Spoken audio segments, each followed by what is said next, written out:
प्रचोदयात्। Om Shanti, Shanti, Shanti.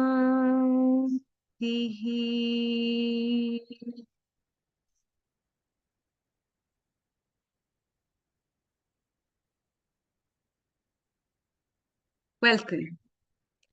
Today's episode is specially dedicated on one of the beautiful signs of Indian knowledge system, Ayurveda, the science of life.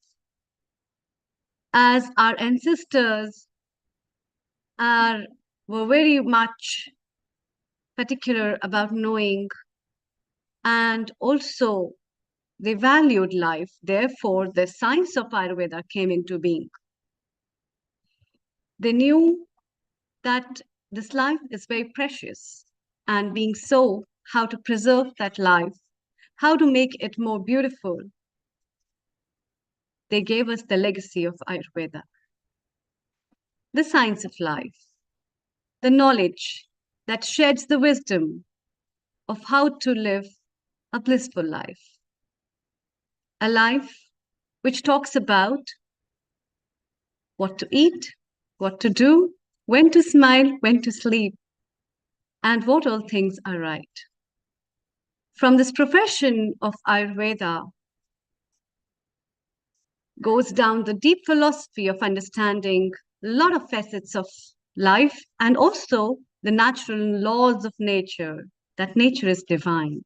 And under this divinity, we all are blessed to be the part as a human being and blessed to sustain like this.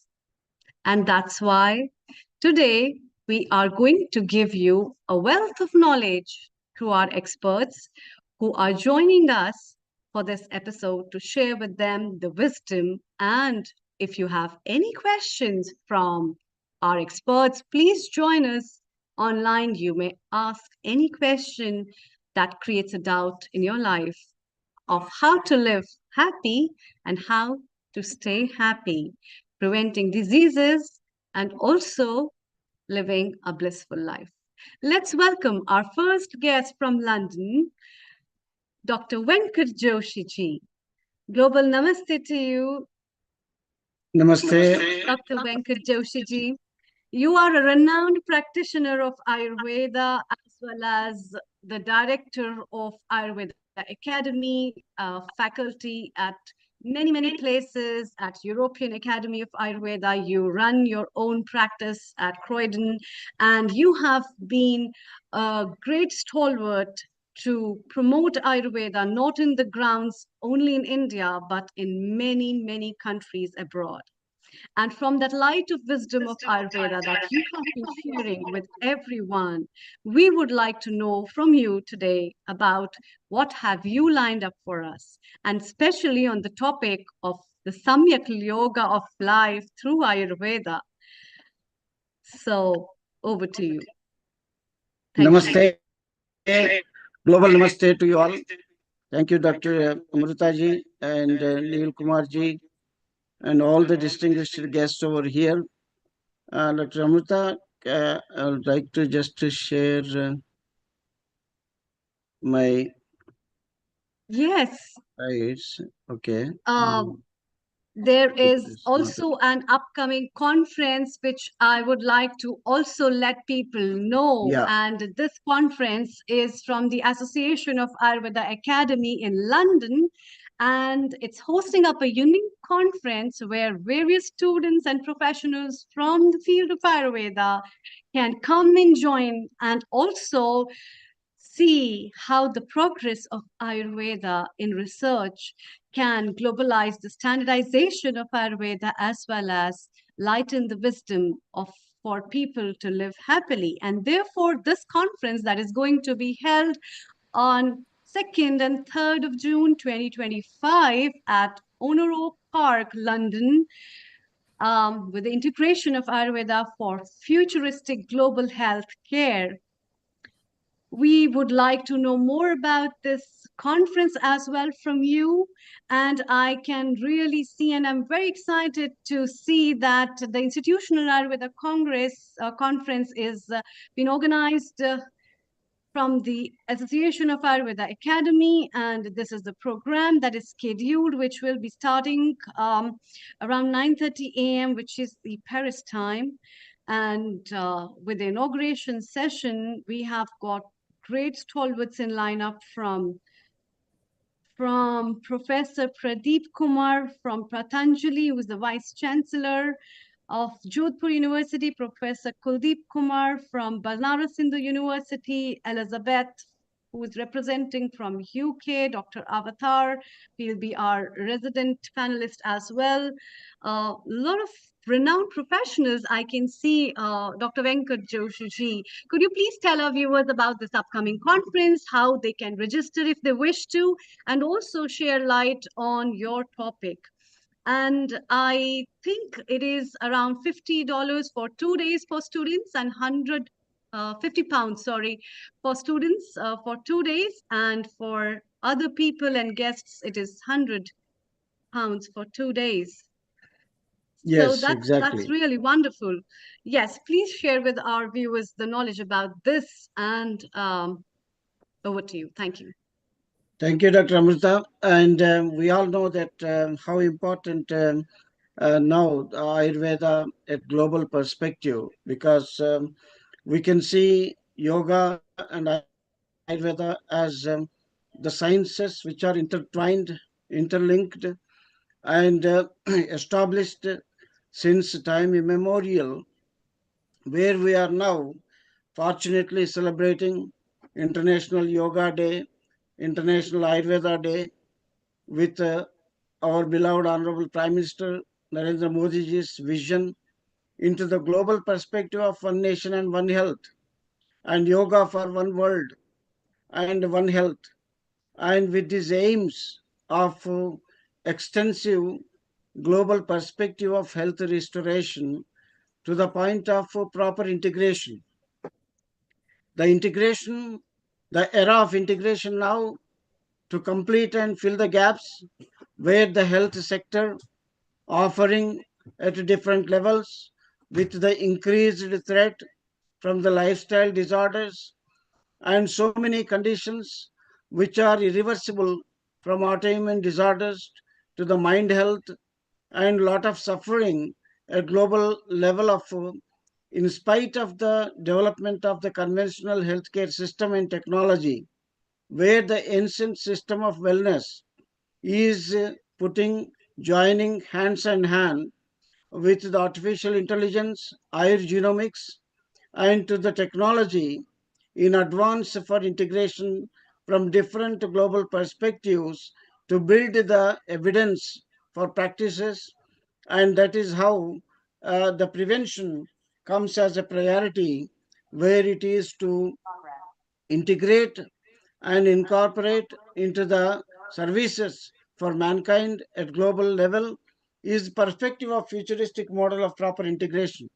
And this proper integration, what we can see, Samyag Yoga, that's the Sanskrit word to understand about the integration ever existed from the time immemorial. The reasons why we can see our scriptures, Charaka Samhita, Sushruta Samhita, Ashtanga Hridaya, as time being sequence of these wonderful treasure of knowledge being written and documented for our understanding, this Paratantravalokanam, Paratantranveshanam, Paramata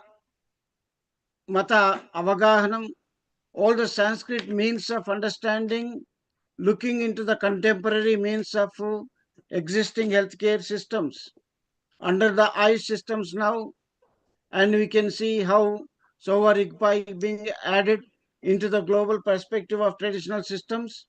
And in each country, more than 196 countries having their own traditional richness and knowledge and wisdom.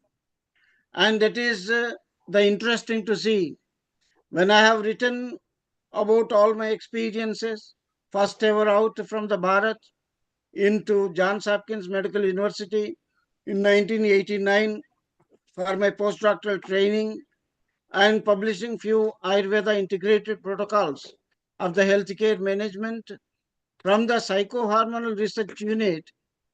I could see the traditional richness of the herbal sources being sold in the Baltimore local markets. That fascinated me to understand no matter how big is the country and developed nations, each country has its own heritage of natural resources, natural element of healing perspectives, and all those traditions are to be needed to brought into the integration. Now that the Global Center for Traditional Medicine is established in Jamnagar, we all know, and this is where we are trying to actively integrate into the existing healthcare system. And we are trying for these systems to thrive for the non-invasive protocols of healthcare and management into the prevention at the areas at larger level, for example, into the mind health. And this is what the important aspect. Recently, there was a conference held in Portugal, Lisbon, and how this mind health has to be restored back with simple means of counseling techniques and as well as the prevention from our lifestyle or social prescriptions, individualized practices to the point of prescriptions on the basis of the emotional health and the mind control. And this is all the what we are saying as a yoga and samyak yoga in Sanskrit word being determined to integrate to the existing times of healthcare from past into the present into the future. The reason why is those principles are so amended in a way that it can be applied to anywhere. And recently we can see our Draupadi Murmura, Honorable Prime Minister, President of India, and visiting Portugal and Lisbon, and then propagation of Ayurveda, where European Union leaders were all there to take stakeholder to move this torch forward, and this conference as well in establishing in London a vision for looking into the futuristic model of integration. And recently, few months back, we all understand in London as well, British Association of Physicians of Indian origin assembled more than 50, 60 to define the integration model and healthcare system to include into the awareness of the healthcare. And this is all possible only when there is a tie-up starts. And now you can see that fourth tier is being introduced in India now, Bharat, nationalized mission. And recently there was an online meeting a couple of days ago. So there is a huge scope into the communities to reach out. Our perspective of integration at that yoga, it's not just yoga means only an alignment of the physical and training and teaching and becoming yoga teachers. And that is the way as a basic initiation. But integration yoga from Ayurveda point of view links to the expansion of, if I am able to share slides over here, 1 minute, I would like to. Yes, and this is the way the Samyak Yoga of life in Ayurveda. What is the Samyak Yoga? When you define the yoga, Yunjannevam Tadatmanam, Yunjannevam Tadatmanam, Tadatma Shakti, Atmananda Vibhuti, Tadatma Shaktitva. What does it mean? The Atma consciousness at the means of living perspective from Samyak Yoga of life in Ayurveda or Samyak Yoga for life in Ayurveda. And two perspectives of understanding of life is what we can see through our scriptures. Everywhere it is enormously described, and those principles have to be brought into life into the community health as a means of integration. What does it mean?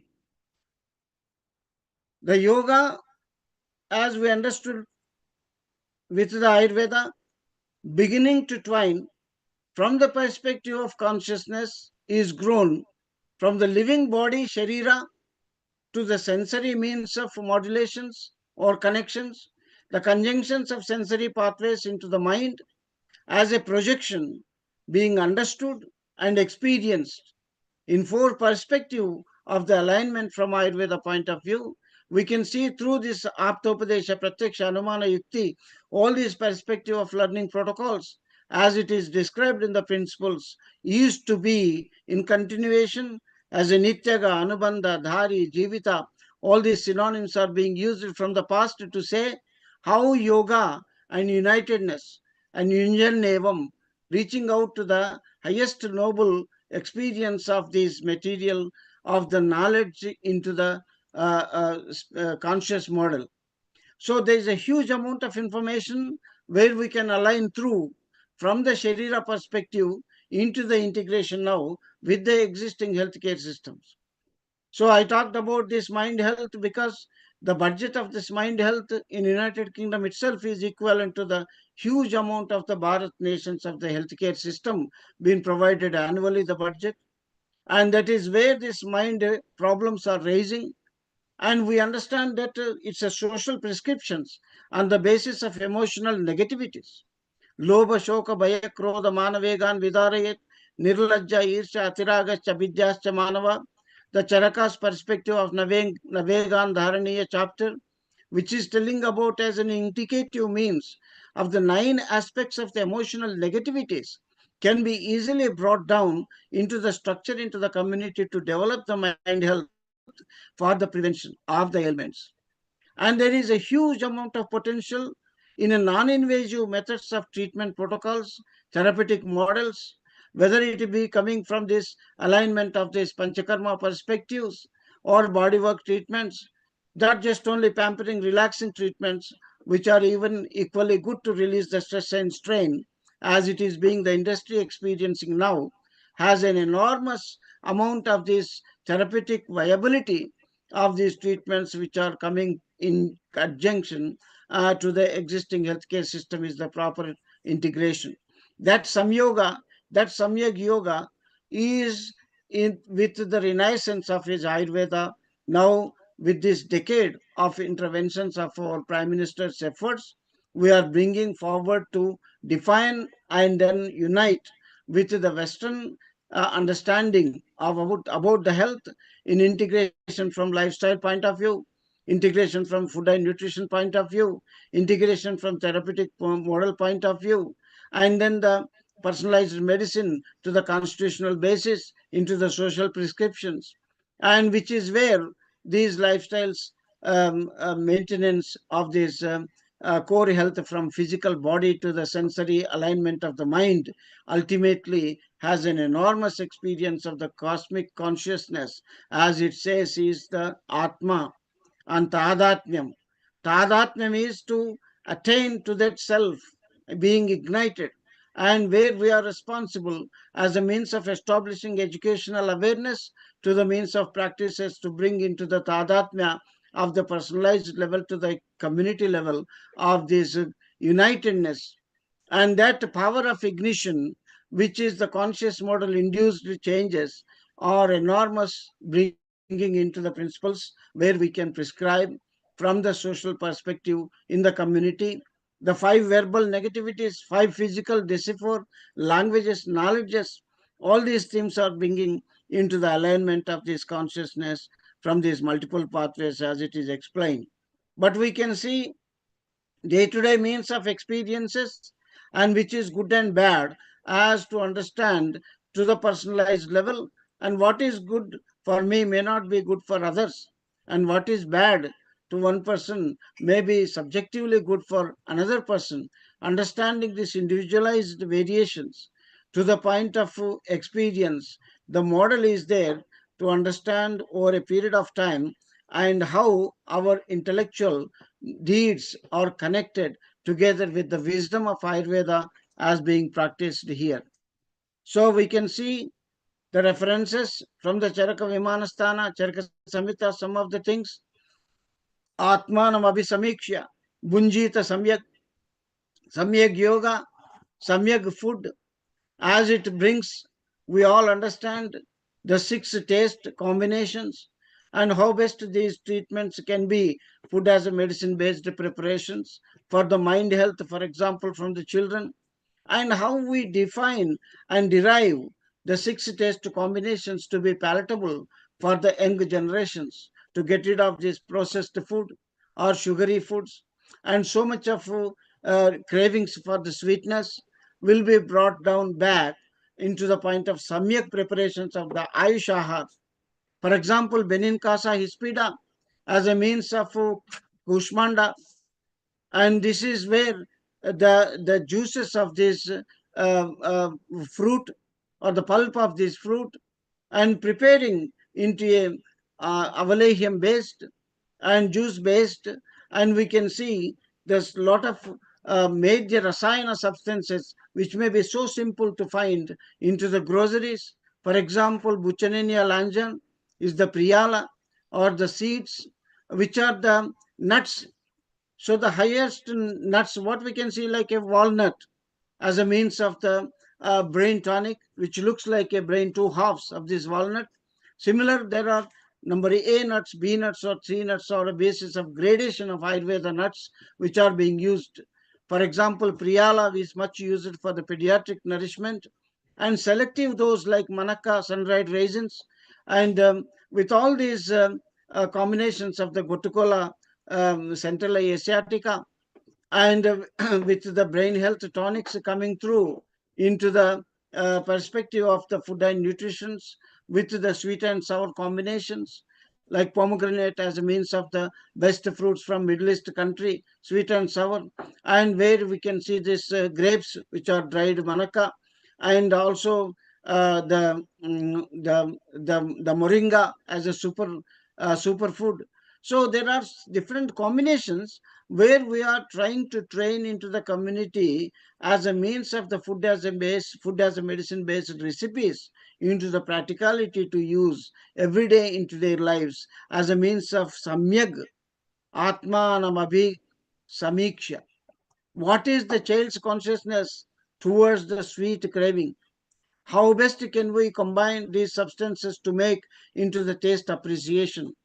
So there is a lot of natural principles, sweet and sour. I did speak in the before in the meetings as well, in conjunction with the other tastes.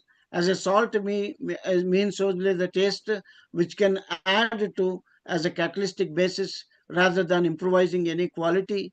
The quality variance is and the palatability being processed either raw or being cooked into the point of idam mamo peshete idam no peshete ityeva viditam yasyatmana atmatmanasya bhavati tasmad atmanam abhisamiksha bunjita samyagiti. So everything is coming to the taste buds, and the taste buds and palatability as it is being appreciated from the point of the descriptions what it gives into the next verse of the conscious induced putting food as a means of the priority, which brings the epigenetic aspects of conscious models which are being explained much into the atmana or Thank you. Yeah, thank you, Atmaiva Dr. Venkat Atma. Joshi. Yes, please. Yeah, Dr. Venkat Joshi, could you please also tell our viewers, like all those who can't understand Sanskrit, like what are the 5 basic tips to have a Samyak Yoga of life through Ayurveda? Yeah, the steps for Samyak Yoga as a means of integration is coming through from the physical strength being gained from the nutritional perspective of allowed combinations where we have enormous prescriptions and food as a medicine based, taste as a priority based, a change into the minds of the children in the futuristic generations, and thus the incorporating the Sadvrutta Manusteyana means like the lifestyle medicine. So the nutritional food as a medicine, lifestyle medicine, and as well as coming to the point of the therapeutic protocols, and thus building a gap for the modern healthcare which is the utmost important for acute emergency conditions, infectious conditions, surgical interventions. From Ayurveda point of view, to postpone these chronic suffering and minimizing and then enhancing, prolonging the quality of life into the end care patients. And these are the models where we are trying to define and integrate into the existing healthcare system, National Health Service, where the suffering is minimized, pain management is achieved, and as well as postponement of the undue surgical interventions and geriatric care, and then the mental care, autistic spectrum disorders, autoimmune disorders. So we are united now. We can see where I'm sitting now in the Dr. Avatar's clinic only over here. And you can see so many patients. The patient was here, and that's the reason I was also here. And Okay. yes, Oh, so namaskar. where we are, Hmm. yes.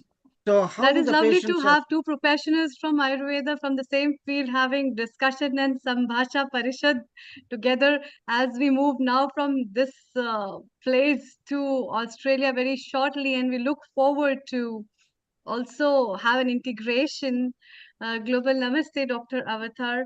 It's a great नमस्ते pleasure to have नमस्ते both of नमस्ते you कैसे together. हैं We'll आप? be how are you? बहुत बढ़िया. बहुत बढ़िया, thank you very much.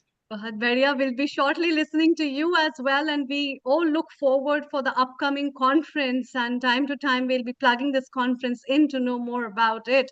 What Yeah, is special about this conference?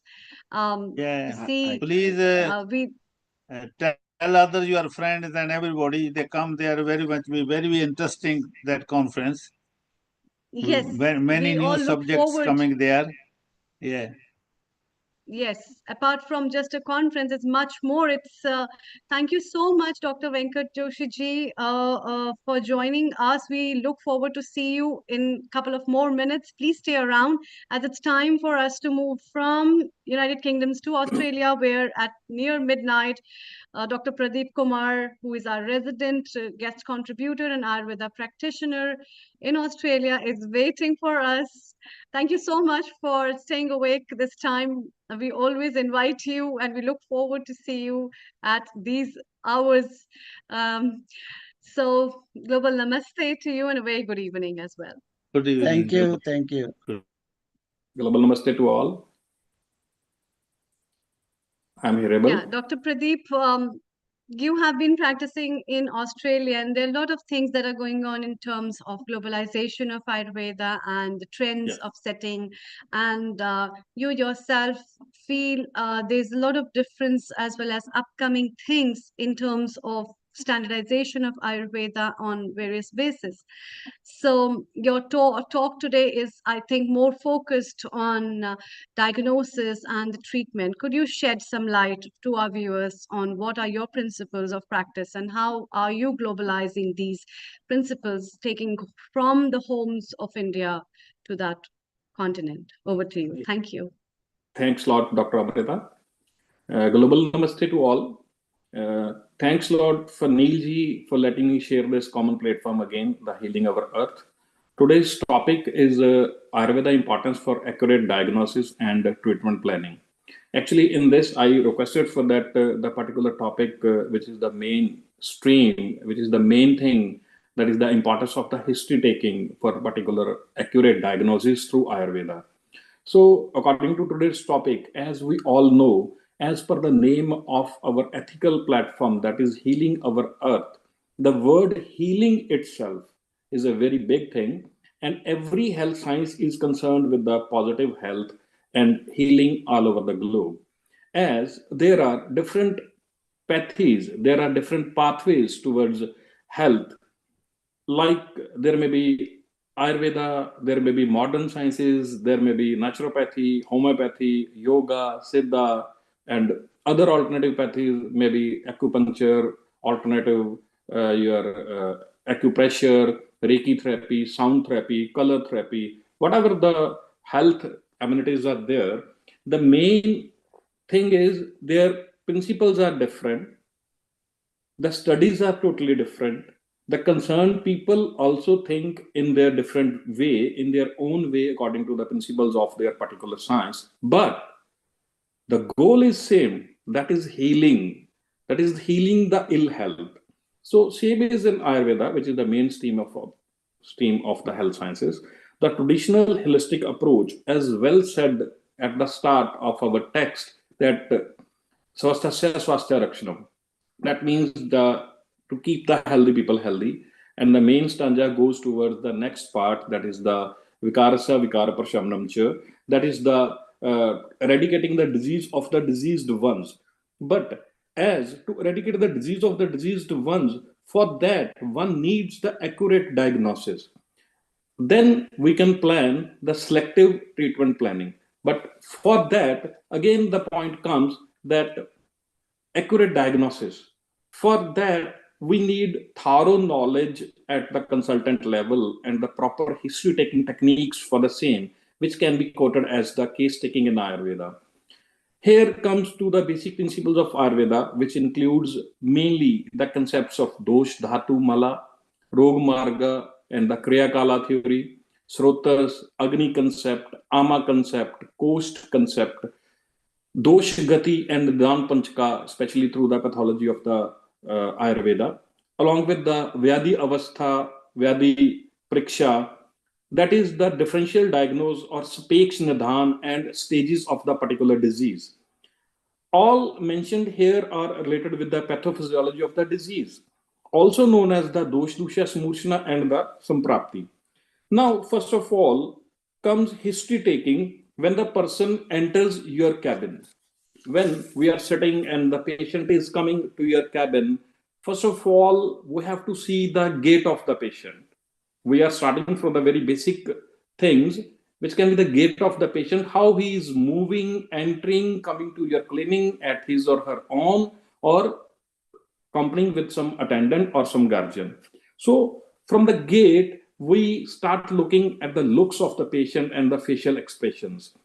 We also see the speech, the words spoken by the patient, or he or she tries to speak, or the different words, some rudan or harsh, ullas, different some things are mentioned in our Ayurveda text. And the interest and trust in you means how much trust patient has gained to come to you, and how he has fixed his or her appointment by taking interest in the Ayurveda sciences, which is built through your interaction and presentation next for the accurate diagnosis. And it is concerned about all about the particular patient. In short, in Ayurveda, through Trivid Priksha, we call it the Darshan Priksha at the start for the accurate diagnosis, and then later the treatment planning. After Darshan Priksha, when patient is sitting with you, we comes to the Sparshan Priksha, the second part of the Trivid Priksha. As auscultation and palpation is done in modern sciences, we prefer Nadi Priksha in Ayurveda. That is the pulse check. We check different doshas, their frequency, their rhythm, their wavelength, that how the Vata Pitta Kapha behaves, and how they are related with their subtypes, and how they are doing the dushan of the dhatus, mean the tissue entities are vitiated with which dosha at what level.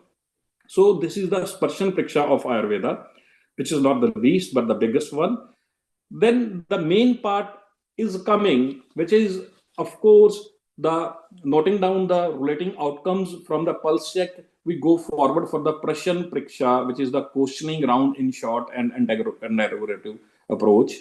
We ask the different questions from the person if he is compatible for this, or if he is not compatible for this, somebody accompanying with them, the person attending or the guardian, if with the mutual consent.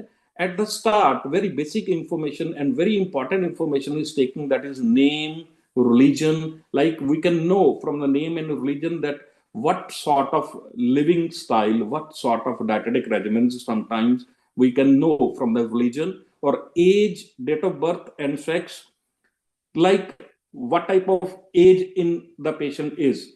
Like at the start of the age, we know in Ayurveda is called that there is the kapha dosha stage. Then in the mid ages, there is the Pitta dosha predominance. In the old ages, there is a Vata dosha predominance. Then also we have to know about the address of the patient and along with the date of birth, because from the date of birth, from the address is the Desha Priksha, where the person has been born, from how it has been moved or lived in some other places or the other region, on the other countries, in the other places.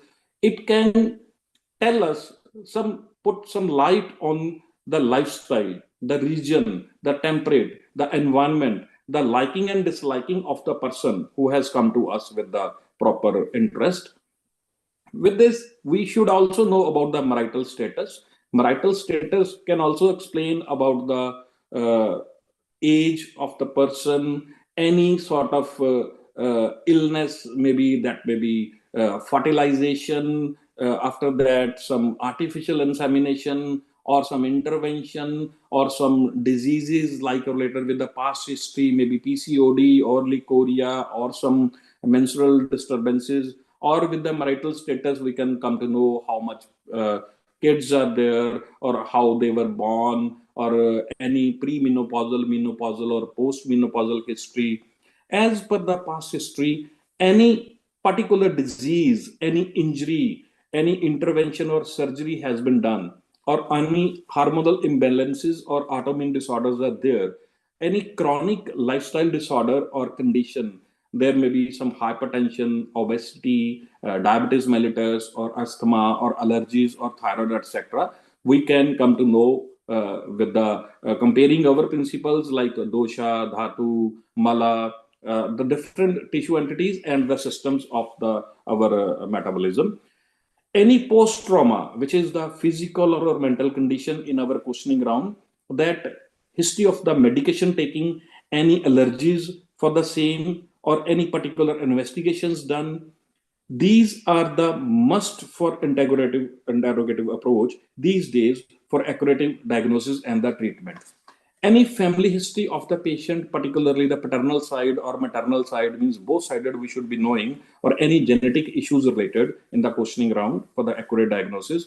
Now, as per the Nadi, Jiva and Netra, that is the pulse, tongue and eye check, the Darshan Priksha, we go for asking current complaints of the patient and symptoms like maybe what is the status of the stool, if it is constipated, if it is the loose stools, if it is on and off the irregular bowel movements or regular stools with the irregular movements in some days of the week.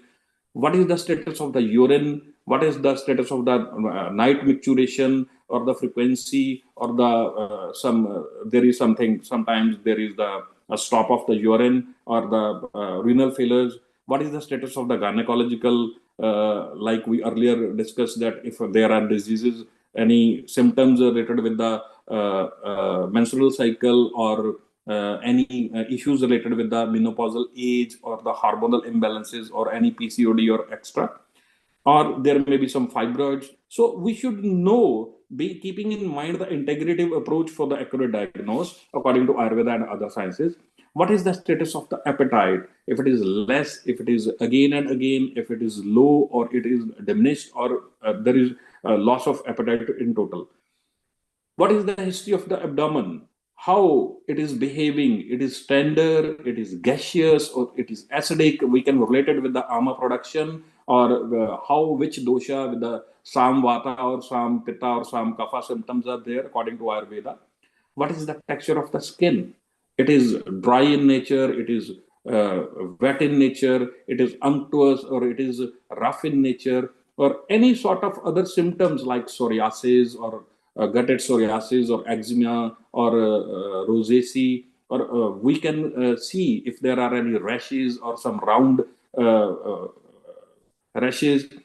Means then we come to the sleep history. If it is the insomnia, disturbance of the sleep, dreaming, less sleep, or again and again more sleep, even the diva swap can be there, maybe the history of the morning sleep, and stress level, especially these days, because current scenario of the fast food life and fast lifestyle, psychological status check is must. Any tenderness, any part of the body, any painful portions, any shifting pains, polyarthritis conditions related with the rheuma and joint issues, like we discussed earlier, the skin conditions. So calculating above all, comparing with the current investigations, comparing with the past investigations for the integrative approach, we can do the differential diagnosis as per the thorough knowledge of our Ayurvedic text. Thank you. Thank you, Dr. Pradeep. Before we move to India, can you tell our viewers any 5 tips of what are the well-being tips to diagnose themselves? And if they have any issues like this, they must immediately go to the physician. Yeah. Over to you. See, the startup, first of all, we can see we start our day from the very wake up early morning.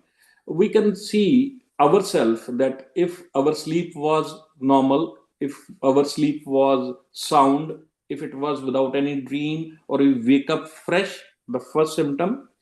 Second can be we are having an urge to pass the stool. We are going to our passing the stool to the toilet, and there we can see if it is in the easy mode, if it is the regular movement, if it is in particular shape, or according to Ayurveda, what we see the weight of this, or what it is on the water, or it is dipping inside. So third part is whatever is any changes in our appetite, or any we are feeling well in our abdomen. Fourth part is any pain inside our body, recurring pains or recurrent pains or past history. And fifth one is our psychological condition. Very simple in routine. Everybody knows these steps, but nobody is going directly to the doctors. They are starting behaving at their own. They are starting at their home, the home remedies. We should be having some particular supervision of the super specialist, or going towards the particular investigations with these small things. Even our senior doctors and senior Vedas are there. Namaste, sir. Dinesh ji. And these things, I think, count a lot, because in these all, like if a doctor has to see the symptoms and signs by himself, the person at home sees the symptoms which can be related to the routine life, which can be related to the eating habits, which can be related to the any medication he or she is taking. And especially I will quote one golden rule that we are following these days, the social media a lot. Everybody is making the reels and small tips and all that stuff, which is not good enough if he or she has not the enough thorough knowledge through the authentic text, or he or she is not the particular consultant of the particular science. So I think whatever is told in the Hindi language, that is the Neem Hakim Khatra Jan, that whatever we are doing at our own, that is not needed, right, or that should not be the practiced at all. We should always take some special super consultation of any specialist. You are going to any science, that may be acupressure, acupuncture, Ayurveda, modern sciences, or whatever the things are. We should not apply these things to at our own, so that our acute state should not go to the chronic stage. So that is the just importance of the history in Ayurveda, and for the accurate diagnosis. That's it. Thank you. Thank you. What a lovely message from Dr. Pardeep, who is in Australia. And he says that don't just blindly follow social media, because social media can misguide you at many, many points. So with that take-home message, it's time to run from Australia back to India. Global Namaste to you, Dr. Dinesh Katoj. So we have Dr. Dinesh Katoj, and we'd like to thank Dr. Pardeep, who had been staying overnight for late evening hours. So as we say good night to him, and we move over. Thank you so much for joining us. Please stay around if you can wait for some time, and we'll be definitely like to have you all in the panel discussion. Dr. Dinesh Katoj, who is a former advisor, joint advisor at the Ministry of Ayush, and also he has been a great professional in Ayurveda, leading Ayurveda towards an evidence-based medicine. And that's what he's always stressing and talking about in terms of globalization of Ayurveda. And therefore, we have him today as our guest for this episode to know more from him how and where the Ayurveda is progressing. And as he is going to talk about giving a stress on an evidence-based practices of Ayurveda, what are the pros and cons, and what more has to be done. Thank you so much for joining, Dr. Dinesh Katoj. Over to you for over next 15-20 minutes. Thank you. Thank you, Dr. Amrita. And good afternoon, good evening to all the participants here, my fellow speakers and the other participants. The topic which I have chosen today, I think that is a very interesting topic, and I think the discussion on this topic or deliberation on this topic, I think that had not happened in the last, in the previous sessions of this project. That is purposing and repurposing of Ayurveda. So what is this purposing and repurposing of Ayurveda? If you see, all of you are Ayurveda experts and you have gone through the different books of Ayurveda and you have learned Ayurveda from your teachers and by attending seminars, workshops and conferences, means learning of Ayurveda, I think that has been done extensively by all of you. Now, you just go to the first chapter of Chikitsasthan, whether it is Charak Samhita. Now, Trifla is mentioned there, and they say that it is Paramarasayan. So that is the specific purpose, that for Rasayana purpose, Trifla can be used. Amaliki Rasayan, it is mentioned there. Now, for that purpose, means for Rasayana purpose, Amlaki can be used, Trifla can be used, even the Shilajittu can be used. But if you see the subsequent chapters,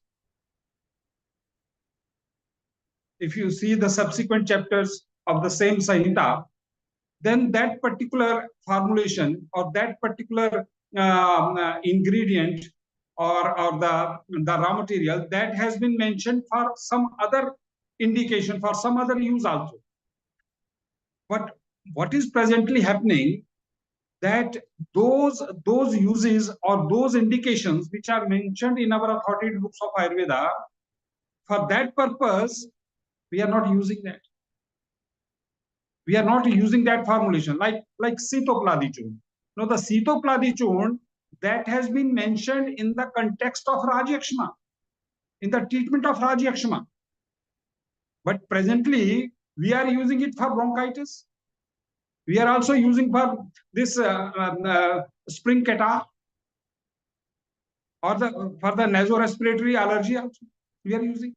But this is being used for that particular indication or for that only sporadically, not as a part of the protocol of treating any particular disease or any particular symptom. So the point which I wanted to emphasize is that we have different formulations, single ingredient formulation, and again these formulations, they are of two types. If you see the Drugs and Cosmetic Act, the Ayurveda drug or Ayurveda medicine is defined. Ayurveda medicine is that medicine. If you see that's a definition given in the section 3A of the Drugs and Cosmetic Act, there are two definitions of Ayurveda drugs. One is the definition for the classical drug or the Shastriya Yoga, Shastriya formulation, and the second is proprietary formulation or the patent formulation, and that is under section 3H1. Now, what the definition says, the legal definition of Ayurveda. Ayurveda drug is that drug, or Ayurveda medicine is that medicine which is made from the ingredient as mentioned in the different formula of the as given in the authoritative books of Ayurveda. And there is a list of 56 authoritative books in the Drugs and Cosmetic Act in the Schedule 1. Now that particular formulation, that is designated as the classical formulation, Shastriya formulation, or we can also say that it is a generic Ayurvedic drug. On the other hand side, after 1983, I think there was a bit amendment in the Drugs and Cosmetic Act, particularly in the context of the definitions that comes in the first section. Then there is a definition of proprietary Ayurveda medicine, proprietary Ayurveda, Siddha or Unani medicine. So that definition says that Ayurveda, Siddha or Unani medicine could be a proprietary medicine if it is made from the ingredients which are mentioned in the formula given in the authoritative books. But not any formulation which could be used through parenteral use, means injections, they are not allowed. And the same formulation or the same composition of the formulation which is there in the generic formulation, that cannot be the proprietary. Right? Now the issue is that how to make use of these formulations, the classical formulations as well as the proprietary formulations. Now, if you see, I mentioned in the beginning that Triphala is mentioned as a rasayana, the Parama rasayana, in the context of that Chikitsa, the first part of Chikitsastan, first chapter, first part. Now, Triphala, but that Triphala is also mentioned in the context of Prameya Chikitsa as the Triphala Rasain. Triphala Rasain means Triphala Quath, or the decoction made from Triphala that is effective in the treatment of Prameha, but not the Triphala Churna.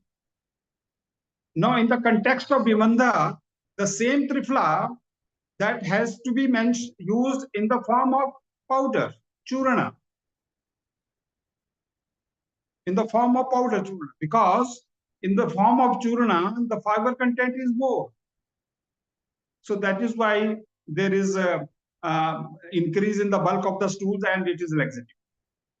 And the same Triphala, not in the form of Churana, not in the form of powder, not in the form of Triphala Quath, but in the form of Triphala Ghrita, that is mentioned for eye diseases, for refractory disease, refractory eye disease, vision disorders.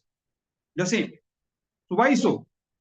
So actually that is the purposing and repurposing of the Ayurvedic formulation. But in practice, this is not being done. Even Triphala is prescribed, means our practitioners, they prescribe Triphala for eye diseases. No, it is not so. Brahmi. Now, Brahmi, when it is to be used for memory disorders, it has to be in Ghrita form, Brahmi Grit. Otherwise, the alkaloids or the chemical constituents of the Brahmi, they will not pass the blood-brain barrier. So for crossing the blood-brain barrier, it has to be in the Brahmi Grita form. Now, what has happened during this COVID? I think you might be well aware of this one formulation which has been developed by Ayurveda Research Council, CCR, that is Ayush 82. Now, Ayush 82 in 1980s, it was developed for malaria, for resistant malaria. But during COVID, it was recommended to be used for COVID illness, COVID fever. So that is repurposing. Right? So purposing and repurposing, I think it is based on two things. Number one, what is the basic indication or what is the basic use mentioned in the Samhitas? Now I give you another example. The same of Triphala. Now Triphala is mentioned that it is good for Prameya. But where it is mentioned in the authoritative books that it is good for diabetes mellitus? It is nowhere mentioned. But our practitioners, they use Triphala for diabetes mellitus. And it has hypoglycemic effect. So somewhere some studies were done, or it may be a clinical experience, that Triphala is hypoglycemic. So that has to be validated. And that has to be published so that the practitioners, they can use that particular formulation for a different purpose, but it should be evidence-based. It should be evidence-based. Now, in the context of Vata Vyadhi, I think you might have read somewhere that in the context of that Hridgati Vata, Hridgat Vata. What is Hridgat Vata? It is the rhythm disorder of the heart. So there it is mentioned that Anshumatya Payopivet Hridgati Vate. Hridgati Vate Anshumatya Payopivet. Anshumat Siddh. Milk should be consumed. What is Anshumati? That is Shalaprani. That's Modium giganticum. But has any practitioner used this for this purpose? Now the uses or the indications which are mentioned in our literature, I think those indications, those uses need to be translated into the conventional diagnosis. So for widespread use of the particular formulations for those indications. And this provision is there in the drugs and cosmetic rules. If you see the drugs and cosmetic rule 158B of the drugs and cosmetic rules, and that is related to the licensing of the Ayurveda, Siddha, and Unani drugs. Now, classical medicines can be manufactured in 3 ways. It can be manufactured as well as sold in the market in 3 ways. Number 1, the classical formulation, the generic formulation as such, as mentioned in the books. The composition, the proportion of the ingredients, and the method of preparation will remain the same. It cannot be changed. So it is one form of classical formulation, like Triflachud. Okay, Triflachud. Harad, Bheda, Amla in the same proportions, and okay, make the powder and use it. So that is as this. So for that purpose, the safety and the efficacy studies are not required.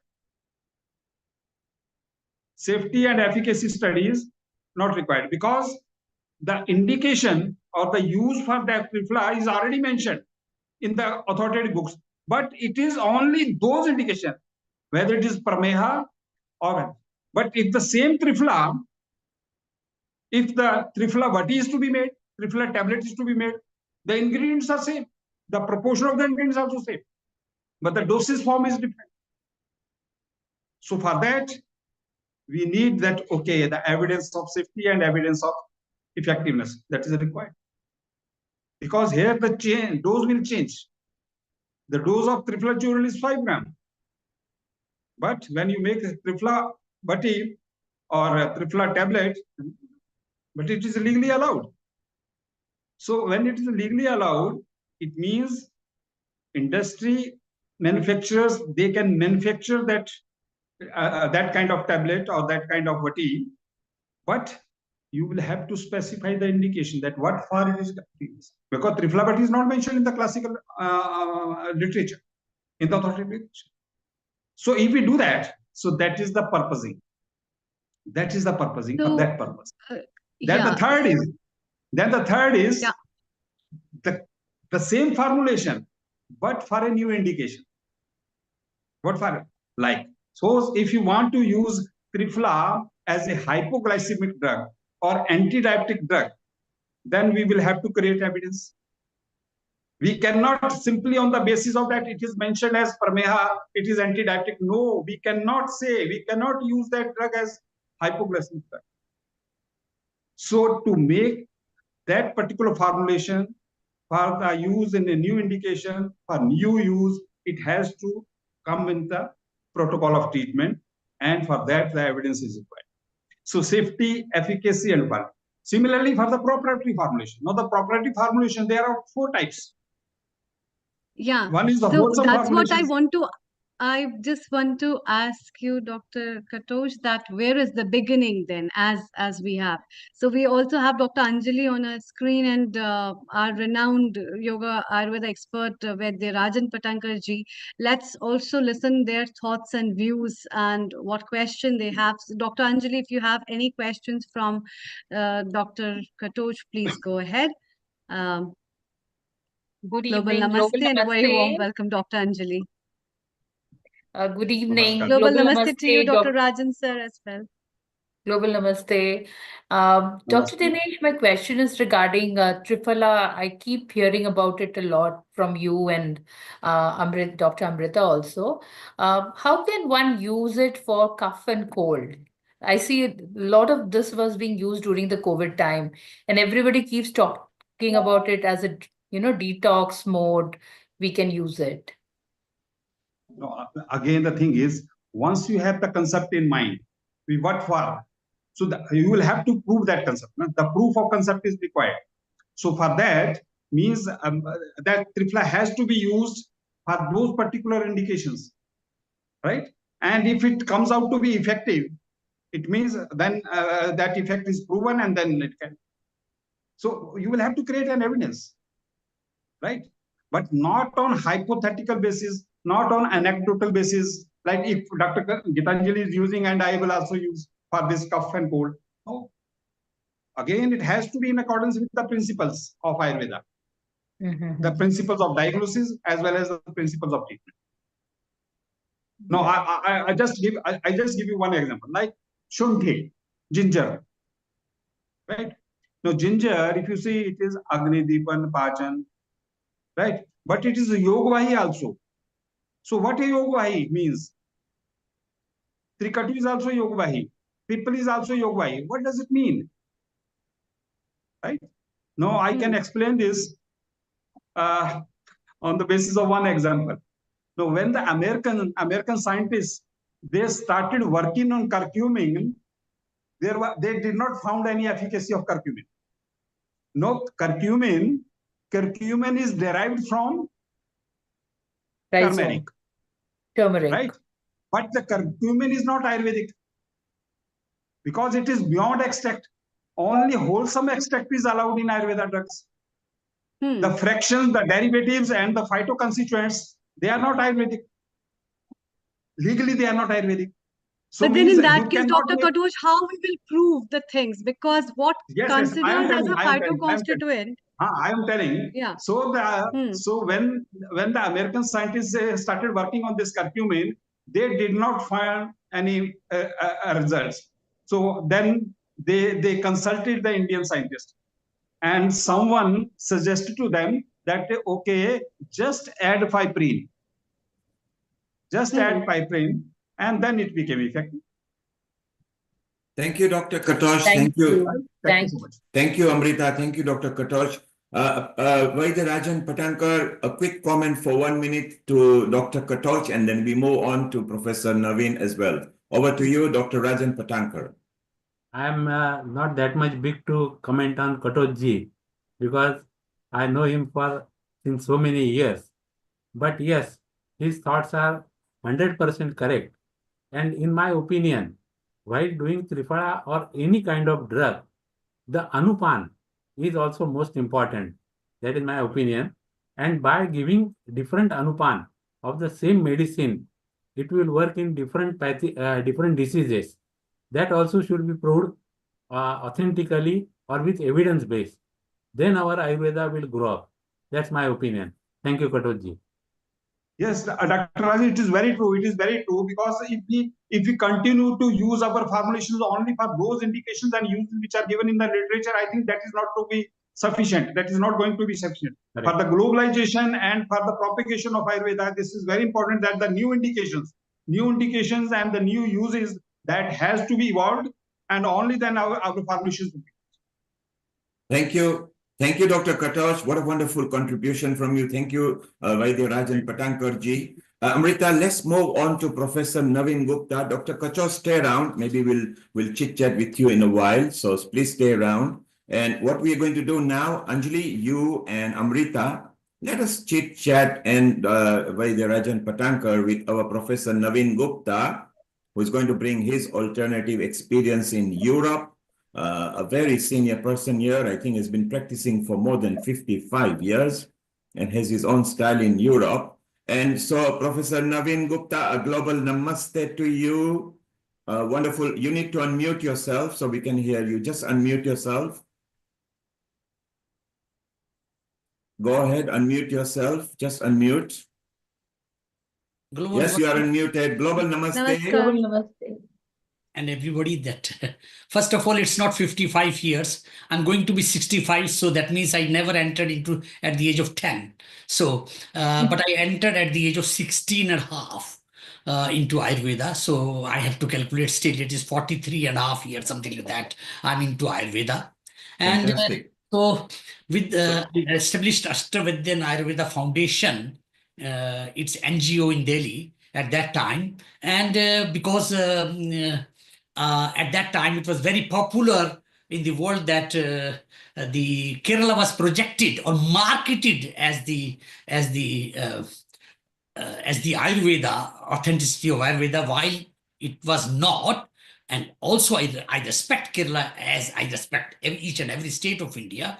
When we when we see the Ayurveda coming out of the foothill of Himalayas, so I don't see any Himalayas in Kerala. So I see the Himalayas, so Himachal Pradesh, then coming to Delhi. So I established my first Panchkarma center in Delhi at that time. And where at that center, I'm happy to share here that our Ayush secretary, Rajesh Kutecha, was also present at that center at that time in Delhi. So, Thank you, Professor, for a bit of a history. Please. So over the next 5 minutes, yes, let's go to your specialist subject. Yes. Today is from yes, prevention. I'm coming to that. So my topic today is about... Let me finish so that you know how we're doing. So Please. your subject today, Professor, is from prevention to renewal. So over the next 5 minutes, if you just present what you've got lined up for us, and then Anjali, Amrita, and Rajan Patankar will chit-chat with you so we get some consumer tips. Over to you, Professor Naveen Gupta. Thank you. Thank you, Neilji, for suggesting me to be in the structure of the topic today, which I will do as you are my senior and my mentor and my guide here in the UK. Thank you so much. So here I offer a new model for life and health in which the universe is seen as a network of energy and information rather than as a frozen matter. From prevention to renewal, I have prepared a 9-step guide. Of course, Amritaji and Dr. Anjali ji, you can ask me not 5 steps, you can ask me 9 tips for each and everything which I'm going to speak from now, because it's a 9-step guide which I created for the Westerners, because a lot of my senior colleague Danish Kotoch and my colleague Pradeep from Australia and Venkat Joshi, also my colleague from UK, they've all talked about very, very good. But many a times I wonder today, the Ayurvedic terminology was used. So in the Western context, also in the Indian context today, the Ayurvedic terminology must be well explained into the terminology which people understand today, and that's also the globalization and propagation of Ayurveda in the right context, in the right way. So we are not here addressing only to the Ayurveda community, we are here addressing to the general community to bring them back to Ayurveda. That's the whole purpose of these Ayurveda episodes, which I understood it like that. And if it is not, then I'm sorry for my comments. Then let us come to the from prevention to renewal. I created a 9-step guide to physical, mental, and spiritual well-being. It is first, the body, mind, and soul, in which we discuss bundles of consciousness, network of energy and information. Then we discuss the codes of nature, understanding our unique mind-body constitution. And that's also one of my colleague Pradeep mentioned about pariksha, the examination, how we assess the patient. I've created a vast document on the on patient history taking. You know that we have so much documented literature about patient history taking in modern medicine, but also in Ayurveda medicine it is created. And I'm not saying I'm the new one or I'm the researching one. Research for me means that something is already there, you have to just present. You have to research. आपको दोबारा ढूंढना है. Again, sorry for my Hindi here. So I'm coming from the Hindi belt, pure Hindi belt from Delhi, and I'm born and brought up in Chandni Chowk in Delhi. So I can speak Hindi, but not Marathi, in fact. I'm sorry about it. And then coming to the first point was, the second point was codes of nature, in which we'll understand our unique body, mind, and constitution. Then there are so many other ways to understand the pathology, and the whole idea is to bring the pathology back to the physiology. This is whole idea about Ayurveda is. Then the third one is nourishment for our body, mind, and soul. When we talk about Ayurveda, then we talk about the 3 supporting pillars of health. And these are the food and drinks, of course, all together. Then our sleep and our sexual conduct. That's the 3 supporting pillars of health. So we must understand the nourishment for body, mind, and soul. And in this, I say that food as medicine. Like I say in lifestyle, ahara, vihara, vichara, achara. So if I'm allowed to speak in Hindi also, ahara means the food and nutrition, vihara means the lifestyle, vichara means how you think, how your thoughts can be transmitted, and achara means how you are conducting daily routine, seasonal routine, or night routine, all the regimens in your life, that is according to your stage of life at that time, according to sex, means female or male. So everything is very well defined in Ayurveda, and it has to be brought to the whole world in a very nice way. And it's so I have to conclude in 5 minutes, so I have to be relatively very fast, but usually I'm not, but I will try my best to be fast now. And the fourth one is understanding the cosmic dance.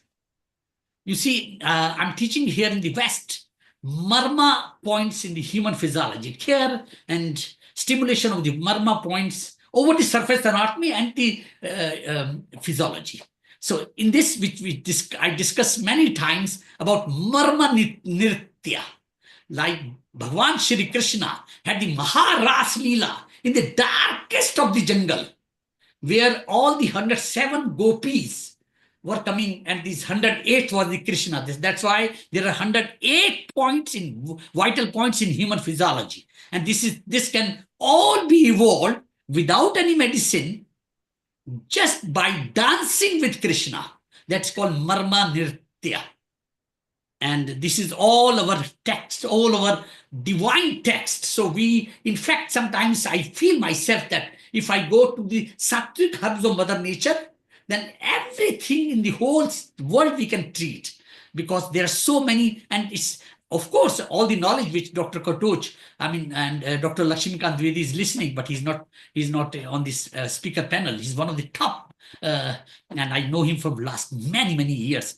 They can explain everything about Triphala. He has already been explained how the Kalpana methods, how you prepare the drugs, everything is mentioned. But Sattvic herbs of Mother Nature, if you start using in our practice, it's very, very wonderful. Then coming to the fifth point, healing breath and healing movement. My friend Neil, when Neil Kumar brought this point, healing our earth, then I was always thinking about what should I bring myself, contribute to Neil ji on his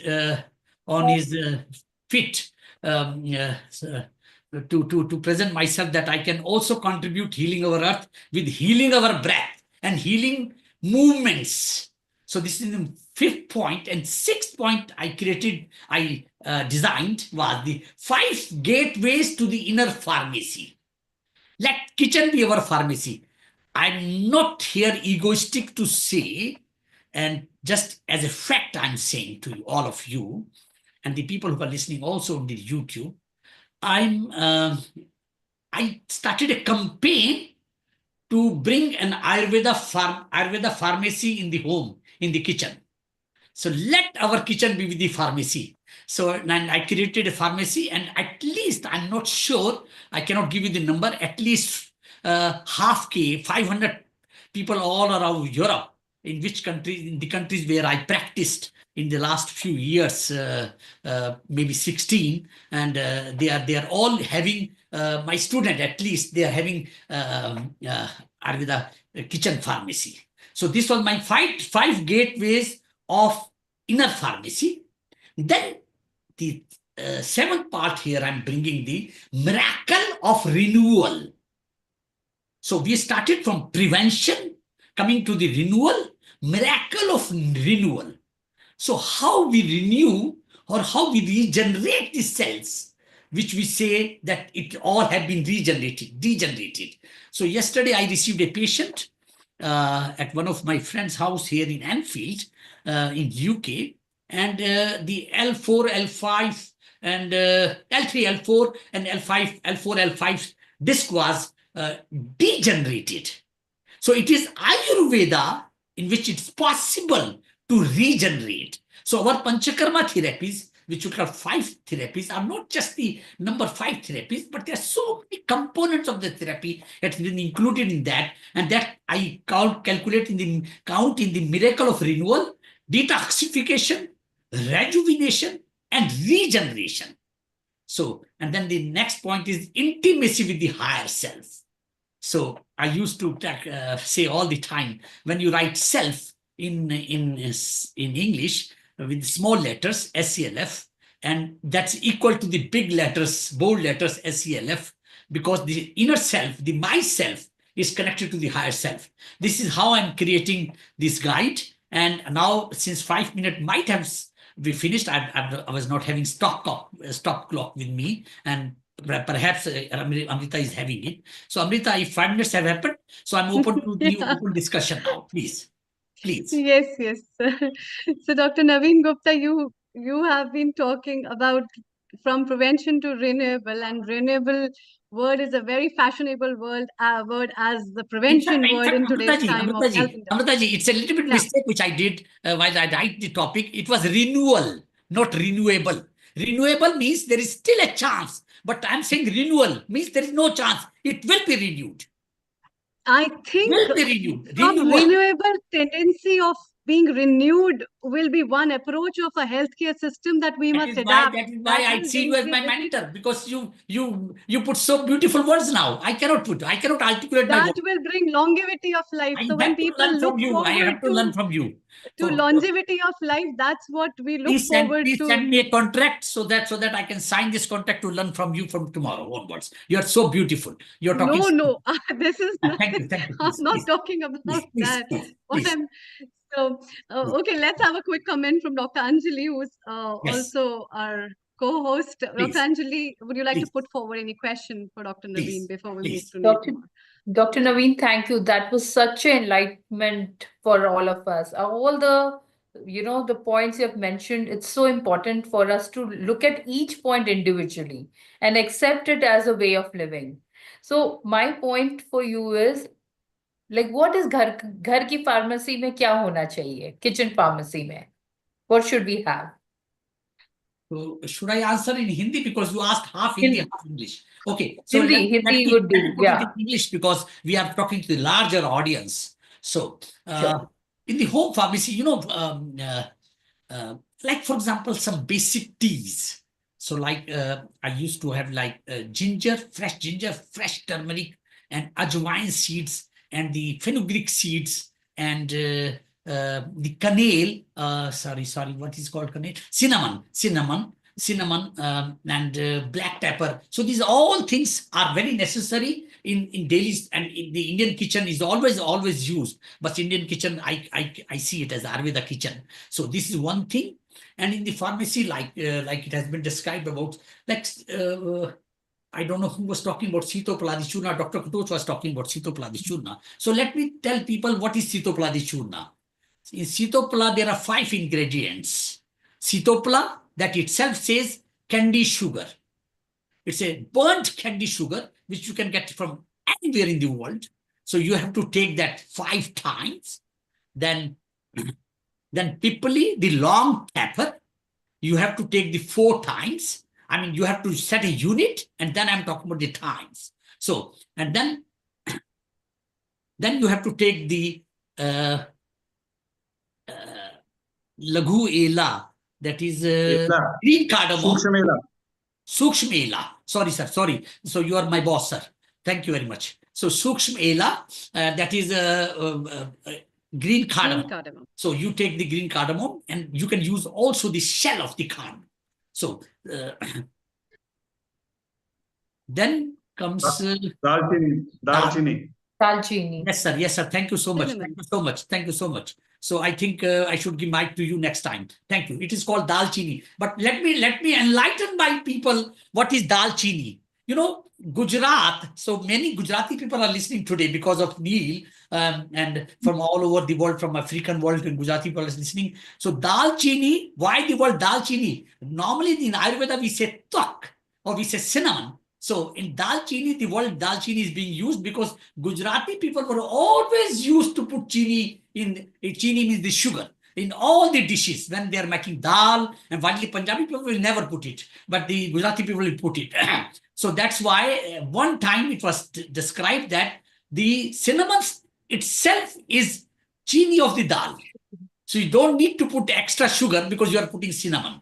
So that should be there. So by this combination, you make a formula by yourself, And other formula, Hingwastika Churna, again, you have to have Asafatida in your pharmacy every time. And then basic Trifla Churna, like, or Trifla, then you should know how to make the Trifla Dharat and all this.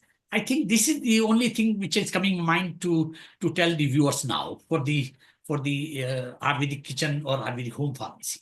Thank you. Thank you, Professor. That was wonderful. And just before you go, just for our next 30 seconds, what is a golden rule of Ayurveda that you know? Golden rule, one rule of Ayurveda that you practice. Over to you. Golden rule, and since Neil has asked me this question, so I have to little bit brainstorm. 10 seconds I will take to brainstorm. I will give you my golden rule, so it will point you. I think eating warm food is better. So that's my golden rule. What is your golden rule? Anyone? My golden rule number 2 is never reheat the food. There you are, Professor. I asked one of my professor in 1977, I'm talking to you, one of my professor of medicine. At that time, I was not studying medicine at that time. I just entered into Ayurveda, but I asked, so what is the cause of cancer? Then he said that reheating the food. And by that time, there was no aluminum. Now, using aluminum foils and reheating the food is the cause for cancer. And that cause is cancer. I will never say it is in Ayurveda. Thank you. So, but what is Ayurveda is for the whole world. What is the difference between Ayurveda and allopathic? Because if you reheat the food, if you cook the food in the aluminum foil or in the aluminum, I've seen the best doctors. I've eaten at their home. They're cooking in the aluminum pressure cookers. So it is the worst way of having. It is the best way to have cancer in your family when you use aluminum. Thank you, Professor. So Professor says, avoid reheating the food. Thank you, Professor. Stay around. We'll be with you back in a moment over there. We're ready to move to Professor Ish Sharma, who is a senior contributor and a producer here at Healing Our Earth. His subject today is the role of Panchakarma in a non-communicable diseases. Very important. So, Professor Ish Sharma, over the next 5 minutes, if you could describe why it is important for the role of Panchakarma, then we would like to chit-chat with the consumer questions. Over to you, Professor Ish Sharma. Thank you very much, Neil. Thank you very much, Amrita, for the opportunity.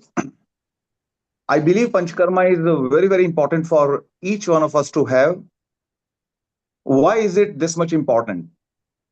Ayurveda believes in the philosophy of Vata, Pitta, Kapha. Vata, Pitta, Kapha, Tridosha is a common currency. Every word has to fall back to one same page, that is Vata, Pitta, Kapha. You are angry, then what is the status of your Vata, Pitta, Kapha? Is your Pitta high? You are sleepy, okay, it means your Kapha is high. You are having polyuria and diabetes, it means your Kapha is high, You are having angina pectoris and your Vata is high. Your apple, what does this do to your Vata, Pitta, Kapha? You are staying hungry. Everything, every action, every food, every medicine has to answer one common question: what does it do to Vata, Pitta, Kapha? That is why the Ayurveda we study, the Ayurveda Charak and Sushruta advocated is Tridosha Ayurveda. They did not go for Panchbhautik Ayurveda, which could be another take, where we could convert everything into Panch Mahabhuta, the 5 elements. Panch Mahabhuta relate to living and non-living. That is, by and large, Panch Mahabhuta in the human beings or animals and plants are the anatomy, are the structure. And Vata, Pitta, Kapha is the physiology, is the working.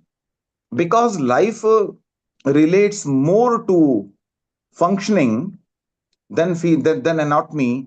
That is why the Ayurveda seers could conceive, could agree to go ahead with Tridosha Ayurveda. How do we produce Tridosha Ayurveda in the first place? And this Tridosha explanation is the cornerstone when it comes to the application of Panchkarma. When the pregnancy takes place at the time of conception, Panch Mahabhuta convert, some of Panch Mahabhuta's proportions convert into, or they generate Vata, Pitta, Kapha for the first time. And that is the moment when the Prakriti is fixed, when your Prakriti is decided.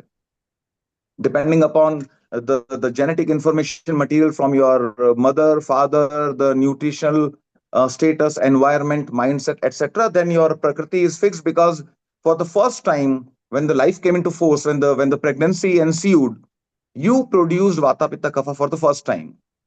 Then one is receiving vata pitta kapha supply through maternal nutrition for 9 months, and after delivery, the neonate has to sustain, has to produce one's own vata pitta kapha.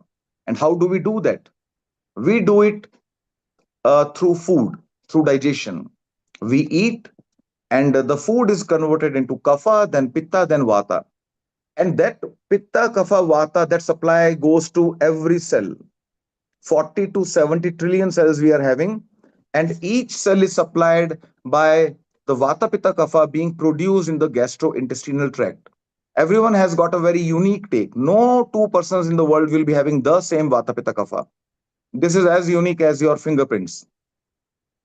Now, whenever we have got an imbalance, it is said to be illness. It is being unhealthy. When your vata pitta kapha, one or two or all of them, are out of balance. To bring them back to balance, we have got 4 parameters as per Sushruta, that is Shaman, Shodhan, and Ahar, Vihar. So, Ahar, food is the most important medicine. Then comes the Vihar, then comes the Shaman, where we give some herbs to eat. And then the most powerful tool comes Panchakarma.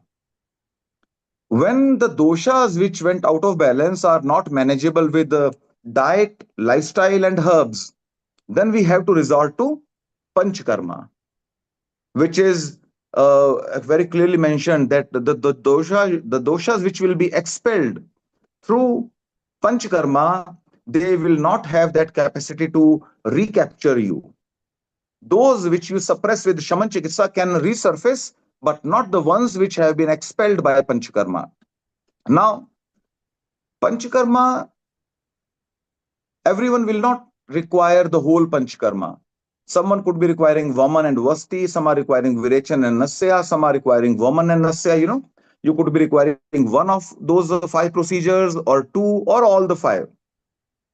And I very strongly believe, and I have been practicing it, that we can take up any difficult disease with Panchakarma. We are very, very hopeful. We never make false claims that okay, no, come to us and we'll heal you, etc. But we have got a genuine protocol, a genuine guideline, and many times we are observing miraculous results firsthand. And interestingly, the most interesting part is this is way more simpler than we think.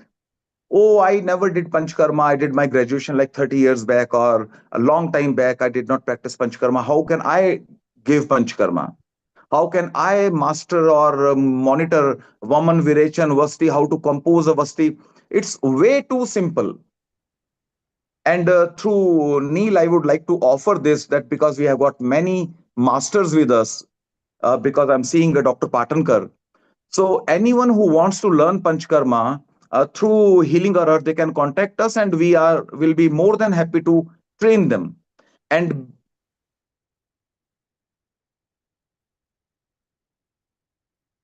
Yeah, we seem to have lost connection. the signal with Professor Ish Sharma. So what a nice offer for those who are listening and for those who are over here as well.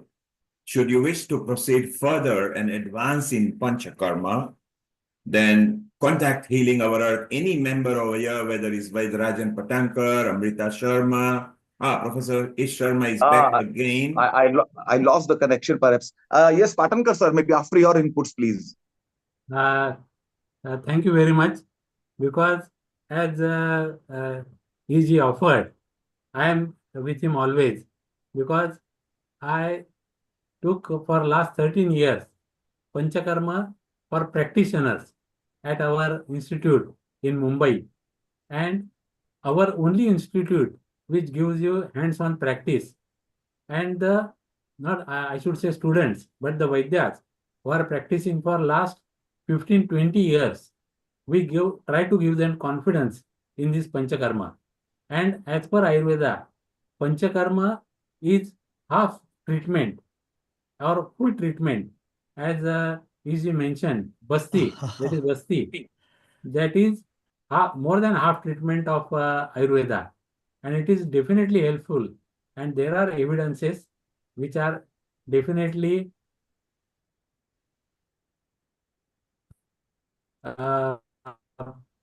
helpful to all the people all over the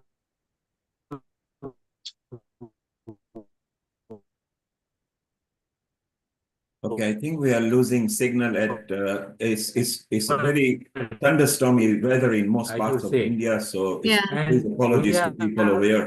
both Professor of us, Sharma, and let's keep it I think simplified for so. the This is people. also there. Okay. I'm trying to just mute Rajan Yeah. Patan in case if he Neil comes. Kumar, we also have Dr. Pardeep waiting till midnight. Let's take his views on Yes, we Okay, Panchakarma will be yes, yes. taking his from views. Australia. We'll be taking his views on a moment. For those people who want to know very simple in English what a panchkarma is, it's very simple. It leads you to laxative matters, herbal animals, vomiting therapies, nasal rinsing, and phlebotomy. So, Professor Sharma, of the five, which is the one you guarantee one must do? Okay. If I continue, why do we fall ill? What is the basic mechanism? Actually, the human body doesn't like taken ill. It resists very much because being healthy is natural, prakriti. Being unhealthy is unnatural, vikriti. So, whatever you do, you try to enhance the symptoms as we do in homeopathy, the body will be cured. You try to suppress them with allopathy, the diseases are cured or at least benefited. You try to set the basics right, like in Ayurveda, like, or you do nothing, you do naturopathy, where you're doing nothing, like no medicine. Diseases are our friends, as says naturopathy. So you do whatever you want to do. The body wants to fall back to normalcy. That is normal. Body doesn't want to be taken ill, but we are so hardworking. We keep on repeating the same mistakes all our lives. Wrong food, wrong lifestyle, no exercise, addictions, the stress. And after so much of hard work for like 20, 30, 40 years, then we wonder, why did this disease come to me? But you never know that actually you have been very hardworking. Unknowingly, you are working very hard to have those diseases with the wrong diet and lifestyle. Now, when we use a vehicle or any machine, we take it for a periodic servicing, maintenance. We have got maintenance plans for computers or your cars, etc. In the same manner, a healthy person should be taking periodic detoxification with panchkarma to stay healthy. And if you are unwell, then you should be going for therapeutic and curative panchkarma. If the time permits, and I can be explaining why do we link like Vata Pitta Kapha to Vaman Virechan Vasti. What is the explanation? If Amrita will allow me, I'll go on. Otherwise, I hand it over to Amrita and then to Pradeep, please. So, Professor Sharma, we'll go to Pardeep in a moment. Effectively, this is what you are saying. We take good care of our car, we change our tires, we change our oil, we change our fuel and check it. So pay attention to your body as well. It needs regular services, which is the Panch Karma, one of the format as it is. Let's go to another professor who you have tutored in your past, in your life, to Pardeep in Australia, which has gone past midnight. Pardeep, your comment on the knowledge Professor Sharma has shared with us. Over to you, Pardeep. Global namaste to Dr. Ish. I can't comment on Dr. Ish's wordings because I'm a learner from him. Boss is always boss. But Panchkarma, as well said by you and Dr. Ish, always taught us that servicing your body. That means detoxifying, servicing your body or cars or any vehicle or whatever. Or maybe as we learned from Dr. Ish that painting your wall. First you have to scrap it, then wash it, then clean it, then patina it, then paint it. Means you have to do everything, any single thing live or non-living in your life, you are cleaning that, servicing that, but why not our own body? That may be your all the 5 treatments through Panchkarma, all the roots should be clear from the inside to outside, because toxins are getting made all the time. We have to get detoxified by anyhow, from the nose, from the anus, from the the skin pores, from the ear, from the mouth.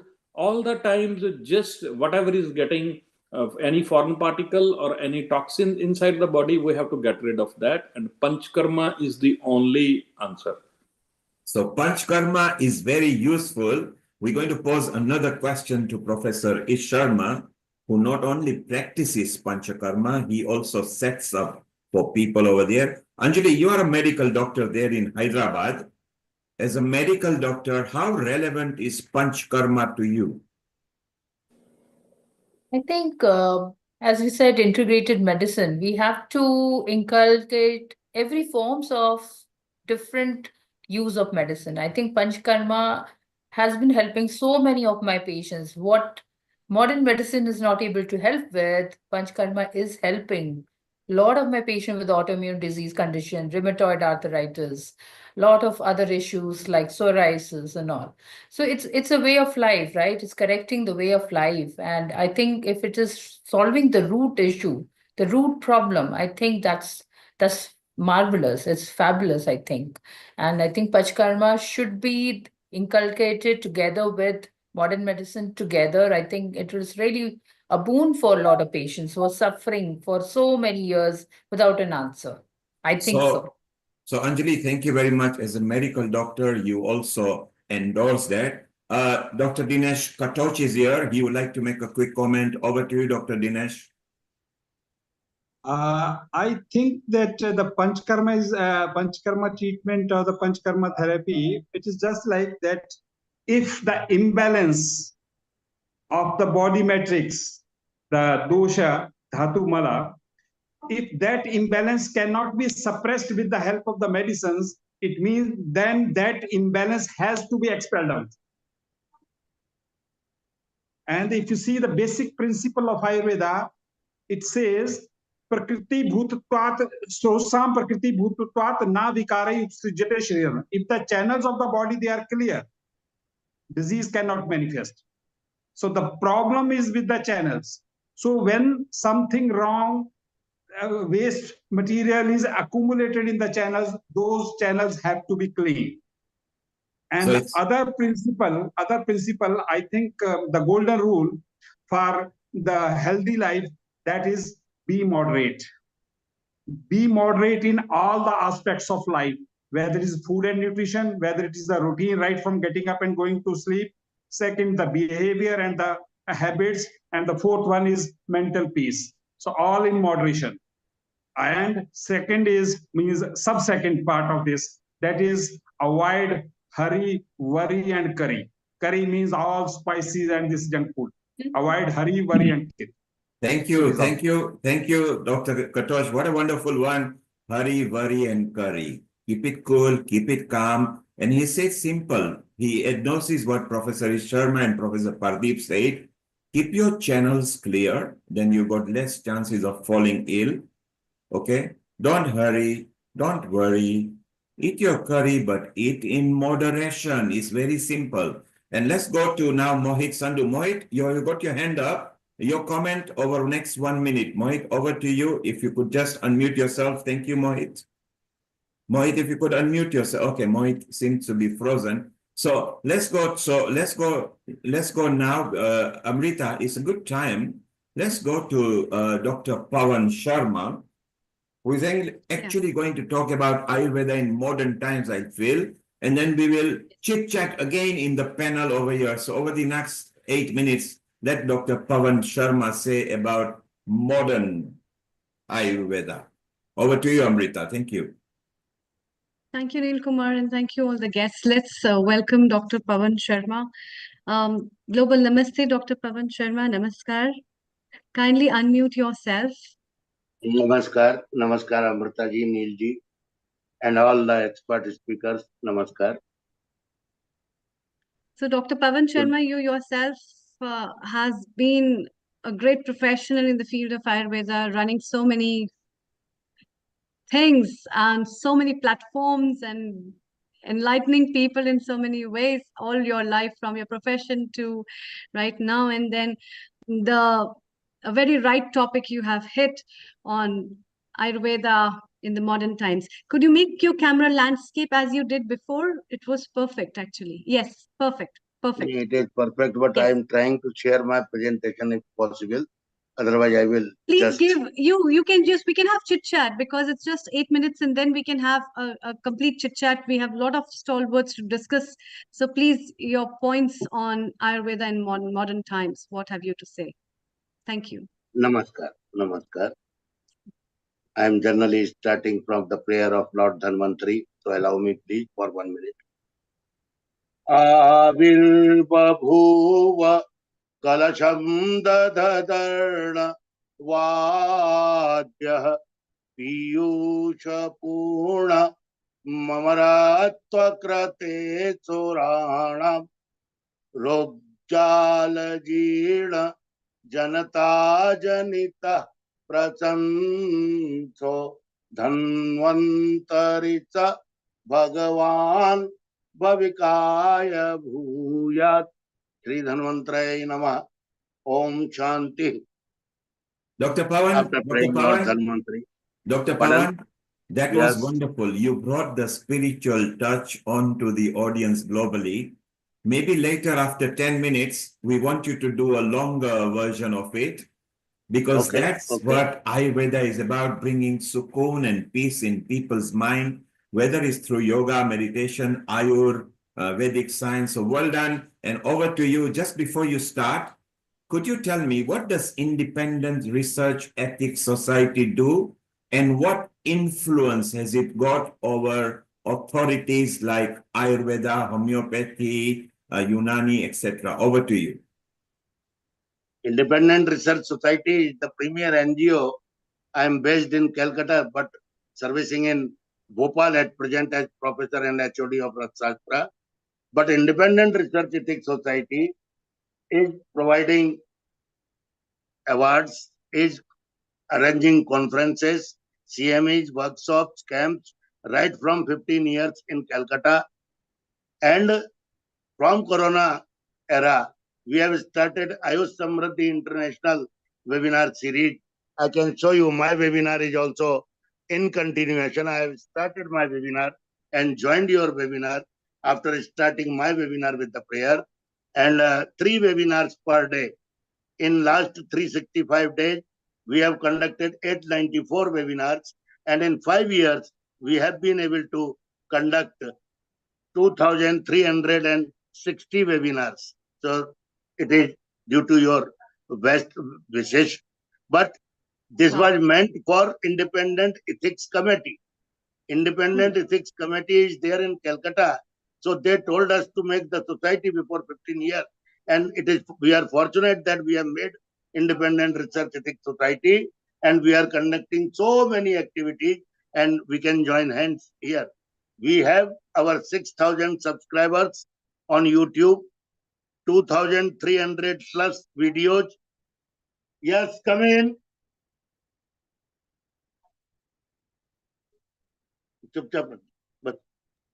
So amazing. Sorry. Yes, please. So we are conducting 3 webinars daily without any interruption, from airport, from bus stand, from railway station, from everywhere. I have conducted and hosted these webinars. My subject of the day is modernized Ayurveda, and modernized Ayurveda we can see everywhere. Previously, I'm focusing myself because only 8 minutes are there, 10 minutes are there. So I am focusing on clinical practice. Otherwise, modernization has done in research, development, clinical practices, pharmacy, agriculture. In every aspect of Ayurveda modernization, we can observe all over India, not in India only, but everywhere. For example,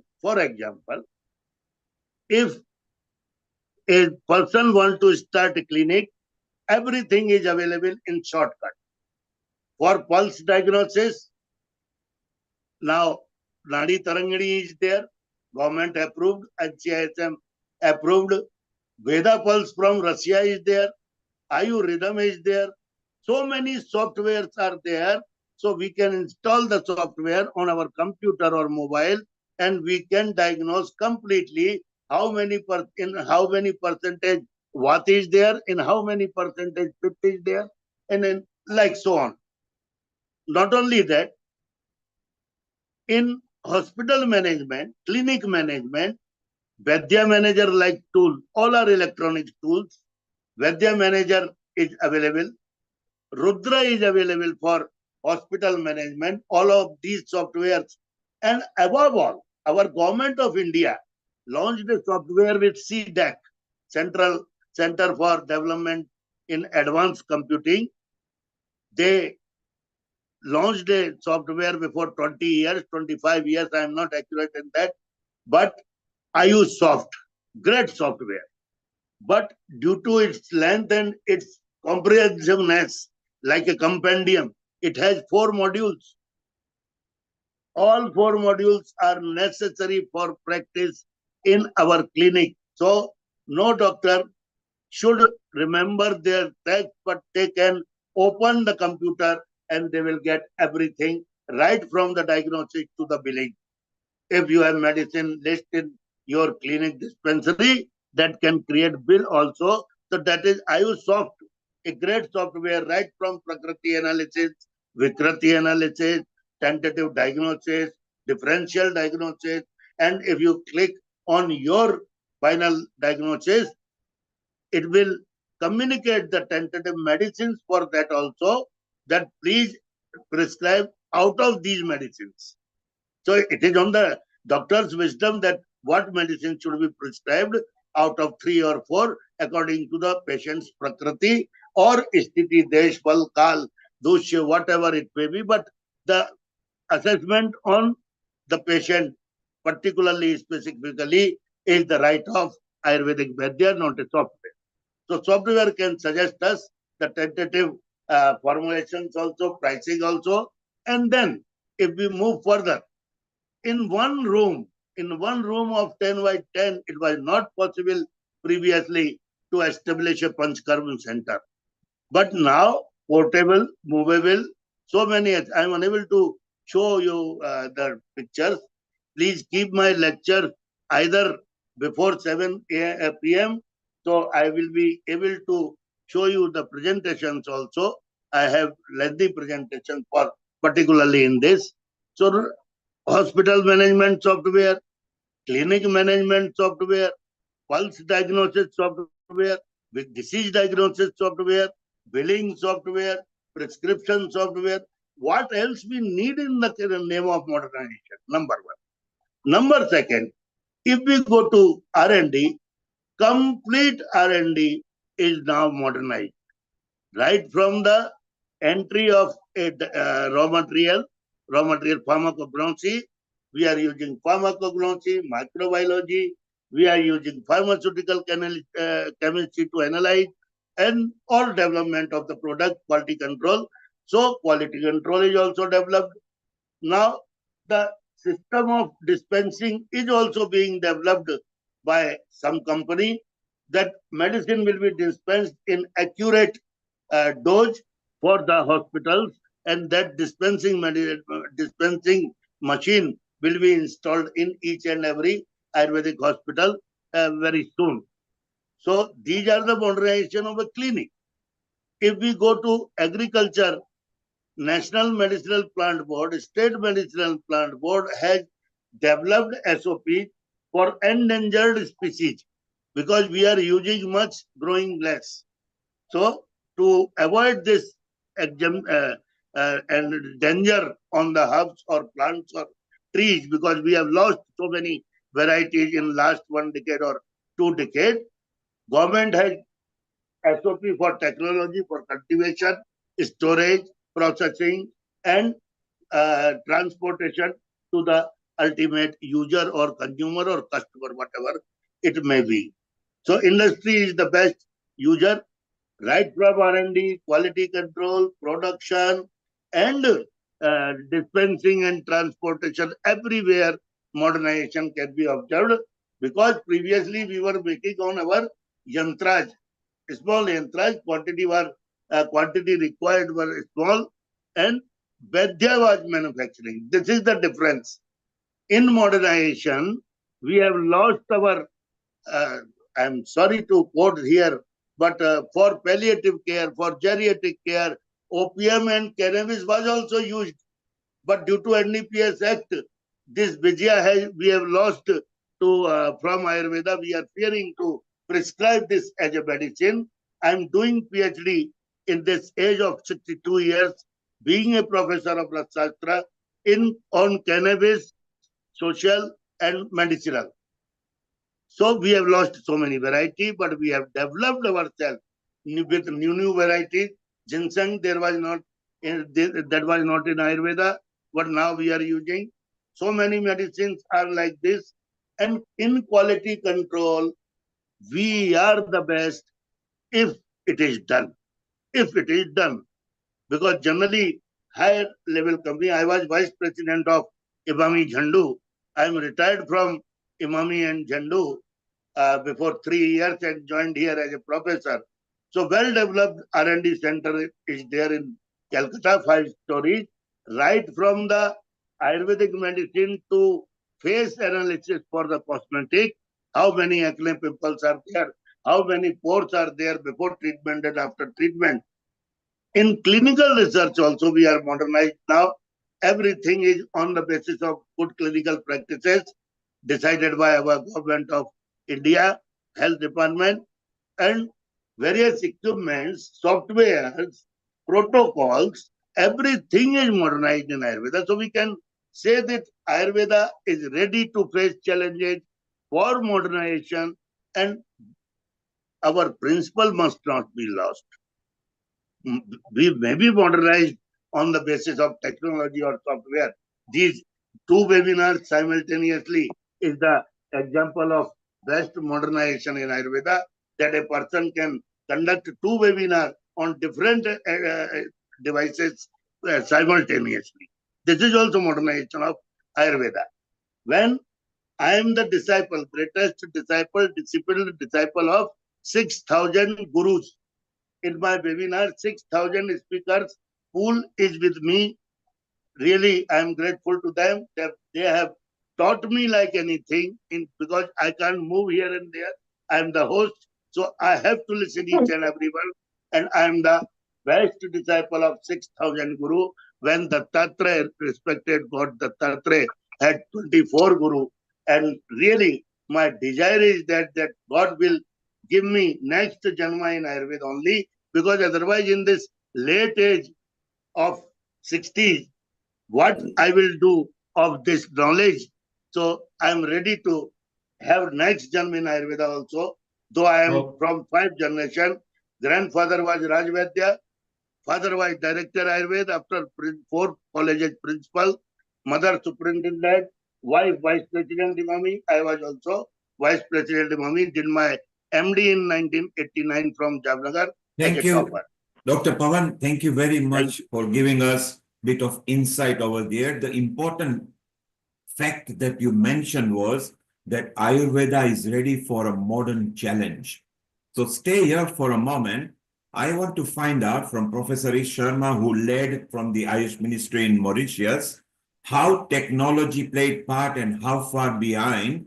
So I'll go around and ask questions to Pardeep as well, who is in Australia. Let's go to Professor Ish Sharma. Professor Ish Sharma, Dr. Pawan is now ready to embrace technology, which is very important. What role do you think technology and AI will play and expand into Ayurveda knowledge at consumer level? Over to you. Okay. Technology is really becoming more and more important with every passing day. Now, today, across the globe, we are able to connect. This is all because of this wonderful technology. And this is in our hands how to use it, how to apply it. So my belief is that we have to make the best of it. There are experts. Interestingly, there are the best technology institutes. The top ones in India are known as Indian Institutes of Technology. they are more than ready to like collaborate with Ayurveda institutes because they want to bring this goodness of Ayurveda into some technical, objective, transferable kind of a protocol where this does not stay subjective, when like it doesn't stay like doesn't is not limited by the mood of that particular teacher or human being. So that surely is Ayurveda has got, on the contrary, Ayurveda has got a lot to offer to the technology and to AI. So because we have got the wisdom, and this is such an objective wisdom which will transform the health scenario the world over. So we are And looking forward to a very healthy incorporation. Neil, maybe there are better experts to comment upon this topic. Professor Sharma, not only do we have a wisdom, but the wisdom has been tested for several millennia.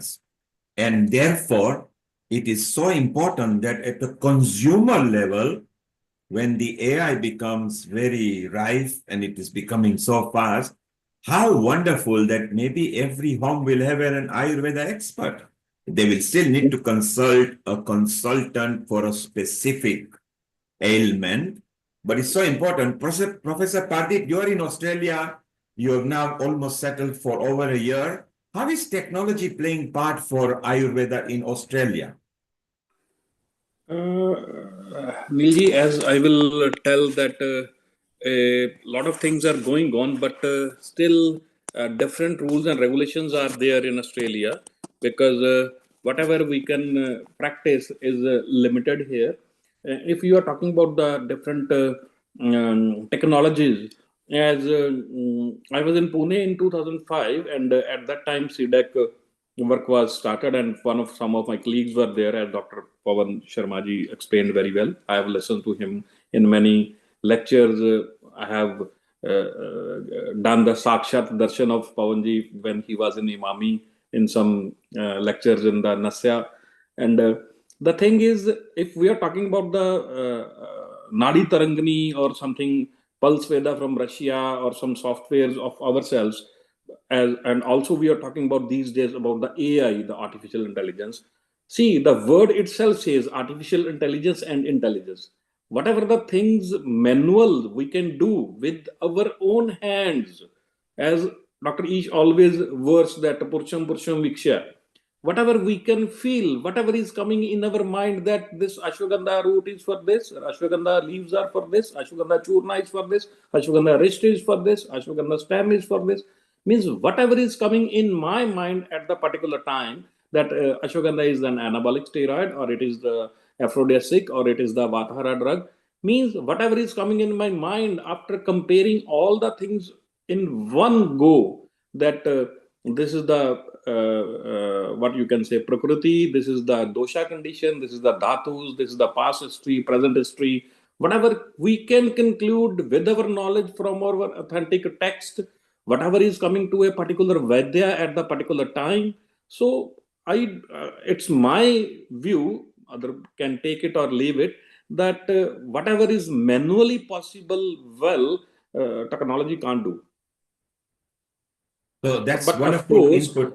with the one more thing to add here, whatever, as Dr. E said, that AI can revolutionize Ayurveda by enhancing personalized health assessments, promoting preventive care and integrative health data analysis. Like whatever we are doing these days, that integrative health approach, combining all the pathies at one level, as most of the times we were discussing that there will be one level that all the pathies will be discussed, and one layman can choose for his particular disease, let it be for the diabetes, if the acupressure is helping this, acupuncture is helping this, Ayurveda is helping this, homeopathy is helping this, modern science is helping this. There can be the integrative approach of the common protocol, the preventive, curative aspects of all the diseases at one platform. Maybe Healing Our Earth can be the best platform for that, for doing that things. That in these types of integrative approach, Healing Our Earth and modern technologies along with AI can help. I think so. Thank you. Thank you, Professor Pardeep. What a compliment way of saying that Healing Our Earth can also be part of it. So stay around. We are going to take a comment from Professor Laxmikant, who will stick to a bit of Hindi in a moment. Just before we go to him, Dr. Pawan, all the software that you are talking about, are they on a beta testing at the moment, or they are approved by the institute in India? They are approved. IOSoft is approved by CDAC. That Nadi Tarangani is approved by NCISM. And in those software also, human intervention is also optional. You should see pulse and then you should mention your recording in the software and tally with the software, like astrology software. Astrology Kundali we can make, but then also we have need of the astrologer for perception. He is very right. Doctor is very right. I am really thanking him. But technology is definitely maintaining some principles, SOPs. Otherwise, in pulse diagnosis, only one sentence I will finish. In pulse diagnosis, what I have observed, I have visited more than 50,000 clinics of Ayurveda on behalf of Imami. In one hand, pulse is there. In other hand, pen is there. The focus is on the line of the patient in front of a doctor. How can that pulse diagnosis be accurate? It is the question. Definitely, it is the question, and that question has been solved by the technology. You can input your intervention also, input your observation also, but technology make it make us confident. Thank you, Dr. Pawan. Technology will certainly help, and we can bring Ayurveda right to any consumer language, because technology can also translate into any language on the earth. Stay around, Dr. Pawan. We are shortly going to go to Dr. Avtar. As soon as he makes his video landscape, please, then we will be inviting Dr. Avtar when his landscape. Amrita, let's welcome in Hindi, that's fine, to Professor Laxmikant Dwivedi, who is here, and if he can start his video and unmute himself. So Professor, you can start your video again, please, and unmute yourself. Professor Laxmikant, namaste, global namaste, आपका स्वागत है Healing Our Earth में. Amrita, over to you. Namaste. Thank you, Neil Kumar. Namaskar, Professor Lakshmikant.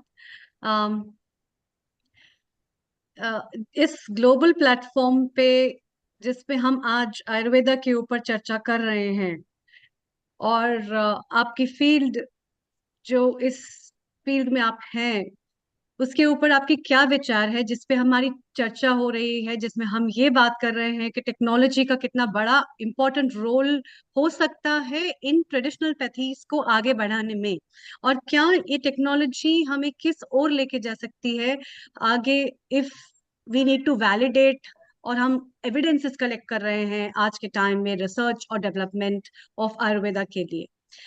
आपके क्या विचार हैं इस पे? धन्यवाद. नमस्कार सभी विद्वानों को. मैं पिछले डेढ़ घंटा से सुन रहा था आपके साथ जुड़ के. ये अचानक लिंक मेरे पास आया तो मैंने जिज्ञासावश इसको ज्वाइन किया, और विद्वान लोग मेरे सामने हैं. कुछ को मैं परिचित हूँ, ईश शर्मा जी हैं, या वैद्य पाटनकर सर हैं, राजन सर. ये रेगुलर हम लोग चर्चा करते रहते हैं. और जो हमारे साथ में और भी साथी हैं जिन्होंने मुझे यहाँ ज्वाइन करने के लिए थोड़ा सा समझाया. तो मैं तो इतना ही कहूँगा कि जहाँ तक फील्ड की बात है, तो बेसिकली तो मैंने BAMS किया तो मैं आयुर्वेद का हूँ. बाद में अगर एक्सपर्टाइज की बात आती है तो मैं रसशास्त्र का हूँ, MD रसशास्त्र किया. फिर PhD किया तो उसमें मैंने मैन्युस्क्रिप्ट पे तंत्र शास्त्र में रुद्रयामल तंत्र पे काम किया, और वो एक अलग ही क्रम है. तो जहाँ रसशास्त्र की बात आती है तो हम लोग पंचकर्म की अभी बात कर रहे थे, और उसको चैनल के साथ जोड़ दिया या जो कुछ भी किया, तो इंग्लिश में अनुवाद करते करते कुछ बदल जाता है, अर्थ का अनर्थ भी हो जाता है. तो बिगिनर के लिए, जो एक्सपर्ट हैं वो इशारे में बोलते हैं, सामने वाला समझ लेता है. तो अभी चर्चा चल रही थी पंचकर्म की, तो वहाँ पंचभूत सिद्धांत से शुरू हुआ. तो पहले आयुर्वेद हेतुलिंग औषध ज्ञान के रूप में था, फिर अष्टांग प्रविभाग हुआ, आज तो बहुत सारे ब्रांचेज हो गए. तो जितने अंग भंग होंगे वैसे वैसे हम आयुर्वेद से दूर होते जाएंगे और होलिस्टिक अप्रोच में रहे तो आयुर्वेद आयुर्वेद है और आयुर्वेद शाश्वत है, कभी भी इसको मॉडर्न से अलग नहीं कर सकते। युग धर्म के आधार पे ये युगानुरूप संदर्भ में प्रतिसंस्कार हुआ है और इसके लिए रसशास्त्र के लिए भी मैं कहूंगा, किंतु एकदम अंग्रेजी बोलना या उसको इंग्लिश नाम दे देना, टर्म देना, ये अनधिकार होगा। पहले उसमें हम लोग जब जन स्वीकार्यता हो उसको रिकॉर्ड करें, तो फोर्थ फेज में रिसर्च होने के बाद जब आगे काम करते हैं और पब्लिकली एक्सेप्टेड होता है तब उसको रिकॉर्ड बना। That is Ayurveda. वो प्रक्रिया हजारों सालों से चली आ रही है, एविडेंस मिलते हैं और हम लोग इतिहास नहीं पढ़ते हैं, पीछे जाते नहीं है। नहीं तो इसमें कहीं दो राय नहीं है कि आयुर्वेद शाश्वत है और युगानुरूप संदर्भ में उसमें प्रतिसंस्कार हुए हैं। और जैसा आपका प्रश्न था कि औषधि निर्माण में भी तो ये सब होगा, किंतु टर्मिनोलॉजी आयुर्वेद की रहेगी तो आयुर्वेद का भला है। और उसको अगर हमने साइंस बना दिया तो फिर आयुर्वेद तो आयुर्वेद है, साइंस एक अलग चीज है। तो वेद और विज्ञान के आधार पे हम इसको देखते हैं। तो मेरा तो इतना ही समझ है कि हम एकदम ही मॉडर्न हो जाएं और आयुर्वेद को संहिता को छोड़ दें तो दूसरी बात आएगी। साइंस पढ़ के आते हैं बच्चे, क्रीम बनाते हैं और कहते हैं साहब श्वेत मल्हर राल मल्हर यादव जी की बुक में है, तो संहिता को हमने हाथ नहीं लगाया। और उसमें अगर है इमलसल बनाने का तरीका जो हम बस्ती में भी काम में लेते हैं या सीख से तेल में भी आगे काम में आएगा, राल मल्हर बनता है उसमें काम में आएगा, और उसके एविडेंस आपको टेक्सचुअल रेफरेंस में मिलते हैं पुरानी किताबों में। तो हम सीधा रेफरेंस देते हैं एएफआई का, या एएफआई में रेफरेंस दिया वैसे जितना देगा, सिंपली हिंगवस्तिक चूर्ण। तो ये सारी बात।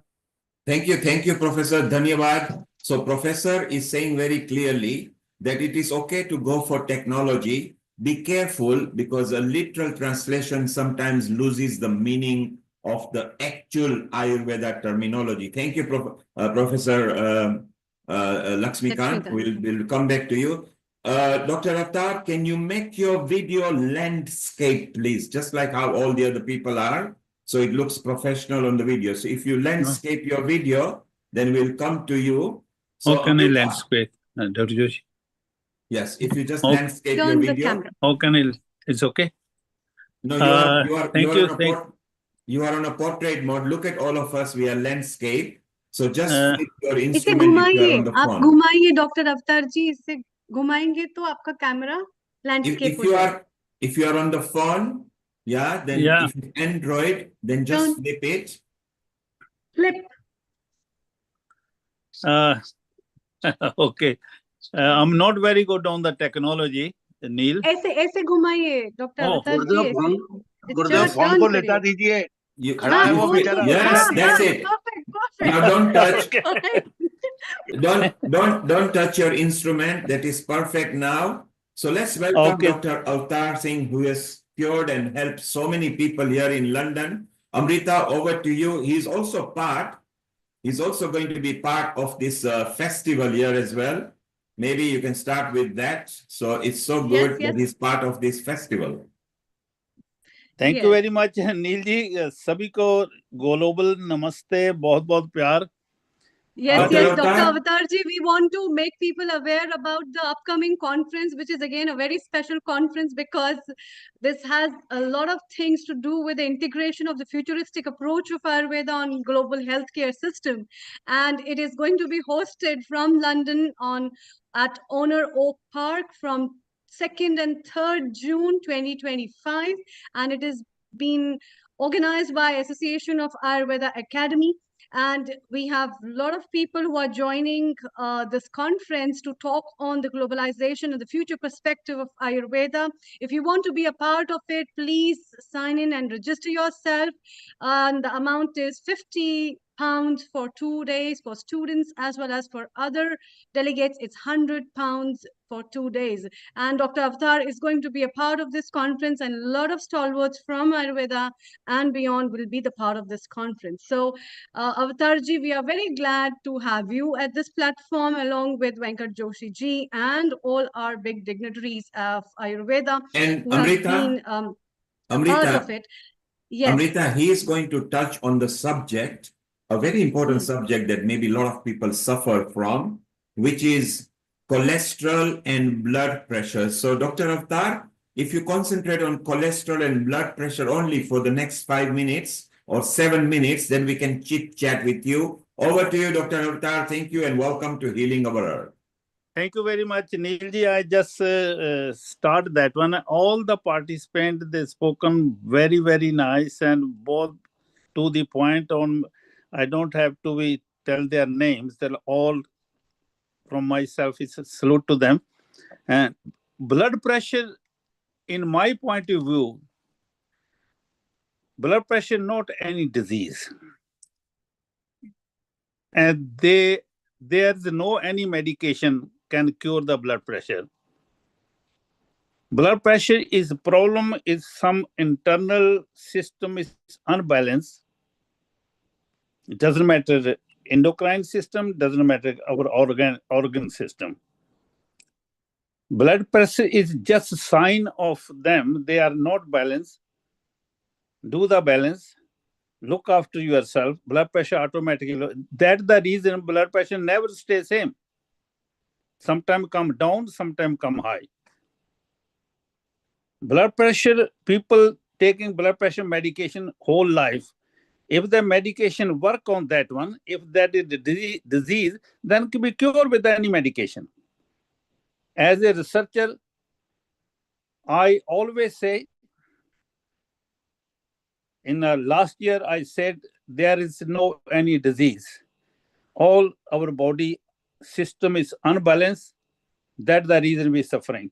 As before, we have the very good technology, and they say we look after our body system at least once a year. We call Panchkarma. What for the Panchkarma? To that, there is make the balance Vata Pitta Kapha. Which dosh is unbalanced, when you do the balance, automatically our body start working, our system start working. We no need to teach our system, cure our themselves. We have to just give the little support, then automatically they start working. You need the one good professional Ayurveda Acharya, go to him. He can tell you if he know the job. Many times I told in my videos, I said, do once a year blood check, full blood check, take that report to the Ved, doctor, homeopathy, allopathy, anybody. If he tell you 50% your problem without telling him, that means that Vaidya, doctor can cure you, give you the relief. Don't tell him where you are pain. Don't tell him what you have the problem. Just give your blood report. And tell him, if the Ayurveda Acharya, they always check the nadi. Pulse check. He can tell you without you telling anything. Otherwise, Ayurveda Acharya, they still have the very good Acharya. They can, if you know the job, he can tell you. And he can tell you what you do, then your system become balanced. You don't need to whole life medication. That's my belief. That's what I'm doing here. Not of one or hundreds, thousands of patients we done that one. Do the balance your body system. Eat what your body need, not unnecessary. If your body reduce, your system say unhappy what you eaten, don't eat again. Our body is very clever. Our system is so clever. Nature made this body. No one can make next 1 million years. We already have an Ayurveda is best knowledge. If somebody keep little bit knowledge, then blood pressure can solve. If they're not solving that blood pressure, then you have to go and check up properly, then blood pressure. So even good Vaidacharya within 2 to 3 weeks, bring your blood pressure normal. He tell you what kind of organ is not helping you or giving you the problem. That's in my clinically experience I done. I'm not saying how many patients I done blood pressure medication. They don't taking any more blood pressure medication. Other, you say triglyceride or cholesterol. Why cholesterol is in our arteries, veins is stuck? That is also because we doing everything, enjoying our life, no food we eating properly, no sleeping like before Sharma ji and other my colleagues, all they told that one. Pradeep ji told this one. We actually abusing our system. We not sleeping properly, no eating properly, not doing rest properly, unnecessary taking the stress. We never calm. We always think we are intelligent, our children are stupid. We are intelligent, our relatives are stupid. This is the biggest problem, I think.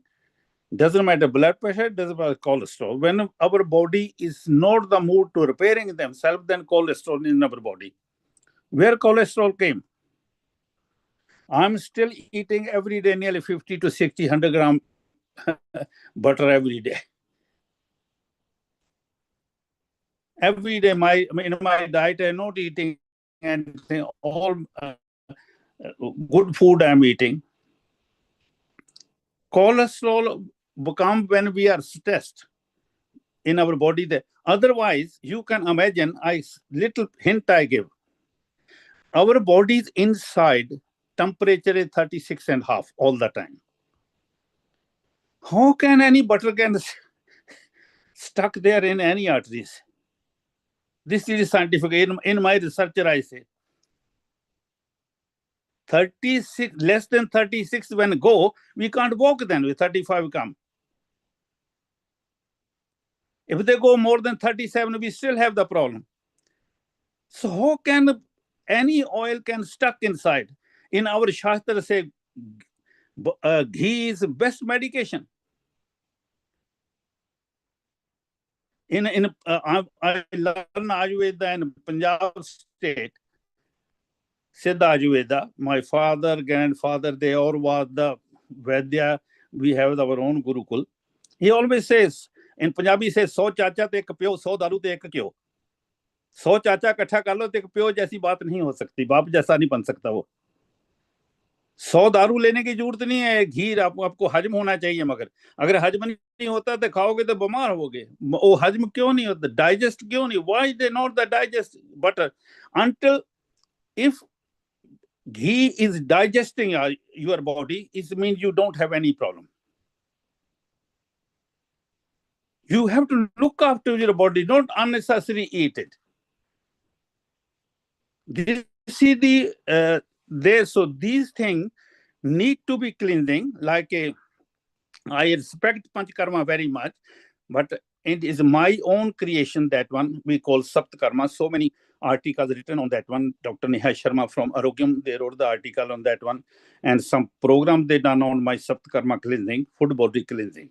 I design is new type of Saptakarma, full body cleansing, then clean every part of body. And beauty of that one, you can give to, I gave 1.5-year-old child and 99 plus, any stage of any problem or health problem. And very easy to take, and a clean whole body, not only some part of. We know all the Panchakarma, and Panchakarma is a great therapy where you can't give the Panchakarma, you can give the Saptakarma. That's my own invention, and I'm doing that one. And most of my patients, cancer, COVID, everything, I'm using that one. That is the best medication I made for the autoimmune diseases. They call autoimmune diseases, in Ayurveda we call asadhya, mahasadhya. They give the new name. Everybody is like clapping the, allopathy they done. Allopathy just only 200-year-old. This world is living 1,000 million years ago. And with the Ayurveda, we're doing that one. So great job, that one. And blood pressure, triglyceride, this one, all these are problems because we not look after our body. We not look after our system. We want to, through the medication, cure. No one can cure. Whole life, if somebody want to take medications, go ahead. But if they want to cure, find the good Ayurveda practitioner. As I told you, take your blood pressure, blood report, give it to him. If he tells you the 50% your health problem without you are telling, then he can cure you. Ayurveda practitioners are very great. They know the Ayurveda, who know the proper Ayurveda. They can deal with that matters. Thank Not you, only Doctor. matters, they can deal any matters. Thank you, Dr. Avatar. So Dr. Avatar is very Thank you. clear. You don't have to go and give your history to an Ayurveda expert. Give them a proper blood report and see how much they can diagnose for you. Then the confidence will come. And once you get the confidence, then whatever the doctor is talking, you will be able to get it in you, and the treatment starts naturally rather than allopathy. Dr. Vaidarajan Patankar, your quick comment on that, and Pardeep, your quick comment before we go move to Harshavardhan in Pune. Very well said by Avatarji. Yes, in our house, everyone consumes at least 3 teaspoons of ghee, homemade ghee, every day. And we are all fit. I am now 66, but still going strong. So thank you very much for highlighting this ghee, because so many our patients also ask, is ghee okay for us? So I told them, yes, you have to consume it, because the lubrication which we need. Sorry to say. Yeah, your signal is cutting off. Pardeep, you in Australia, you love ghee? Yeah, of course, Neilji, I love ghee. आप health से नहीं देख सकते. So let's remind the consumers and the people who are listening to us on YouTube, Facebook. Yes, ghee is good, but don't be crazy. That doesn't mean you start drinking ghee. Everything in moderation is very good. Ghee, 1 spoon, 2 spoon, 3 spoon, whatever is suitable for your body, it is good and it's okay to consume, and try to make sure that it's not adulterated ghee and is as pure as that you can get. So that's the benefit. And to get the confidence on your Ayurveda expert, take your blood report, hand it over to them, give them a chance to read it, and see what they come up with. Is what Dr. Avatar does with his patients. And he has got a lot of testimony. If you go to his Facebook, you will see it down there. Dr. Avatar, thank you very much. It's wonderful. Stay around. We're going to chit chat with you in a moment, okay? I want to one thing clear about the ghee. Yeah. If you don't digest the ghee, it's mean not suitable for you. Your body need to be repaired. Only eat ghee if you can digest. Sorry to this one. Not clear, everybody can do it. But if you don't digest, go and find out good physician. He can tell you what is the reason you don't digest. Until you digest the ghee means you are perfect. So there you are. Make sure that you can digest the ghee. Don't go crazy on it. Like everything in moderation is beautiful. Let's go to Harshavardhan Kulkarni. I think they are in Pune. His mother and father both have been at Healing Our Earth regularly. Amrita, over to you, and let's welcome in and his specialist subject, and then we chit chat with him. Over to you, Amrita. Thank you. Thank you, Neil Kumar. Thank you, Dr. Avatarji, for joining us. It was a very good discussion, and it's time to move from UK to India. Dr. Harshavardhan Kulkarni, global namaste and a warm welcome to this episode of Ayurveda. Your talk very precisely is on an evidence-based study in case of male infertility, and you have been practicing with your mother in this field, and you yourself is an Ayurveda professional, and practicing and believing in that system, you have cured people, and that's what you are going to share with us. So over 5 to 8 minutes, it's up to you. Kindly share your presentation. Yes, and I will over share. to you. Okay.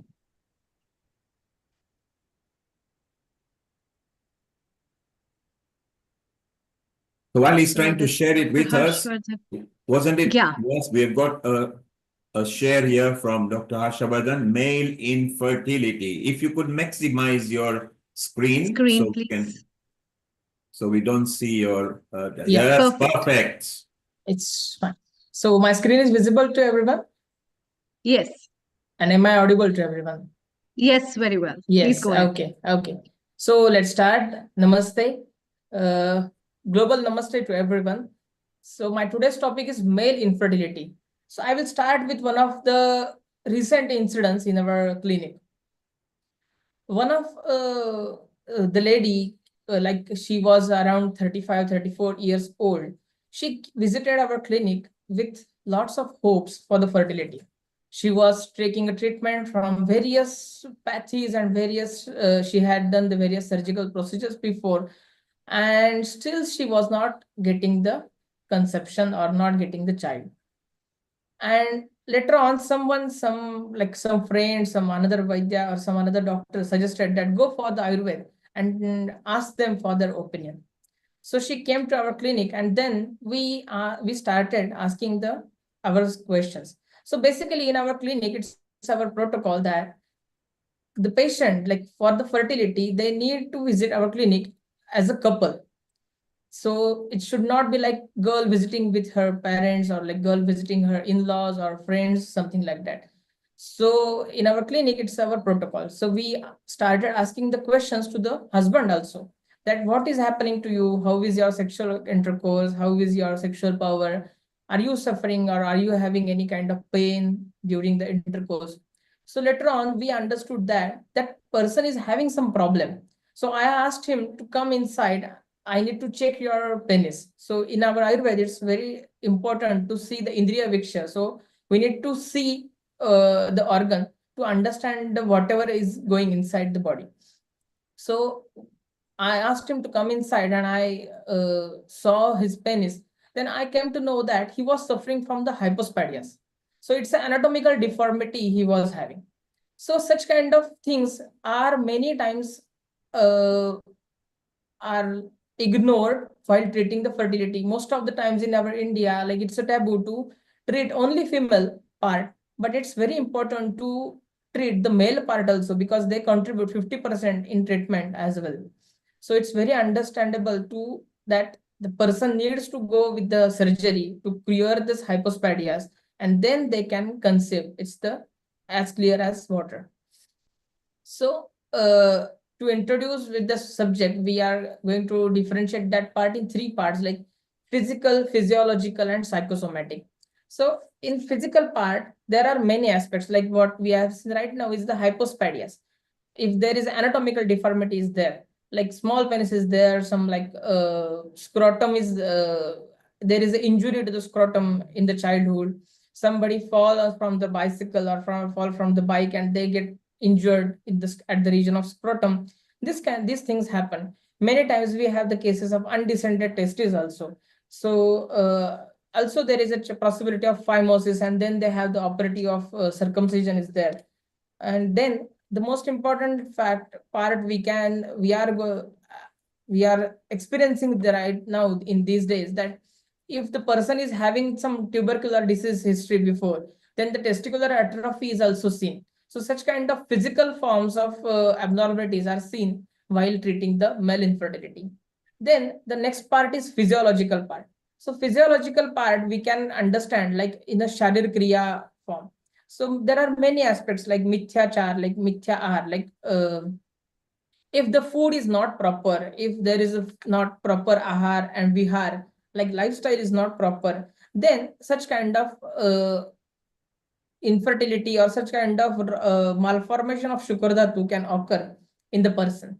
Right now, Dr. Avatar sir was talking about the ghee consumption and everything and the Agni aspect of it. So it is really important to ask the patients to consume the ghee to increase the snehana gun in the body, so that people can increase their Agni and their the dhatu formation or the tissue formation is very well, and ultimately they can become the fertile. So we need to understand the Agni, and we need to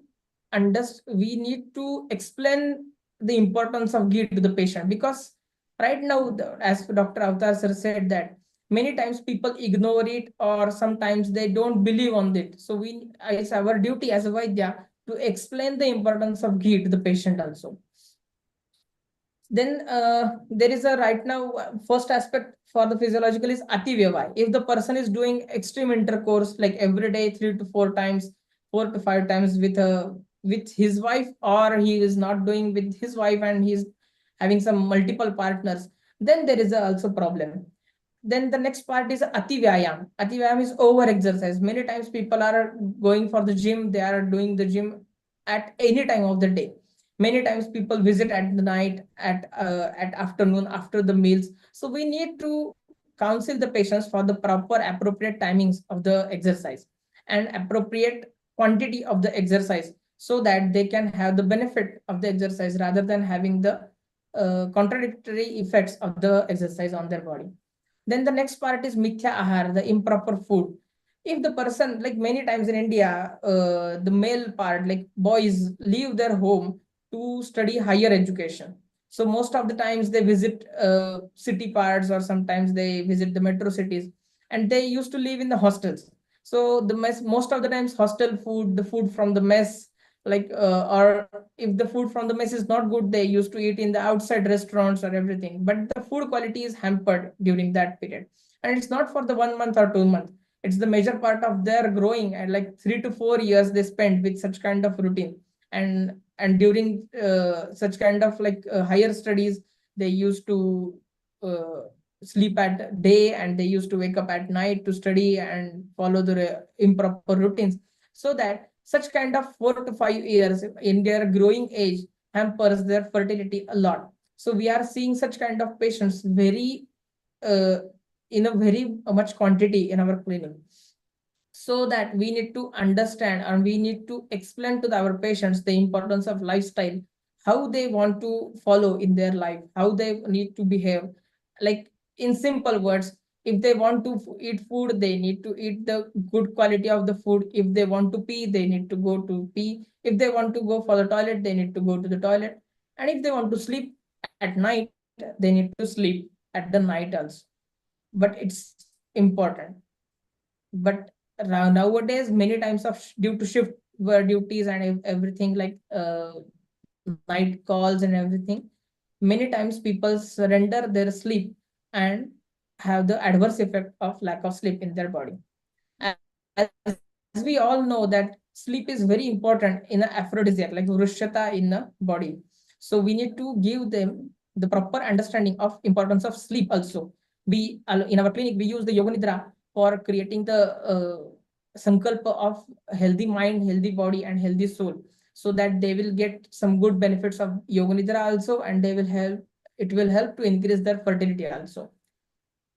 Now the next part is psychosomatic. The many times people are suffering from the stress, overeating. So many times people are obese, so their motility, their sperm count gets hampered in such kind of things. So next part is addiction. Many times people smoke, or they consume the alcohol weekly, daily.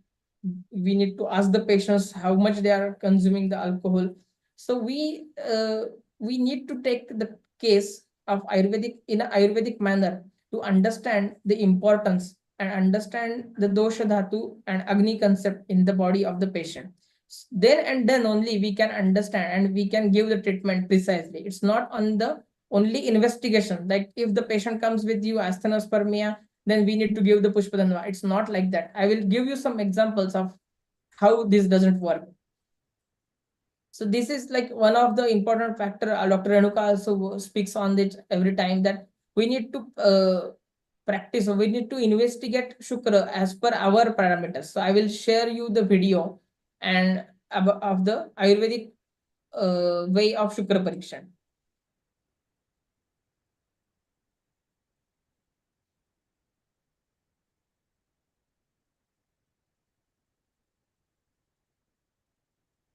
So right now we are seeing here, this is the Kafadushta Shukra. It went in at the bottom of the vessel, and it's like a granthi, it's like a clot. So it's not dispersing in the water after a few minutes also. So it's properly Prithvi Apa Pradhan, Prithvi water element dominant Shukra. So we need to give here the treatment according to our principles, irrespective of it is having asthenospermia or less number of stones or more number of stones. It doesn't bother to us. I will like to share one case. It is like I have the patient who was having amlapitta, shirashul, manyashul, and if his food timings are irregular, then he used to suffer from the chardi, like vomiting also. He used to go to the toilet for 2 times in a day. He was having adman, and there is a peculiar feature of mukhadushika which was with the pus. So it is very important to understand, according to Ayurveda, mukha, like face, is the site of the shukra dosh, shukra dhatu. So mukhadushika and the puya are clear signs that the shukra is dushta with the pittaja dominance. So according to allopathy, the diagnosis is asthenoteratospermia. History, was a history of seminal vesicle calculi, and MRI was done in 2021. That was left ejaculatory duct wall calcification was there. I don't want to go in the deep in the allopathy part, but according to Ayurveda part, we started with the deepen pachan treatment. Since it was the pitta dominant disease pathology was there, so treatment of pitta has been given, such as virechana, rakta mokshan, and shirodhara to calm his stress and stress levels. After that, chikitsa, shirashul and manyashul was completely gone. Amlapitta was totally relieved, and he started sleeping very well. So that what effects are having, we can see in the allopathy reports also. So that nidra has been cured and the amlapitta has been cured. So pitta dominance is cured very well and pitta is balanced. So that in next slide we are seeing the results in allopathy reports also. So in the 24th of May 21, he was suffering from asthenoteratospermia. Many people know astheno is the lack of motility, terato is the anatomical deformities in the sperm count. And after he started treatment after 6 months of this report, and we got the result on the 27th of October 2022, which is a normal count with normal motility and normal morphology. So these kind of results we can achieve with the Ayurvedic diagnosis and Ayurvedic treatment, and we can change the allopathy reports with the help of Ayurvedic diagnosis and Ayurvedic treatment itself. After that, his wife got conceived on the November 2022, and she was delivered the beautiful girl child. All the reports were normal and healthy pregnancy was there, and female child of 3 kg was born with such kind of Ayurvedic treatment. There is another case I want to share. Some like how the things works according to Ayurveda. Harshvardhan, thank you. If you can stop sharing screen, because Yes. we need to even ask a couple of questions. So Yes. Go ahead. Minimal. So if you could stop sharing screen share. Yes. And then let's see if we can get into a question. So if you stop screen share, Yes. wonderful. So Yes. do you feel that there is a taboo for couple to come around, or nowadays in the modern time, they are easy to come and talk about their personal sexual life so that they can find a solution? Yeah, it's a still taboo in metro cities also and in rural areas also. That most of the times male partners are very much ignorant to take the treatment. But nowadays, due to social media influence or some kind of health awareness, in 10 couples, out of 10 couples, 1 couple is there that they are agree and the male partner is ready to take the treatment initially, and after that female partner takes the treatment. So otherwise, do you feel that the male dominancy always blames on a female? Is that what you think? Yes. Let's go to Vaidya Rajan Patankar, who has got a lot of experience because he's been practicing. Dr. Patankar, Vaidya Patankar, what is your opinion on this? Do you think society is more open to this kind of solutions now? No, not yet. As rightly said by Harshvardhan, male dominance is still there, and not only in the rural areas, but in cities also. And you are in Mumbai, of course. You are in the metropolitan city of Mumbai.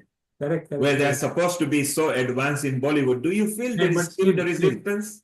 Yes, still there are so many couples who are not ready to come to us, as very well explained by Harshvardhan. and that is, in my opinion, main problem of the infertility in male, because female goes to so many doctors, they used to go through IVF and so many other opinions, Avenues.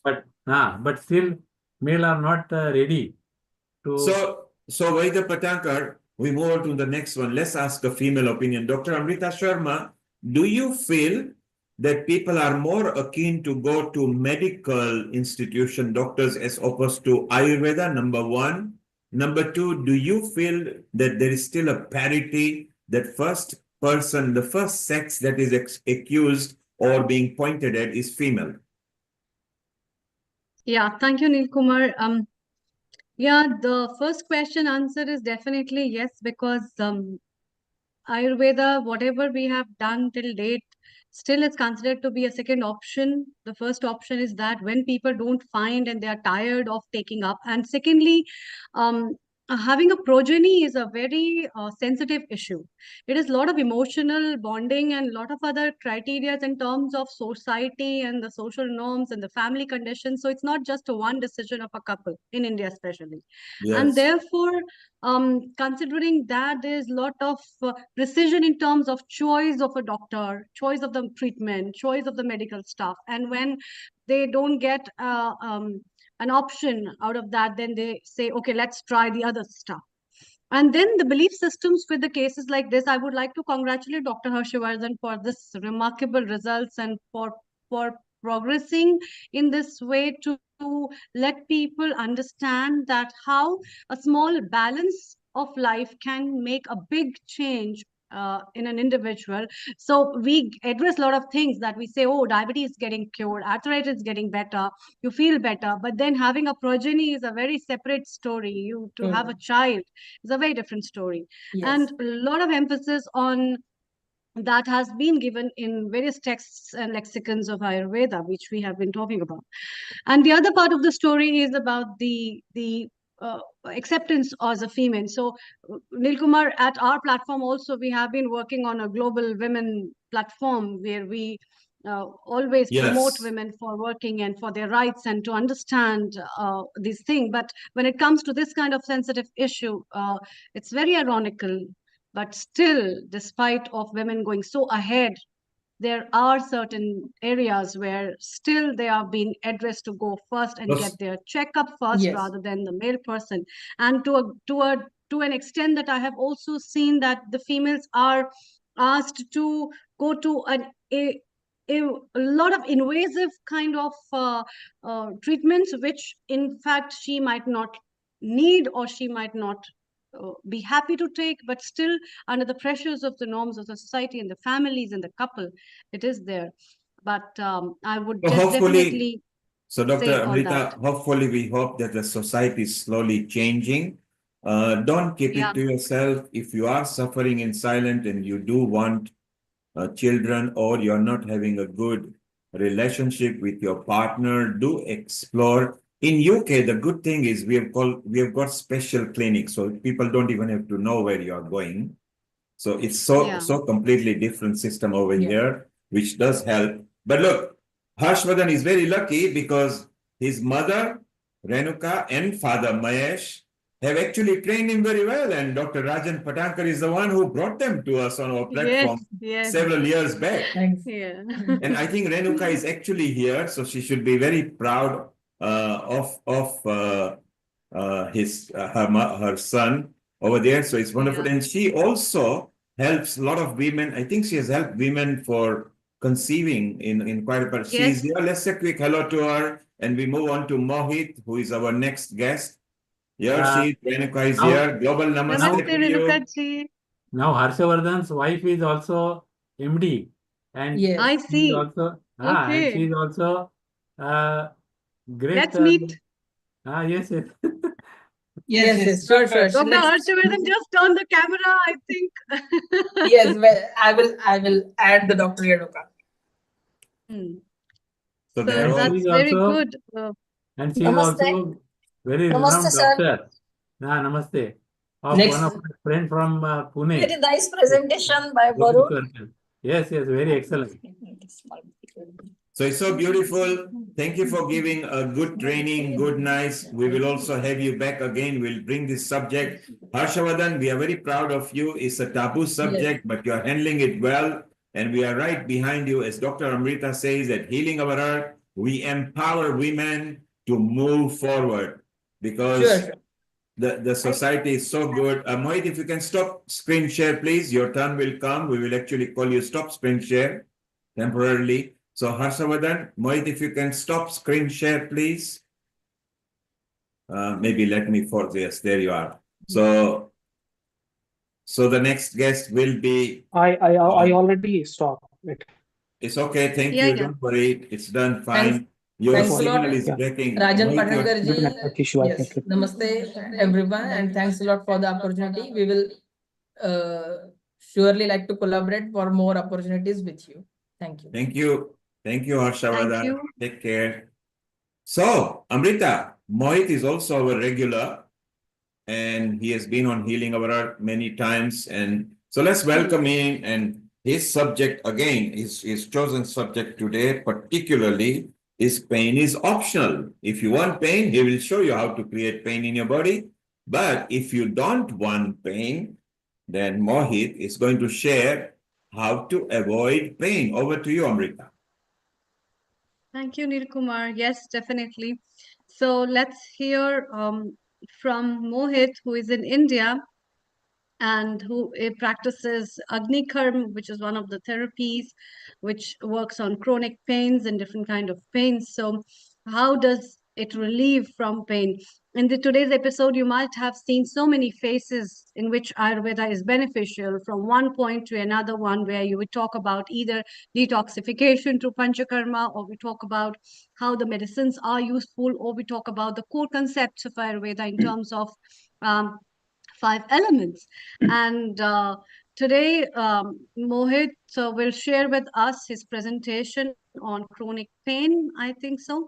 So could you please address the audience and over the couple of 5 to 8 minutes, share your presentation. Over to you. Thank you.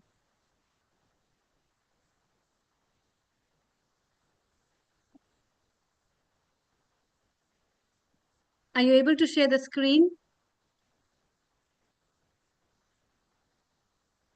Your voice is Amrita, cutting. his signal is very poor, so we will have to come in. Yeah. Global University to all. So I'm Dr. Mohit Sandhu. Thank you so much to all, and thank you to God Dhanvantri to giving me such. Am I audible to all? Yeah, your voice is breaking, but then please continue and let's see. Please start your presentation. Yes. Hello. Please continue. Please continue. Hello. Can you Hello. hear us? Dr. Mohit?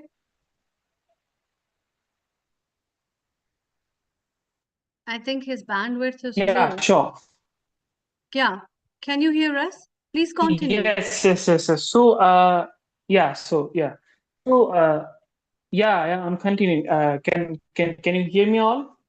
Yes, please continue. Yeah.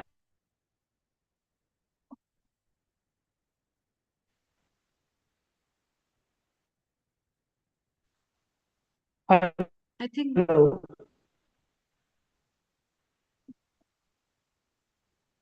So Amrita, he's struggling. Let's bring you back. I'm going to stop his screen share. I will break into it. Hello. Mohit? Yeah. Mohit, you can stop screen share. Am I audible right now? Mohit, if you can stop screen share, please. Your bandwidth is not working, Mohit. So let me just break into your screen share for a moment. Well, there you are, Amrita. Maybe, Mohit has actually locked us up. Yes, we are now fine. So Mohit, stop screen share. Your signal is not good. We'll try to come back to you after an hour. So Amrita, what a wonderful sessions we have been having. maybe it's time to just summarize and chit chat. So it's important that we bring different kind of subjects on our platform to educate people, and it's also important that people actually get their inputs in. So shortly we'll be visiting Ravi Banot when he comes in. Yeah, I think, yeah. In fact, if Dr. Harshvardhan is still there, we can have a little more talk on his topic, and if other people want to Dr. contribute Renuka to is there. that. Mohit is there. Mohit, don't screen share if you can hear us. Mohit, I will not spotlight you because you are locking our system. So just stay around. We'll bring to you at the end. Dr. Patankar, Rajan Patankar. So important subjects that we've been covered. And okay, so let's move on. And if Ravi is coming a bit later, Amrita, maybe we can bring Dr. Ulrich. Yeah, we have Dr. Zope as well. Harshvardhan is here. Let's continue a bit. He's here, over here. Yes. So Harshvardhan, as we were talking, that you have found a solution where you ease people into talking into their personal life so you can help them. Yes. Diagnose where we have got the root problem and everything. Do you feel that you have found the right treatments? Does it help people? Yes, of course, because it is really important to understand that counseling is very important part, your rapport with the patient. So first off, if the patient comes to you as a first visit, he will not elaborate about his history and his sexual behavior. So you need to give him time, some like 1 hour, 2 hour. After that, phone conversation. Sometimes the conversation when he is alone at his home, we need to do such kind of practices to understand what is happening inside the body, and then we can understand the real cause, and so that we can treat. Many times, like I will like to share my screen. I would like to share one of the case. Can I share my screen? Not presently, but wait for a moment because Mohit wants to. If you stay around. Okay, I will just speak. So one of the patient I was having, he was suffering from the diabetes, and he was having some like pustules or like some rashes on his skin all over the body, and he was eating the food from the mess for so many years. So there is a Raktadushti is there, and after that some Mausadushti and Medadushti is also there. So first and foremost, we need to understand the Agni, and we need to treat the Raktadushti, the Mausadushti and Medadushti of that patient. And after that, we need to administer the aphrodisiac or Vrusha treatment. Only and only after that, this treatment works.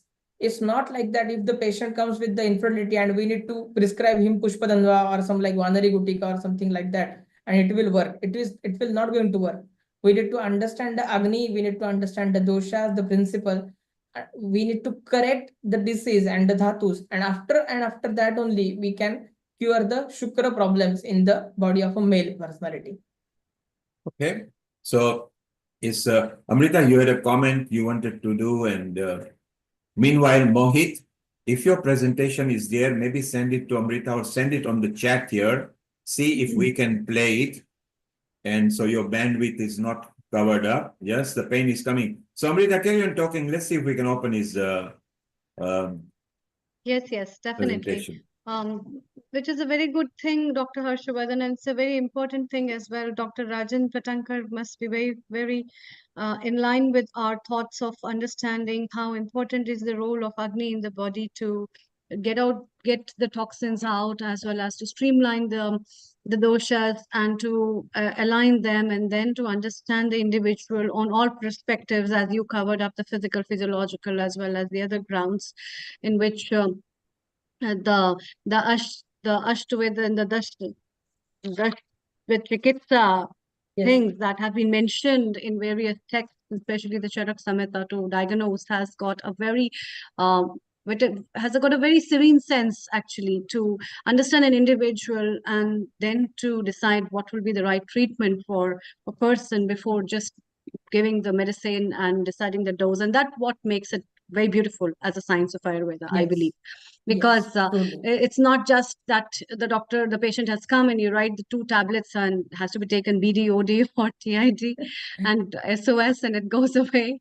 But then it's much more than that. And that's why there are a lot of parameters that we have been talking in various institutions in India, where all that work in Indian knowledge system in terms of health and wellness is going on to discuss about the parameters that how these can be compatibly made. It was a very good work. In fact, a small example that you had shown of how the kapha dushta semen was there, which is a very Yes. good example. I think small practical things must be taught to the students who are taking up the Yes. graduate and postgraduate courses, because Of it course. gives an in-depth confidence to the people as well who are practicing all these things. And then that's where the evidence comes from. Your belief in yourself can make you believe in others as well. I think so. Yes. Yes. So, Certainly. which is very beautiful. So, if we can have his presentation, Dr. Mohit's presentation, and we see, if you have a low bandwidth, Dr. Mohit, you can just switch off your camera and then say something, and we can like find out how it works. It's not working or downloading at this end.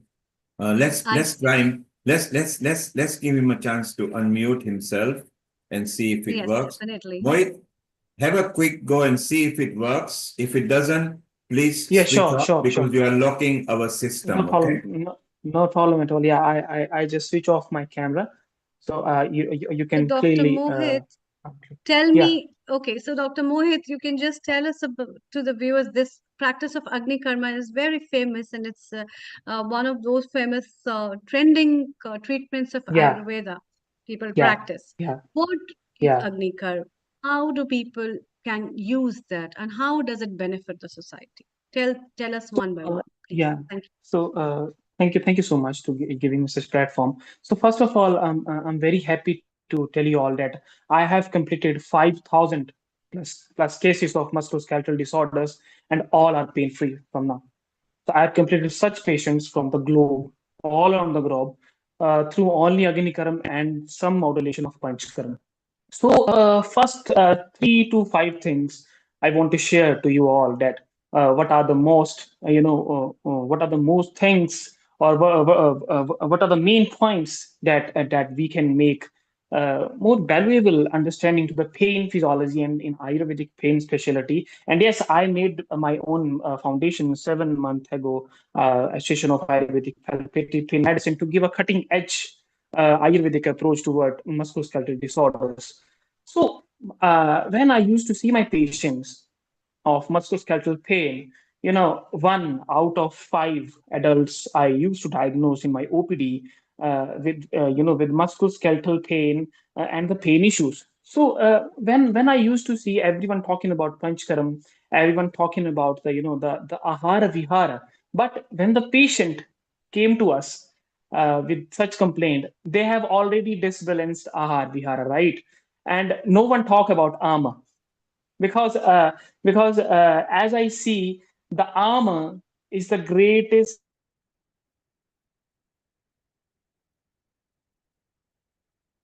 Mohit, in case you are not aware, or Amrita, the presentation is on the screen now, and we start with the first screen, how Ayurveda Yeah, transforms sure. chronic pain.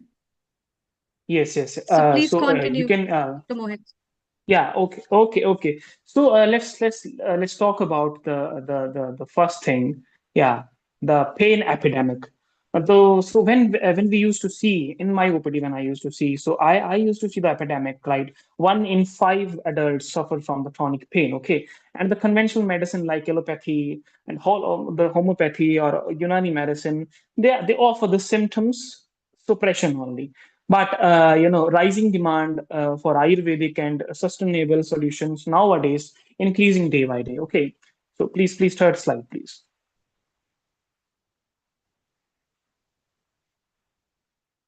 Dr. Amrita, third slide, Yes, please. we're sharing the slides. Wait a second. Okay. We will carry on. So yeah, it fluctuating out. It's okay. So yeah, Ayurveda unique pain perspective as I used to see the patient of pain management daily in my OPD, like 15 to 30, in my IPD, like 15 to 30 IPDs only of pain, only on musculoskeletal pain. So when talking about the Ayurvedic unique pain perspective, we usually see pain as a shula. Okay, the imbalance of dosha and dhatu. So there is a difference between Ayurvedic and modern sciences. What is the main difference? That in Ayurveda, we study about the molecular disturbances of a cellular on the cellular level. It's like a quantum physics or quantum mechanics of a cell. And as Ayurveda is Shashvat and due to Apat Updesh, due to, by the higher beings, it has been told that every dosha, every dhatu depends on the different prakriti level. Okay, we call it as a body prakriti or dosha prakriti. There are two type of prakriti. One is the prakriti came from the bomb, from the uterus, which cannot be changed throughout the life or throughout the ages. But the doshaj prakriti, in which we find the disease or the rog. Talking about the pain, we find more bath aggression or more the Vag dominancy during the pain. So chronic pain reflects long-standing three things: Agni Mandya, the stability of the Jatragni or the digestive fire. Arm is very important. No one talks about arm nowadays. See, I used to teach armor about armor to the patient, that what is armor? Armor neither digested nor get out through your poop, not get throughout your sweat, not get throughout your urine. So where it goes? When armor went to the liver, it deflects the KFT. Okay, it show the increased KFT and creatinine, the bilirubin and biliverdin levels. Okay, when the armor goes through the spleen, it will show you splenomegaly. When it goes in the pancreas, it will give you madhumeh. Okay, and when it will goes into the musculoskeletal orders, masa, and the bones, it will give you sandhigat bath, osteoarthritis, rheumatoid arthritis, because the arm is the main enemy of all the musculoskeletal disorder, as I used to see in my practice. So always I try to treat my patient with Panchkaram modulation and with the Agnikaram modulation to treat as soon as possible in between 7 to 10 days, because patient came from a traumatic, the emotional trauma, allopathy doctors gave to them, that you can never to be treated. Okay, so I introduce a new thing, a new model. I call it as a BP back model. BP means Batach pain, back means visual analog charting. Actually, it is not certified and due to the national and international community, but it's my own yukti. A Vaidya, Ayurvedic doctor, always use its yukti, apatubdesh, and shashvat Ayurved in to treat the disease more precisely and more deeply. So I introduce a back model to every physician and to every doctor that through which we can go more deeply to the pain. It's a unique Ayurvedic scoring technique, bridges modern intensity-based scales and Ayurvedic symptomology, help in classifying pain types and tracking healing progress, and based on the Bhataj pain type. Because see, every pain, whether it is fibromyalgia, whether it is cervical pain, whether it is sciatic pain, all pain are associated with Bata, and that Bata came from the Amaj Prakriti. So this is the photograph of the model. You can see in which I integrate the Bataj Shula, like Toda, Vedana, Pida, with the modern intensity of the pain. Okay, you can see the photograph. Please, just please, yeah, please download. Yeah, you can see the photograph in the back score. In the modern sciences, you can see the back score. But yes, why we are not integrated the back score with the Bataj, Bataj pain type? You can see 1 and 2 is like Tanu and Suksha, like mild, dry, and vague. Okay, third is Toda, like a pricking and pin, like in sciatica. Chala, radiating and shifting in sciatic, in lumbar spondylosis, and lumbar disc degenerations. You can see the shifting. So through Through this, we can deeply go through the Batha and we can find the Batha in the X-rays and MRI integrations. Okay, so let's create the tools to transform the Ayurvedic way. See, Agnikaram with surgical needles. You can follow my YouTube channel. You can follow my podcast. I used to treat the patients with the surgical needle. Why surgical needles?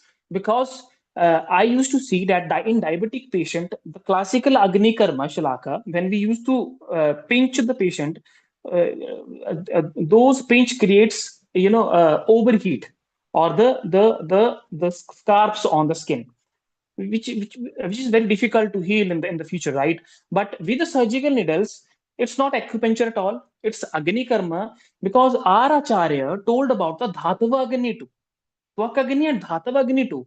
So it depends upon the marma. Marma is the collaboration of the artery, veins, ligaments, muscles meeting on a one point. Okay, so it's aimed to deactivate pain receptors, boost endorphin level. Very, very important. We increase the endorphin level at that area and automatically arm decreases. Arm, because we have to digest the arm in the stomach only. If arm will not digest, it will give you the chronic pain specialties like osteoarthritis or rheumatoid arthritis and lumbar spondylosis, in which you can see the desiccations and osteophytes at the vertebral level or in the X-rays. Modulation, energy-based neuromodulation is there with the karma. It is very, very beautiful treatment to targeted stimulation to break pain pathway instantly in between 1 to 2 minutes. Okay, rasayan therapy. Rasayana are very, very important to treat the chronic pain very fastly, because rasayana, these regenerate the cells and regenerate the muscular myology and the fibers around to the marma. That is very important. And the last is Panchkaram Chikitsa. Everyone told about the Panchkaram Chikitsa, that we should go through the Panchkaram Chikitsa. And as a Vedya, as a doctor, as a doctor of Ayurveda, authentic Ayurveda, I used to give Panchkaram Chikitsa to only diseased person according to their armor, their agni, their dosha, their stroto dushti, that is a capillary dushti, that goes through the samprapati. And supportive panchkaram, you all know that snehana, abhyangam, it is not massage. It is abhyangam. According to the anatomy, we absorb the oil from the skin to the muscle, to the organ. Swedanam, basti, any chikitsa. Through we reach up to that dhatu level, asti dhatu level. Asti dhatu level means the bone level, in which we gave a smooth structure, smooth desiccated structure to the bones to prevent from the osteophytes and rheumatoid arthritis or osteoarthritis like conditions in the future. Key drugs: Dashmula, Shalaki, Rasna, the Google, and Amalaki. Google are very specific drugs to clean the arteries and veins. See, as Dr. Avtar beautifully told about the cholesterol, but according to me, according to Ayurveda, when arm went into the blood regulation, it toxify the blood. So people doesn't know when to eat, how to eat, when to take water, because our acharya told us to how to take water during the food, or before the food, or after the food. So people doesn't know. Most of the people used to take water after the meal, after 1 hour. So it give arm in the gift, and it will give you osteoarthritis, rheumatoid arthritis, and the nerve depression. So third one is the pranic and mental connection. Very, very important. Why? Because most of the patient came from the traumatic psychopathic traumatic injury, that we used to take allopathy from 15 years, from 14 years, and we are not good. The pain subsides in their brain, not in the muscle. So we have to connect with our patient. We have to understand their rajas and tamas dominancy, the dimensions of their rajas and tamas. We have to counsel them for half an hour, because I used to counsel them half an hour to get out of the rajas and tamas dominancy. Yoga, pranayama, dhyan stabilize the nervous system. Most important, the ahara vihara. And I think Acharya Sushruta told very deeply about ahara vihara, through every dosha, through Agni Mandya, through Shroto Drushti, because it is very important to tell each and every single ahar vihar regimen to your patient, whether send to their WhatsApp number, whether write to them, because we have to send them all of the things. They don't know about the ahar vihar, they don't know about the ama. We have to teach them. We have to properly teach them that what is ama and what is ama doing in your body. That is very important. And pain is optional. The Ayurvedic truth: chronic pain is reversible. It is holistic. We can heal it, but not inevitable. BP back, as I introduced you, the new innovative idea allows accurate tracking of the bath and pain points. Ayurveda not just manage pain; it resolves the source. And please, last one is, yeah, last one. And the final message is, see, treat the root, not the symptom. Rekindle Agni, very, very important. Rekindle the Agni. If your Agni is good, if your bath is good, if your consciousness is good, you can we can aim to the pain-free globe. Pain-free globe, in our healing of earth, in the mechanism of healing of earth. I have only one aim: to make our globe pain-free. And with the BP back system, Ayurveda enters the era of precision pain healing with the deep knowledge of pain physiology, according to Acharya Charak and according to Acharya Shushruta. And last one is I want to really share to you the success stories about some of my the first is a lady and her husband. This lady, she cannot even sleep, she cannot even sit, she cannot even walk. In between 7 to 8 days, the Trendelberg test in sciatica become negative, and Ayurveda is only the source through which we can make the negative Trendelberg test. And this lady runs toward her home without any pain, and she's pain free.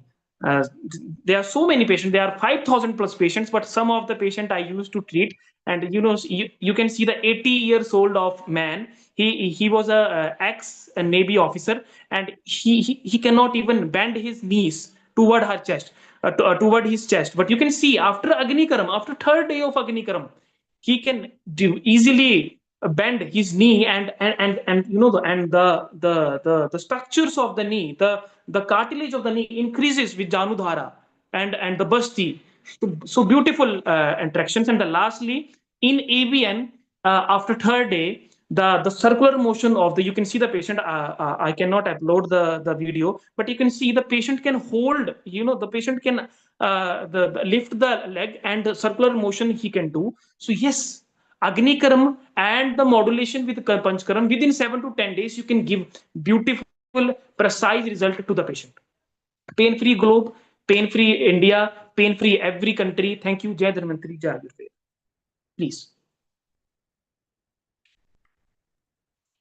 So there you are, Amrita. If you want pain, then find it yourself. But if you want a solution and a pain-free life, then Mohit has demonstrated what has worked for him and his clients.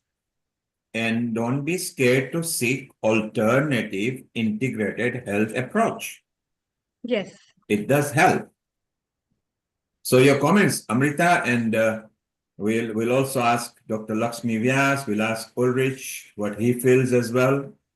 Yeah, we have Dr. Zope, with whom we are going to have a couple of next minutes. He's presenting shortly his own version in a moment. Yes, yes. So wonderful presentation, Dr. Mohit. Yeah. In fact, you have been working really good in this, and I think this is how things will progress to create an evidence for what has been written in the Shastras and what has been told in the texts, and how that can be amplified to a greater version to make this word free of diseases, at least to make people live happily. That's very important. Dr. Lakshmi Vyas, Global Namaste. It's so good to see you. I have been seeing you. You are sitting for a very long time today. After a very, very long time, you got little time for us. And what are your thoughts after listening to him and to other people from Ayurveda? I'm always with you guys.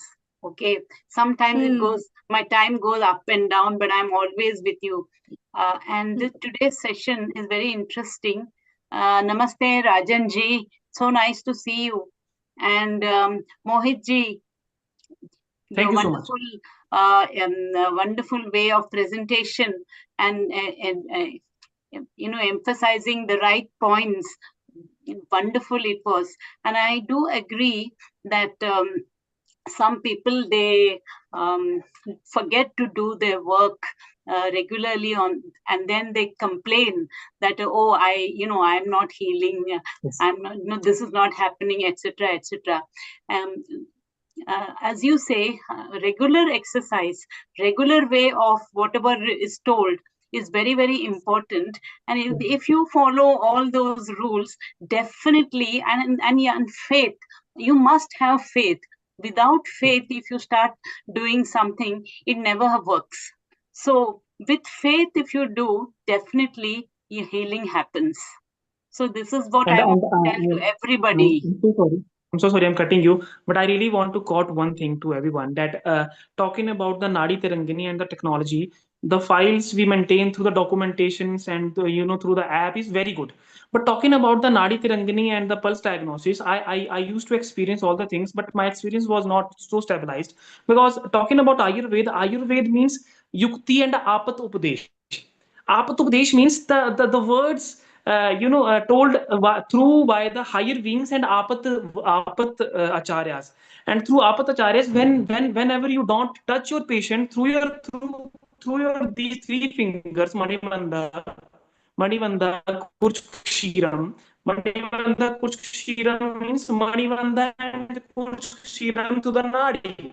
When you don't see the Nadi through your three fingers, we cannot feel the essence of the doshas, because we cannot catch the doshas, because doshas are molecular disturbances of the cell, and they are very precise, and these three things are like God.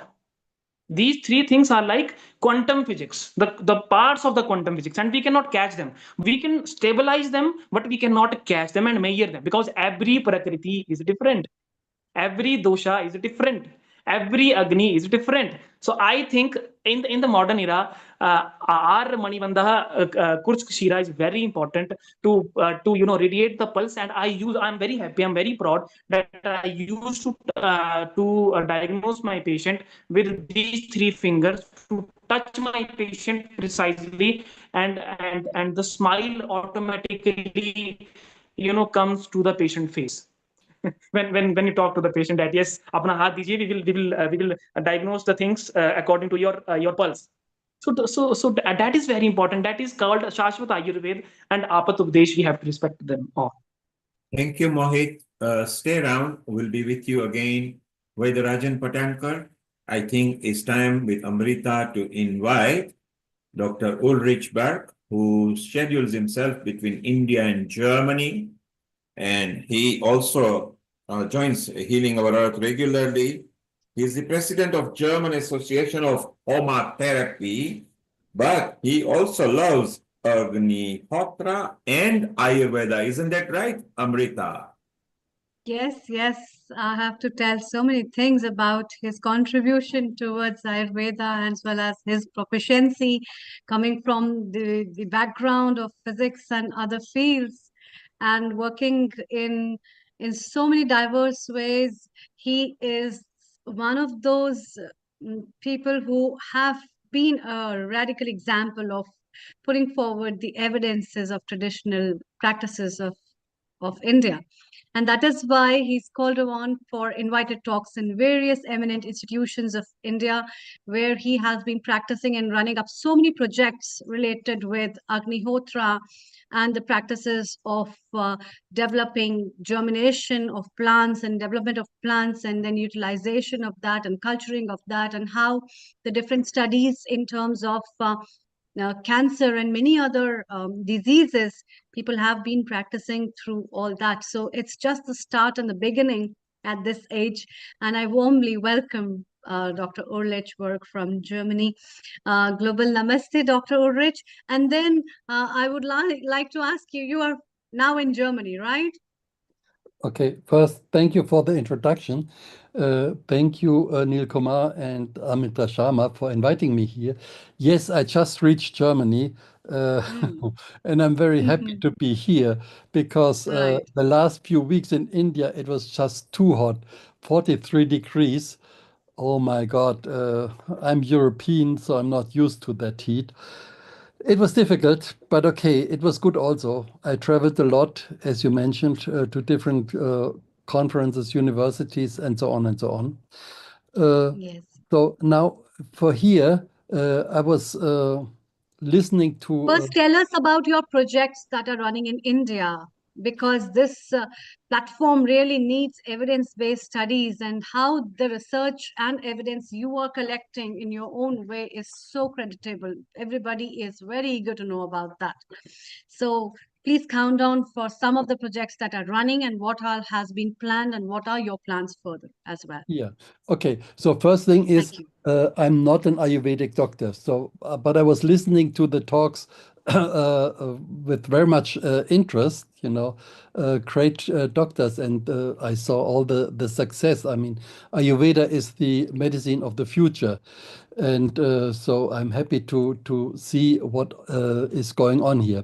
I concentrate on one point because now environment pollution is the big problem. It's one of the biggest problem of our time, and that affects everybody, and it affects also our health, of course, because the air which we breathe, like just think of Delhi in winter, then or think of the COVID time.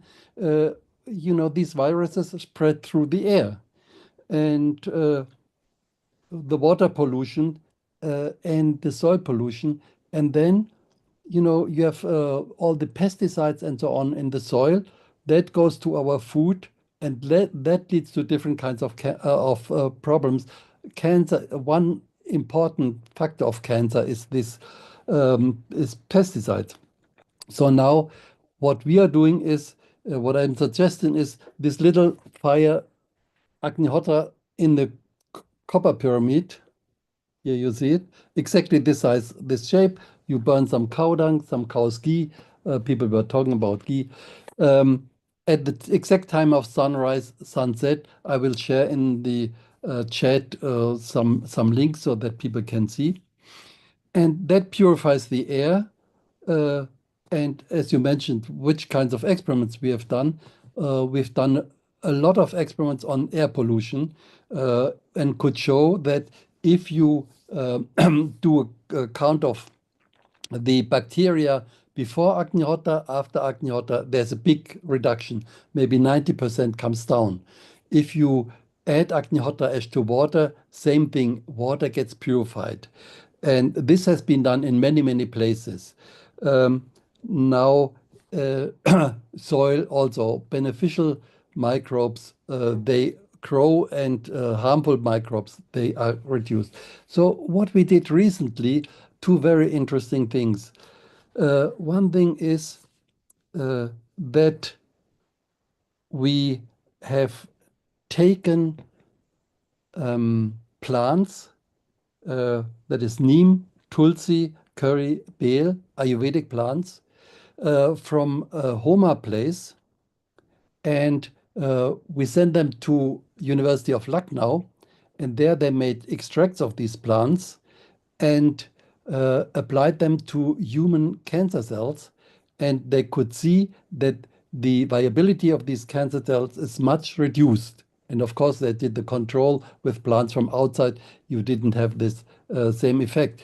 So that was a very good first result. And now we are working on a research project which covers more aspects.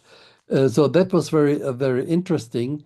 And of course, the Ayurvedic doctors use plants for making medicines. That is one important point.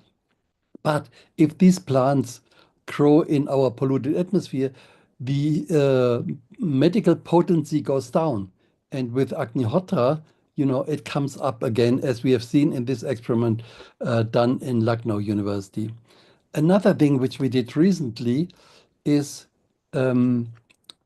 people, they are affected by the food they eat. And not all people can afford organically grown food, and also often it's not available. So what we did is we tested grapes, because grapes we know are sprayed heavily. We tested grapes for the pesticide residues, and we soaked these grapes in water for control, and then in Agnihotra ash water. We soaked them overnight. And there was a reduction of the pesticides of 75 to 95%, depending on the pesticides. It worked with 12 out of 15 pesticides. 3 were not much affected. We still have to do more research on that. But that's a reduction of, say, 75, 80, 90%. And that means the health danger which the food has is very much reduced. So that is one thing which is now, this research is still going on. I went to Hisar Agricultural University in Haryana, and there they have the equipment. They will do it on larger scale. I had to send them 1.5 kilo of Agnihotra ash for these experiments. So soon, hopefully, we will get more results about that. And the good thing is, this will help people. It's a very simple process, this Agnihotra, and this will help people if they prepare the ash to reduce the danger from their food, because they can also soak different kinds of vegetables. In India, especially, I don't know about Europe, maybe not so much, but in India, what farmers often do with cauliflower, for example, they soak the cauliflower in some pesticides just before they sell it, because that gives them a white, nice white color. And that, of course, sells much better, but the consumer doesn't know what the farmers are doing. So that's really a bad thing. And another bad thing is that many of these farmers, I've heard, they produce their food, which they sell with all the pesticides. But as they know about the health problems for themselves, they have some small area around their house where they grow food organically. So that is really a bad thing. Also, it's not so good karmically for these farmers that they, because they know it's not good what they sell. Anyway, at least that is one thing you can easily do. Just follow this biorhythm of sunrise, sunset, prepare this fire in this copper pyramid, and then you can, at least with the Agnihotra ash, reduce the pesticide load in your food. And also, if you perform it at home, you can reduce the air pollution. If you live in cities like Delhi, but any city in India is similar. Bombay, Pune. Yeah, Pune used to be such a nice place earlier, no longer.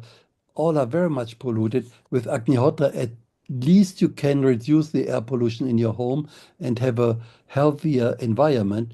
You're staying 8, 10, 12 hours in your home.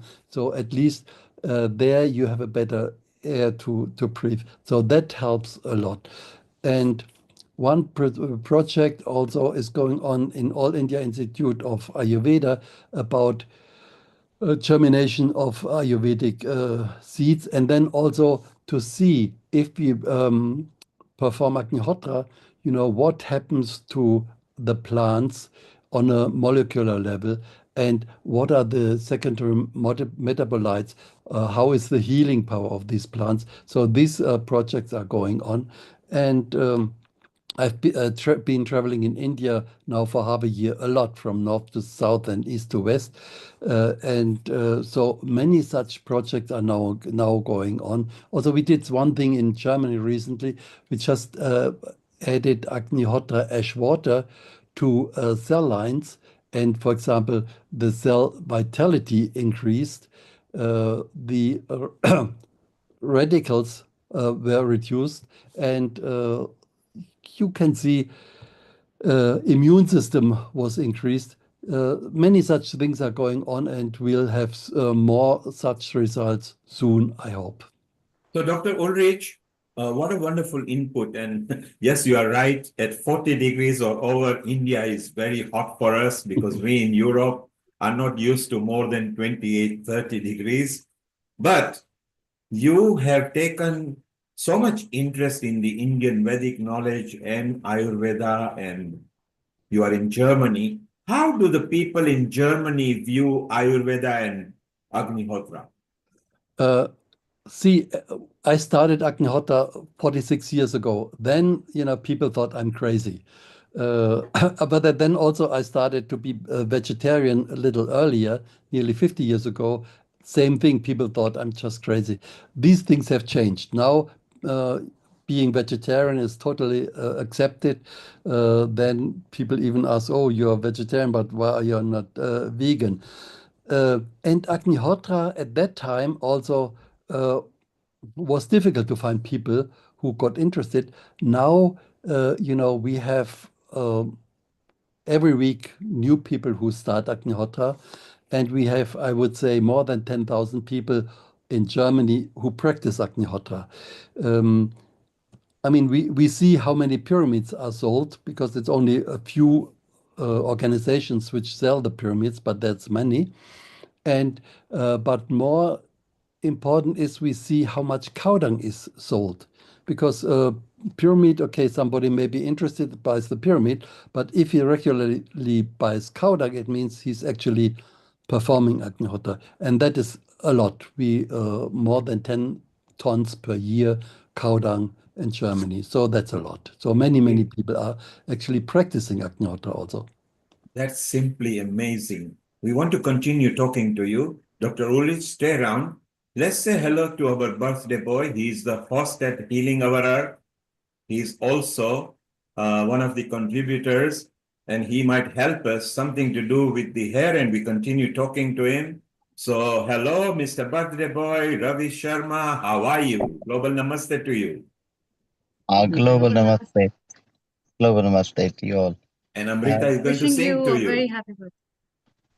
Thank you. Thank Go you. ahead, Thank you. Amrita. You can sing for him. Happy birthday to you.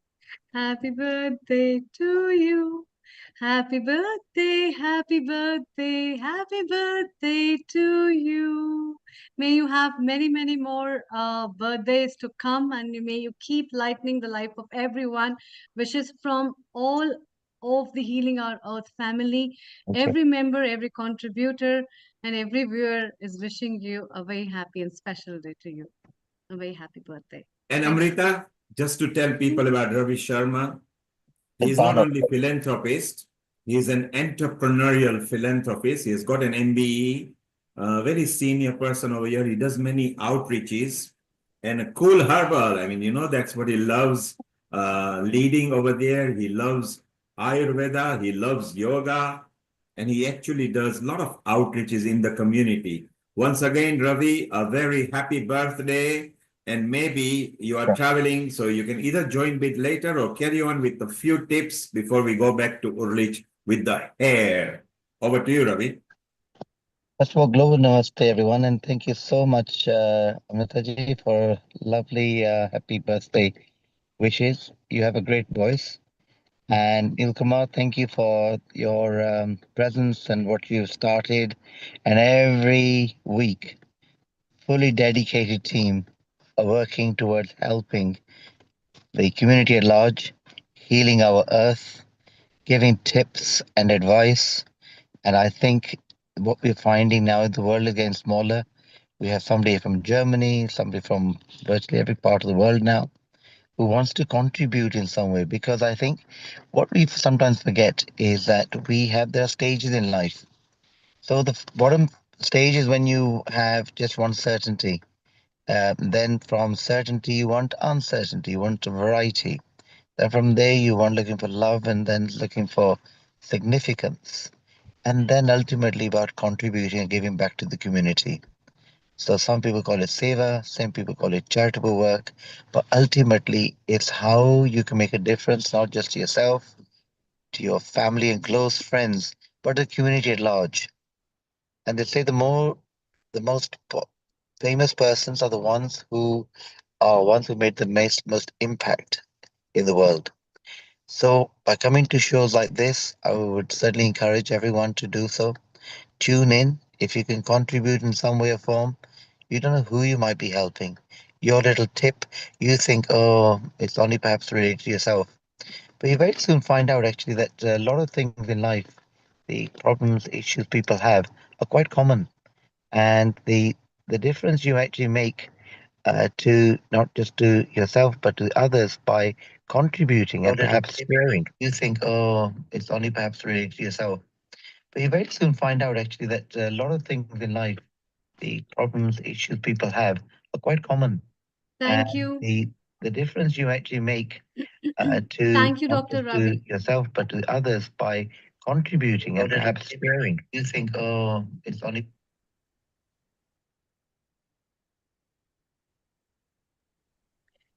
So Hello? we will be waiting for you for your talk as soon as you reach your destination. Thank you very much for joining us and sharing your views.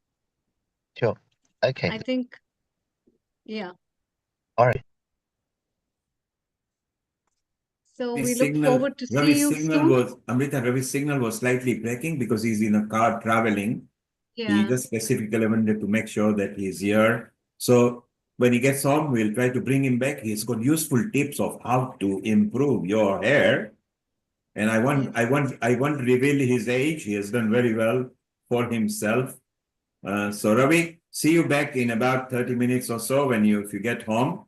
Let us chit chat over to Ulrich back, who came with a very important point. And Ulrich, let's chit chat with you for a couple of minutes, and we go to Hungary with Dr.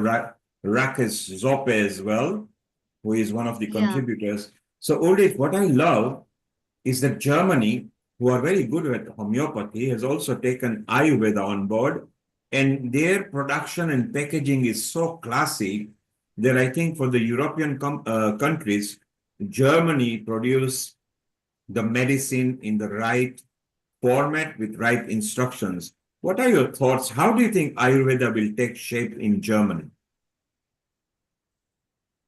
I mean, recently it has come up quite a bit. So there are some Ayurvedic clinics, there are Ayurvedic doctors, not so many, but still it is getting more and more popular. And now it is in the magazines, Ayurveda, more. I mean, it's getting fashionable. One problem is that some of the medicines are not cannot be sold here in Germany. Some of Ayurvedic medicines contain heavy metals, and of course, in Ayurveda, there's a method to purify these metals so that they are no longer harmful. But a chemical analysis does not show that. The chemical analysis will still show, for example, mercury. And they say, oh, that is very poisonous. So that is one problem which people have, and that will still take quite some time until the regulations would change. But otherwise, yeah, Ayurveda is quite popular, and more and more people would like to go. Also, more than half of the people, if asked, they would rather go for a natural kind of treatment like homeopathy or Ayurveda instead of the normal uh, allopathic way. So there's some problem is we do not have enough alternative doctors. Alternative means like Ayurveda or even homeopathy.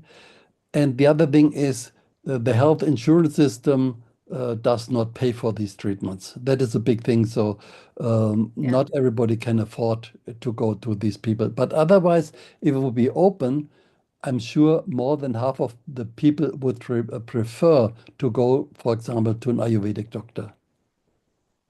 Yeah. But then I also would like to congratulate you, Dr. Ulrich, because you've taken a small aspect related with Ayurveda, but still a lot of projects are running on that. And I also wanted to know from you that is there a particular composition of the cow dung and the ghee that you use for the kind of sheets I have seen? Is there a particular combination that one has to make for using that, or it is in general in any proportions you can mix, or you have mixed something else as well? What is in it actually? No, I mean, you use these pieces of cow dung, yeah? And these are How are they pretty prepared then? thin because that makes it easier to get the fire started. If you have thick cow, in India, in every village, people prepare cow dung, but mostly the cakes are thicker and they use it for household purposes.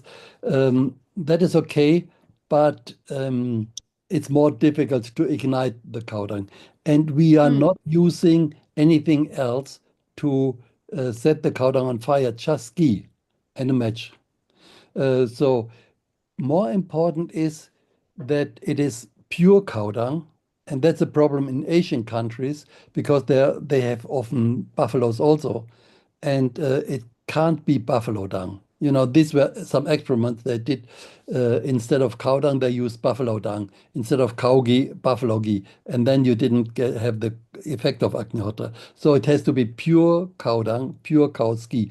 In India, it is very difficult to get pure cow's ghee. I think on the market, I would not trust any of the even big brands, yeah, because they collect the milk from many, many different sources, and so they don't have the control for that. So it's good to go to a dairy farm where you only have where they only have cows, no buffaloes, and then get the dung and the ghee from there. One thing is that is again in India, many people say, oh, it should be desi cows for the ghee and the cow dung. Desi cows, yes, means the cows with a hump. The dung and the ghee has better qualities, that is correct. But Agnihotra also works with normal cow dung because, all over the West, we use that. We make medicines, it works. And here we do not have these cows with a hump. If you get that, great. But otherwise, it is okay. So is there a particular kind of fodder you give to the cows that is taken care of? And A2 cow ghee is very famous. It's a fashionable, trendy stuff. What is your take on that? Yeah, I So mean should the people use the this? A2 is the desi cows, yeah. If you get it, great. But if you don't get it, it's also a question of the money. This A2 ghee is can be 2,000 rupees per kilo and more. So not everybody can afford that. The normal ghee is still expensive for Indian standards. It's say 600 rupees. So that is not necessary. And the fodder, yeah, of course, ideally you would use the ghee and cow dung of cows which can graze and have green fodder. That's not always possible. In summer, in India and most places, there's not much green around, yeah. So they have to do some hay or straw, eat some hay or straw. Ideally, yes. But the important thing is it is really only cow dung, dried cow dung, cow's ghee, and some rice, unbroken pieces, akshat, nothing else. Yeah. Some people use, because it's easier to start the fire, they use camphor or Google, but camphor is chemically made. Now it is petrochemicals. You shouldn't do that, especially if you use the ash for medicine, because the Agnihotra ash can be used for medicine.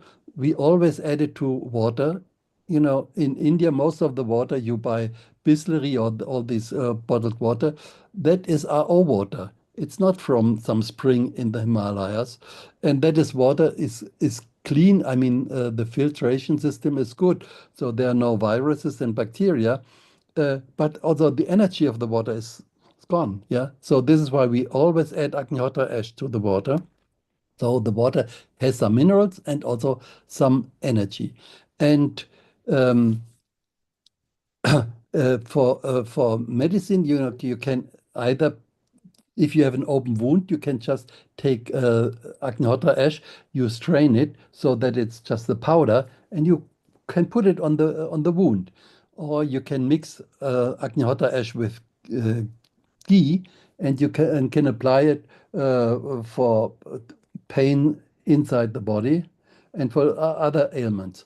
And you can always drink Agnihotra ash water. Just add some Agnihotra ash to the water.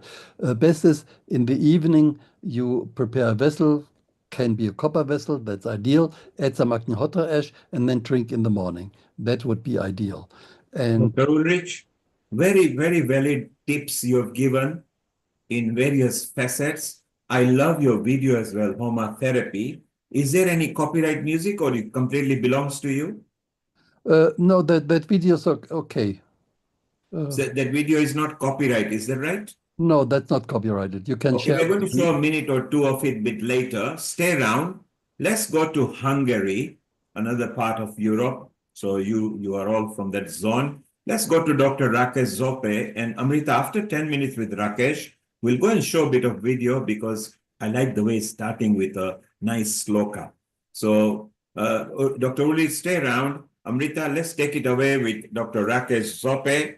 Again, his topic is very important as well. Silent epidemics, ancient solutions. So silent epidemics, let's hear more about it, ancient solutions, and Ayurveda's role in non-communicable diseases prevention. So a global namaste to you, Dr. Rakesh Zope. Amrita, take it away and over to you. Thank you. Thank you, Nil Kumar. Thank you, Dr. Ulrich. We'll be having you very soon. Global namaste to you, Dr. Rakesh, as we move from Germany to Hungary. Very good evening as well. And it's so good to see you again at this platform. You have been working in Hungary for quite a long time. What are your feelings and what trend do you see in Ayurveda before we move to your topic and hear about the silent epidemic solutions? Over to you. Global Thank you. namaste to everyone. And yeah, thank you for inviting me again here. It's a really pleasure to share the stage with all the dignitaries here. I have been observing that from time to time, like as the time is passing, the need and the awareness about Ayurveda and alternative ways of healing is increasing more and more in Hungary also. So there are more Ayurveda therapists who are doing some treatments. People are trying to learn. And in a couple of Hungarian universities, there are branches where they are giving some small training about Ayurveda also. So there is a very visible interest coming in people.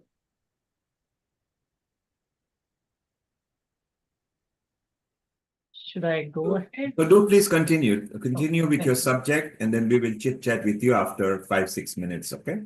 Perfect. Thank you. So what are silent epidemics that you have identified? Yes. So is this a copyright material? Is this your material?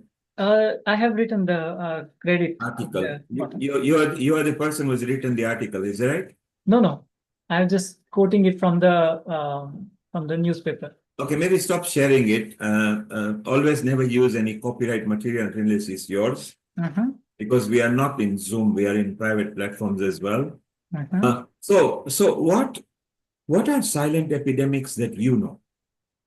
So the silent epidemics that I have come across here is, or all over the world, why they're silent are because they kill a person without making it very visible. and that includes diabetes, cardiovascular diseases like high blood pressure. It also includes cancer, and even the mental disorders like anxiety and depression. So even though they are not directly contributing to the health, but in 2021, WHO came up with this statistics that 43 million people had died because of non-communicable diseases, or NCDs as we call them as.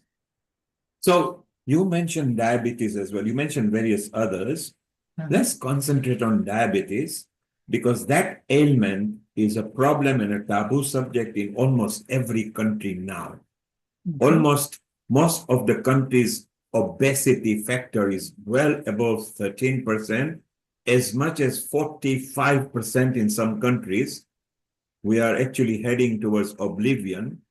What tips have you identified from an Ayurveda point of view that the diabetic person should be aware of?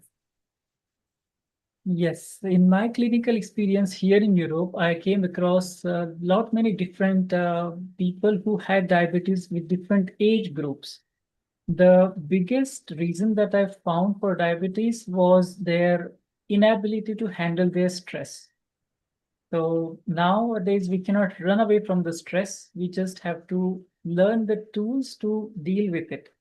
And there are certain techniques with which we can handle our stress effectively, and that will help us to come out of it, because there is more awareness about diabetes here in European countries. So people are aware that, okay, as soon as I'm diagnosed with diabetes, then I should be taking care of my exercises, I should be changing my diet.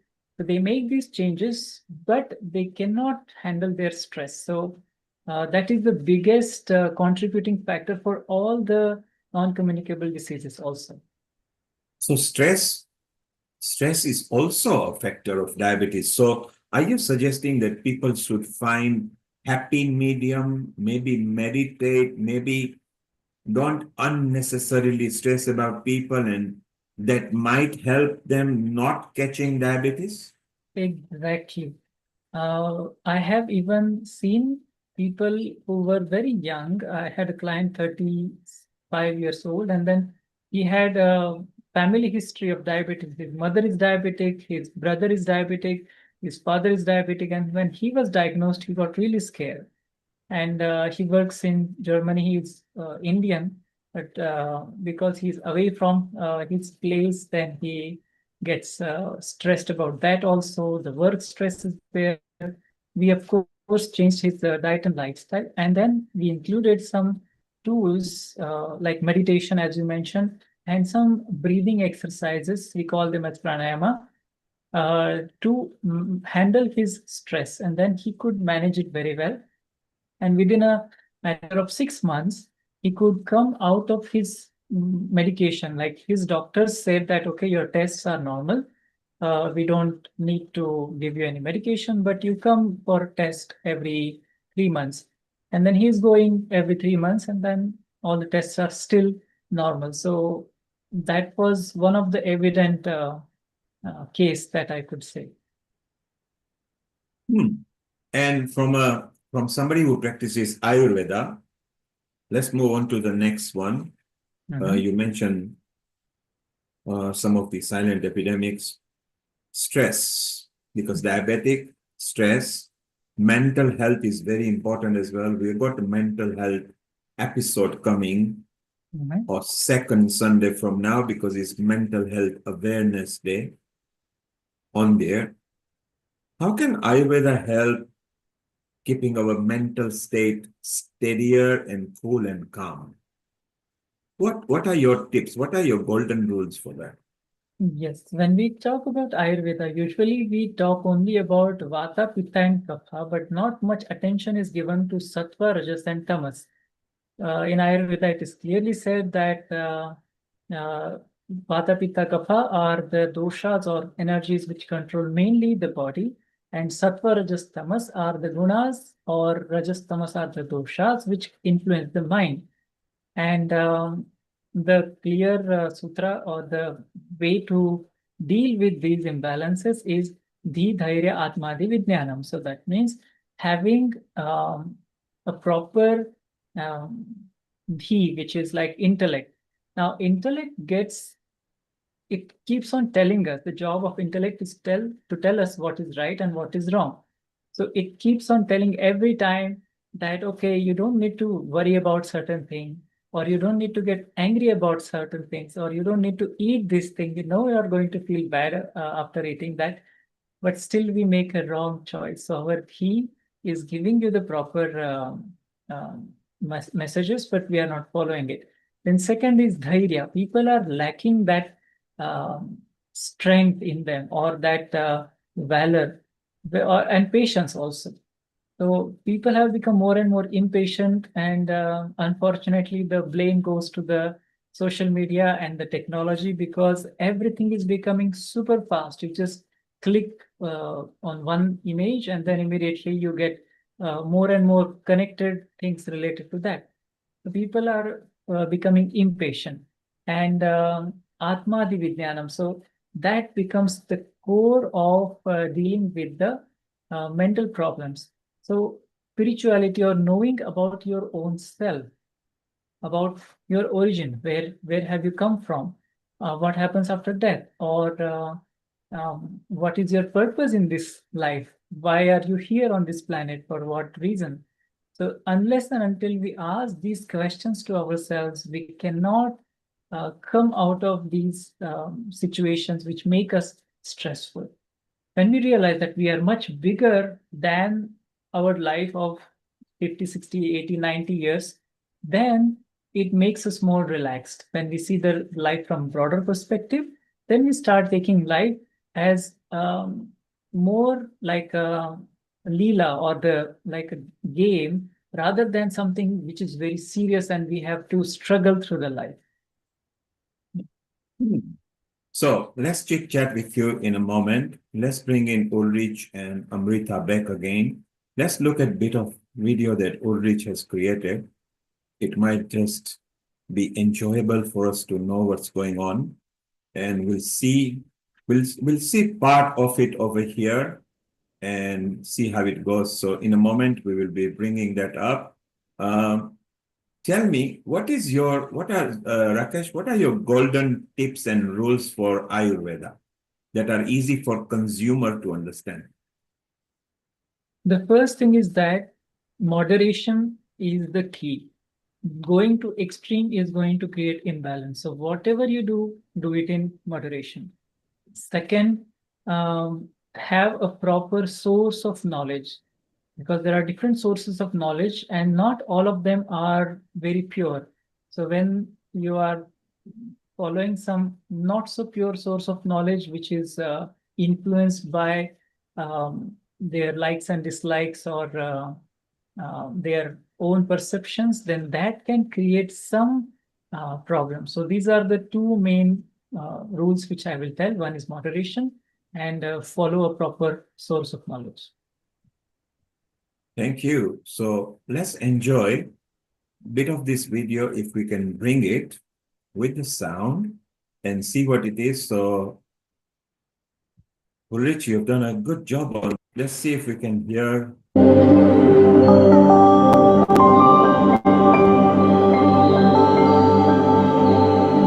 Suryaya Swaha Suryaya Idam Namah Prajapataye Swaha Prajapataye Idam Namah.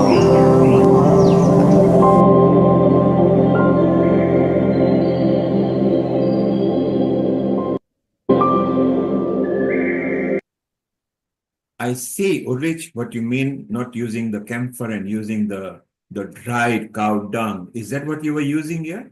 Yes, it's just dried cow dung and some ghee. That's all. And the purity that comes out with it is wonderful, isn't it? Yes. And what does it do to the ozone layer? Oh, ozone layer, that is difficult to measure, but it is said, but that is traditional knowledge, that Agnihotra, if done on a wider scale, it would also heal the ozone layer. Let's look a bit more about it, okay?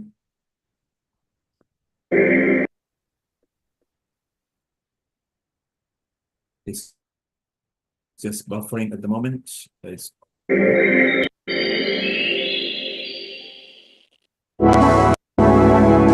Thanks to the practice of Homer fires, the atmosphere is so charged and is so nourished that every living being benefits. Every living being regenerates and has a solution to the pollution. We can live in harmony with nature and with human nature and attune ourselves to Mother Nature. We like the way it made us feel, the calmness that it brings. We were actually doing something that helped the planet. It was remarkable.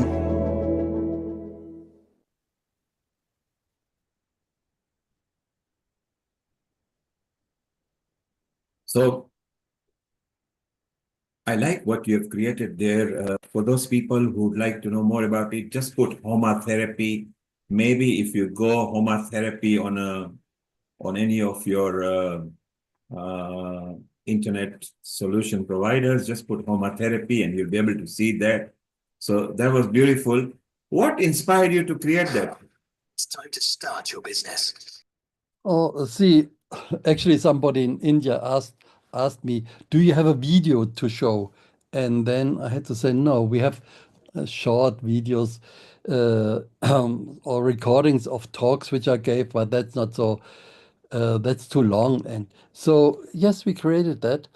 And for those who are interested, the link is in the chats. But I don't know whether the people who watch it on YouTube see the chat. Otherwise, yeah, Google Homa therapy, and then you will find it. That's already, they can't see. That's why we were showing. Okay. Yes. Then search for Homa therapy video. Then you will find it. Yes, if they search for homotherapy, so that will be beautiful that they can know about it. So Rakesh, you saw a bit of the video. Yes. Goodrich actually practices what he talks. He doesn't object to camphor, but what he's saying that that's chemically made. There are reasons why we can be more natural, more be eco-friendly, or use up the sources that is readily available. What are your thoughts? Yes, I come from the background of Draviguna MD. So we study in detail about the source of camphor and how it should be collected.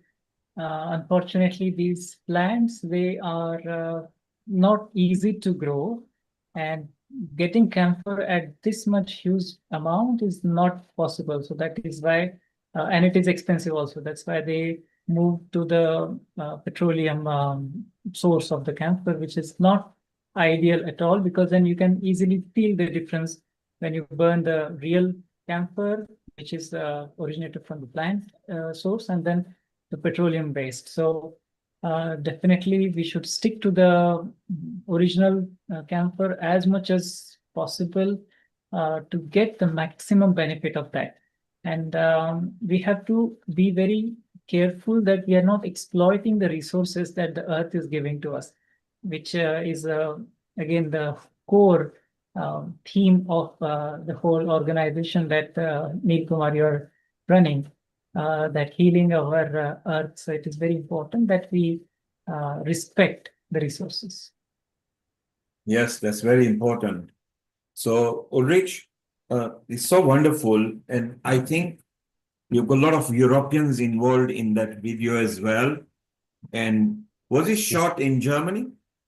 No, that was mostly in India and in Poland, and parts of it in US, also a little bit South America. Germany, not so much. No. And how did people, did they felt the spirituality of it? Was it something they found themselves enjoying, or was it just following because you are practicing it? No, No, I don't have this much of influence. No, normally, we always tell people, okay, you practice yourself for 3 weeks and then you see yourself. If you feel some effect, continue. If you don't, forget about it. Don't believe what I say. Just make your own experience and then you follow that. So I think it is a wonderful effort that you made. It was so good. Yes, Dr. Pawan. Let's bring Dr. Pawan. He loves Dhanvantri chanting, and it's so wonderful. So, yes, Amrita, let's invite Dr. Pawan and Ravi, and then we can close officially. It's been a wonderful session. Amrita, what is your take up? What have you learned that is different today? Every So, time Dr. when people Pawan, come over, it is always wonderful to have people. Dr. Pawan, if you can landscape yourself, and then we will be having you and you can do a nice mini chanting for us. So landscape your video. Yes, Amrita, so your take up on what you felt good, and Dr. Pawan is also ready. So Amrita, your comment, and we move to Dr. Pawan. Yeah. I was just saying that different phases of knowing things, as well as what Dr. Ulrich has been doing in Germany and how Dr. Rakesh has been practicing in Hungary, or how Dr. Pradeep has been doing in Australia, and how Professor Sharma has worked in Mauritius, and Dr. Shantala Priyadarshini in Latvia. All these things put on a great work to know about how Ayurveda can progress moreover, and which all small sciences can be made the mini cuppets of understanding the broader version of that. And yes, let's hear from Dr. Pavanji what with the beautiful shloka he has for us for presentation, and it's really a delight to have him for that. Thank you. विघ्नेश्वराय वरदाय सुरः प्रियाय लंबोदराय सकलाय जगत्थिताय नागाननाय श्रुतियज्ञ विभूषिताय गौरीसुताय गणनाथ नमो नमस्ते कर्पूर गौरम करुणावतारम संसार सारम भुजगेन्द्रहारम सदा वसंतम हृदयारविंदे भवं भवानी सहितं नमामि। सर्वमंगलमांगल्ये शिवे सर्वार्थसाधिके शरण्ये त्र्यंबके गौरी नारायणी नमोस्तुते। या कुंदेन्दु तुषारहार धवला या शुभ्रवस्त्रावृता या वीणा वरदण्डमण्डितकरा या श्वेतपद्मासना या ब्रह्मा च्युत शंकर प्रभृतिभिः देवैः सदा वन्दिता सा मां पातु Saraswati Bhagwati निःशेषजाड्यपहा। Namami धन्वन्तरिमादिदेवं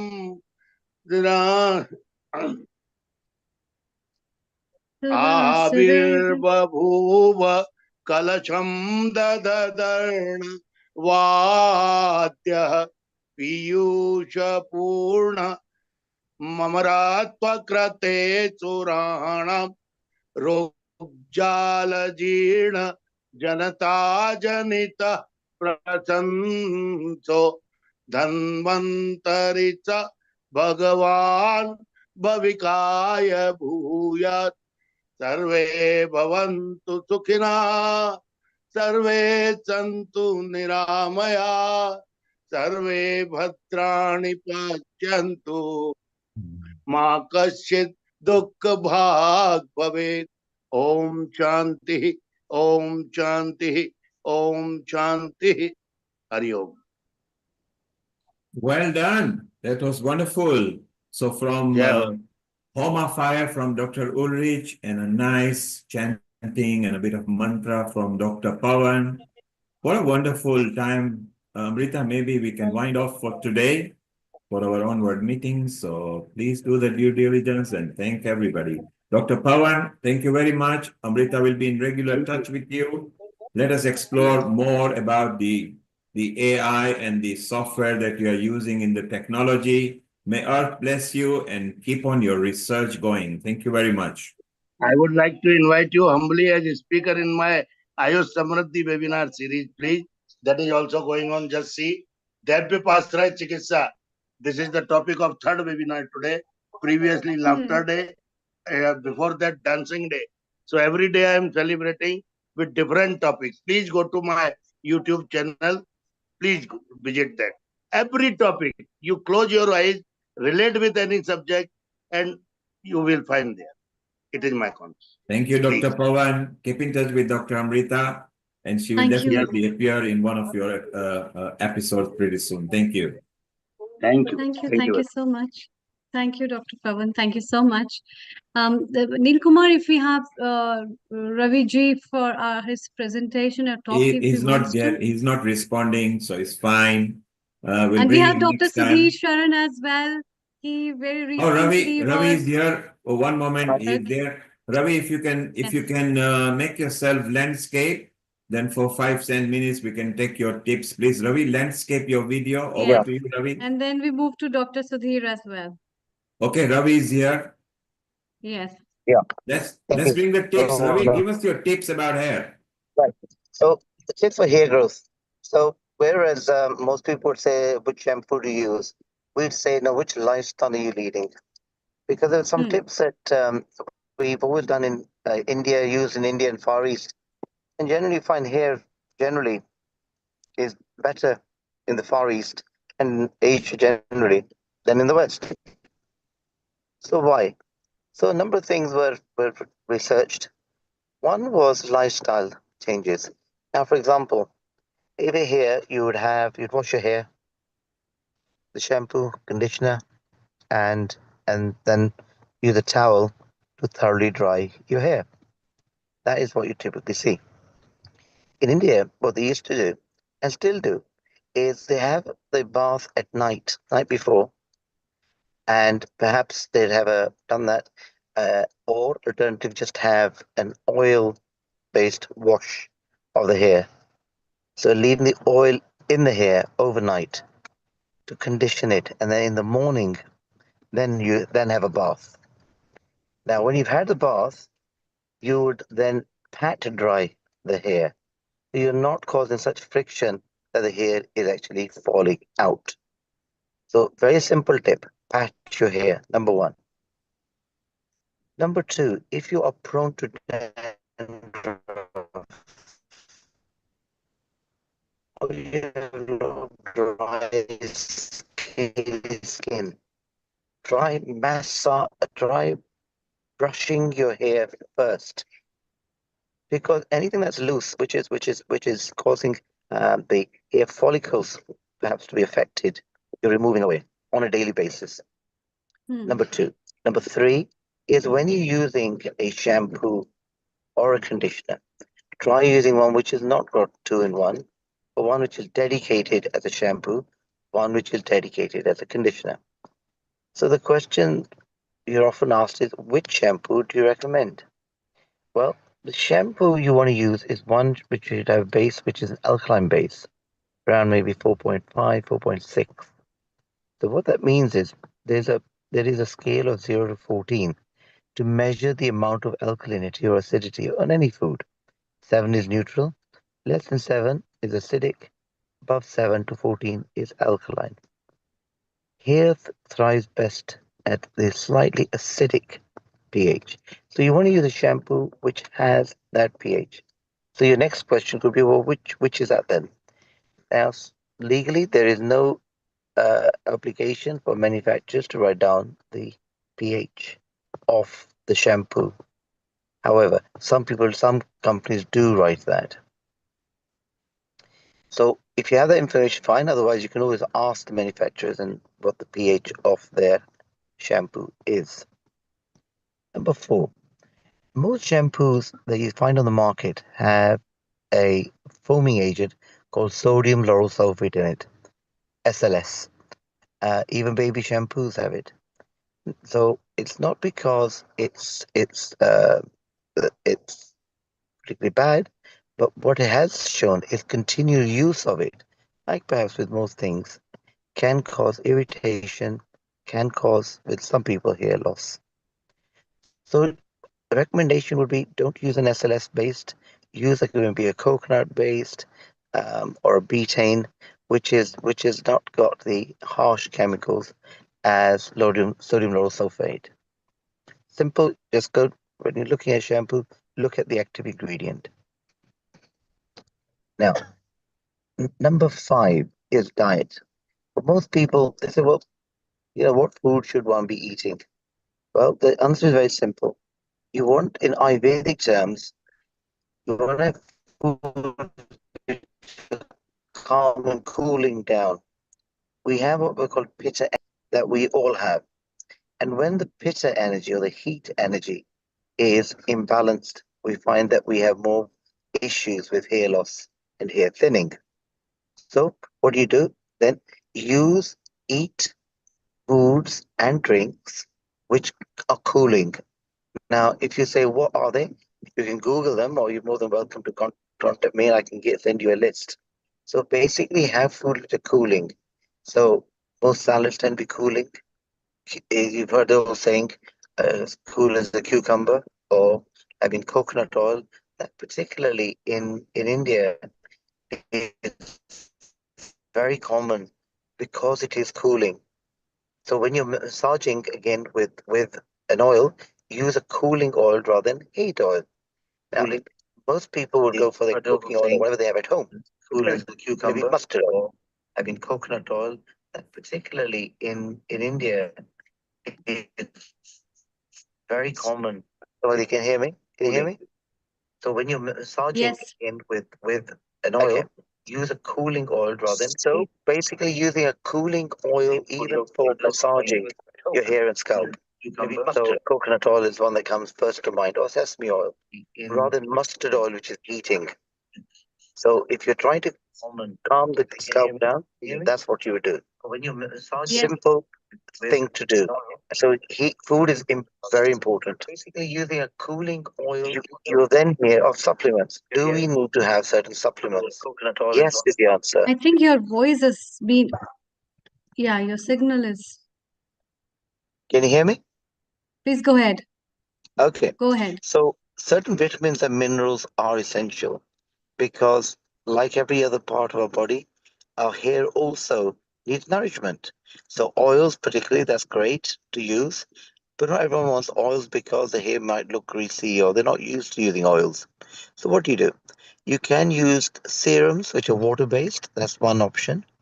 But taking a hair supplement would be a great idea because what you find with people who are losing hair or hair thinning is that the DHT, which is dihydrotestosterone, is greater. So we want to try to suppress the formation of testosterone to DHT. How do you do that? Well, very simply, you can have herbs, or you go to your doctor and get some like finasteride, which is a chemical-based drug to do the same thing, or you can use herbs like Sopmato, for example, quite commonly available from most pharmacies, health food shops, which comes as a supplement, or you may find it is actually in shampoos as well. So you want to have food which are rich in protein, because ultimately that's what your hair is keratin. which is protein. You want to make sure you have the vitamin minerals that one requires for the hair growth. Again, very simple. Just take a supplement. Now, quite often I'm asked, which supplement would you recommend? Well, there are many on the market. Have one which has a good range of vitamin minerals. If it has things like soft metal in it, great. If it has something like spirulina in it, which is a rich protein herb, again, great. And something which does not have particularly any other harsh chemical or ingredient put in it. So simple product is all that one needs to take. So these are simple tips that everyone can do. Now, quite often you're asked, what about lifestyle? So, for example, people who are stressed, for example. Now, what do you do with people who are living a life where stress is at high level, perhaps because of the work or particularly their particular lifestyle? So meditation, yoga is very helpful. So people say, what type of yoga would you recommend? Well, if you think about it logically, if you want to have better hair supply to the hair and the head, what should one do?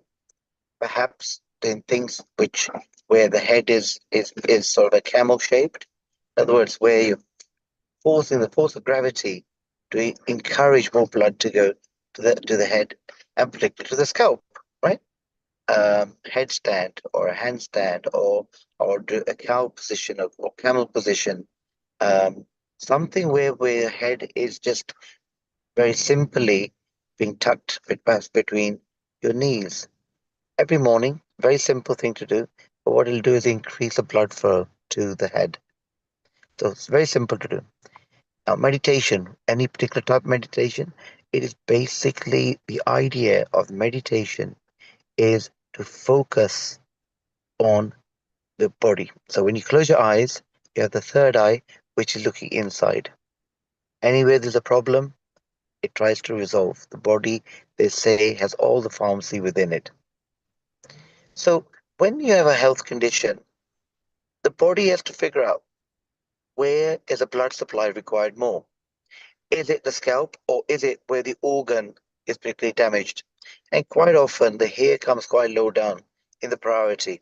For the simple reason you can live even if you don't have hair, but you can't live if you have organ failure or organ disorder or dis-ease when the organ is not at ease. So therefore, one wants to meditate so that the body is now having time to heal.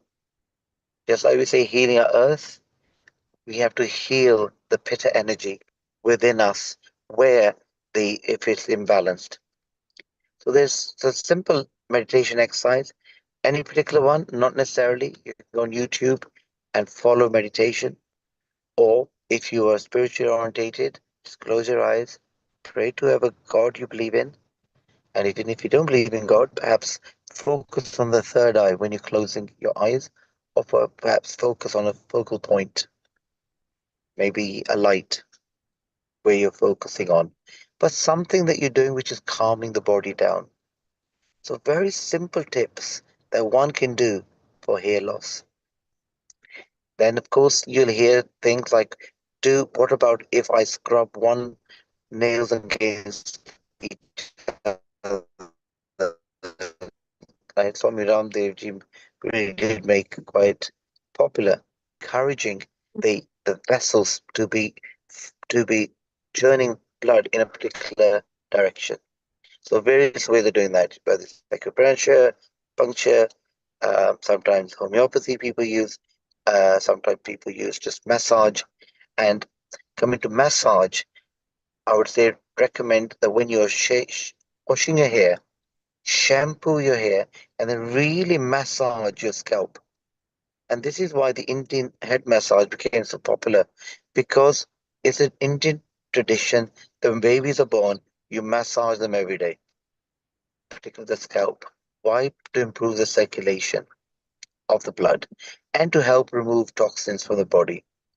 And I would recommend that everyone should look at having a massage on a regular basis, once a month perhaps, where they can get a professional massage to just help remove the toxins which may be stored some other cream to the scalp as a way of removing them from the body. And remember, our skin is the largest organ of the body. And that is why by perspiration, by sauna, by massage, it's the fastest and most efficient way or products you are then basically helping the scalp. So in a nutshell, it's on my book I've written Here Today, Here Tomorrow. It's a very simple technique which we've acronymed Nutri-Grow, N-U-T-R-I-G-R-O. Now, what does Nutri-Grow mean? Well, N stands for nutrition, U is using the right hair products, T is training or remaining trim to help the blood circulation, R is a routine of removing toxins like the massage, and I is imagine the hair you want. If you don't know what you want, how is a superconscious going to work with you? So when you put a thought out there that I would like to have better hair, no, be more specific. I would like to have hair like this, or I would like to have hair perhaps just a little bit on this side, a little bit this side. But imagine what you want. So I for imagination is very important, and that gives you the GRO, the growth to hair. So if you just think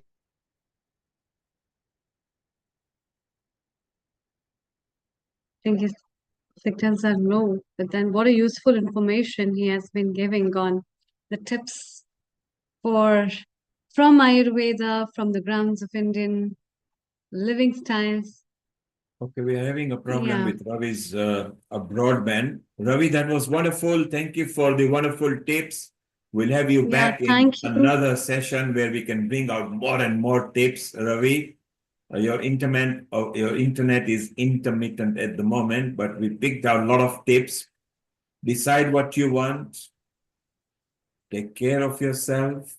Don't stress too much. Do see a specialist. Basically, a head specialist called trichologist. Also see people like Ravi who have actually practiced it themselves and knows how to do the products as well. So this is very beautiful. Let's have a quick comment from Sudhir Saran, Amrita, and then you can wind off over here. A global namaste to you, to the Sudhir in India. How are you? Global Namaste. I'm very fine. Thank you. Global Namaste. Today is such a special day. We are celebrating the glory day of Ayurveda. And I'm so happy to be here. I managed to squeeze time because, I'm going through a special phase of life. I was blessed with a grandson on 25th of December here in Bangalore. Yes. So, So happy birthday for him as well. yes. And Yeah. grandchildren are the ones who heal the earth because they heal us, and we are the ones who heal the earth. So thank you Absolutely. very much. Yes. Yes, absolutely. Definitely. All the Yes. blessings from every member of Healing Our Earth for your grandson, and then a new life and a new generation, a new kick for you Yes. to move on in life and to see someone. So very, very beautiful, I think. And yeah, thank you so much for joining us. Thank you. Thank you for inviting. Thank you. So So with this, we would like to can I say a conclude few today's. things? Yes, few, before we wind up. Yes, please go ahead. Okay, sure. Yes. So my first real touch with Ayurveda was in 93 when I was very seriously unwell. And my brother took me to Varanasi. There was Shri Lal Muni Mishraji, Vaid Lal Muni Mishraji. He was one of the old school colleagues of Ayurveda, Vaidya Trigunanandaji. So I had the honor of, his excellent wisdom benefiting me. And many of you may be wondering how come at my age, I'm still not having to, put wig or put some kind of color on my hair. That's because I was very obedient to Sri Lalmuni Mishraji. He gave medicine which has kept us in very good health. So I want to express my personal gratitude, the profession of Ayurveda. And I want to also share a resolve. I basically learnt biology, and then I had to decide which side of it. Will it be botany side of it, or will it be geology side of biology, where my expertise will be? I was, channeled into agriculture side. So, Dr. Amrita, Neil, I want to tell you that we are running a movement here, a small but a potent movement, where we are going to natural ways of growing the herbs, which are the ingredients for the most of the medicines Ayurveda, prepares and gives us. So maybe by next generation, we'll have a very, very powerful source of ingredients, which are as if Mother Nature herself produced them. They'll be beyond organic. That will be so pure. That's what we have found. And we are trying to build the production system. I just finished giving an interview to Doordarshan. How can we leverage our knowledge? And we found a farmer producer organization, which has been encouraged by Government of India since 2003. It's the right way to scale it up, because Mother Earth not only needs to be healed, she needs to be healed in time before it is too late. Absolutely so this true. is the two things we are doing here. And on this day, I am honored and privileged to be among all of you. And this is my little contribution towards the Ayurveda movement and the power it is. Thank you very much. Wow, that's very lovely, Professor Sudhir. In fact, my expertise is in Ayurveda pharmacology. So I deal with medicinal plants and its cultivation and preservation, and we talk about that. So if I can be of any help to this movement, and we, as a Healing our Earth's senior anchor and senior admin, if we can promote it through our channel, we'll be also feeling very privileged to help the community in that way as well. And I think this is a real need of when I personally address a lot of communities globally, we talk about all this stuff, and especially I emphasize on the roots are the real roots that will give the real fruit and nothing else. And so that's why it's very important to understand that it's really the very right time to cultivate and harvest the right things so that we can give a legacy for the future generation as a good fruit for them, so that they can really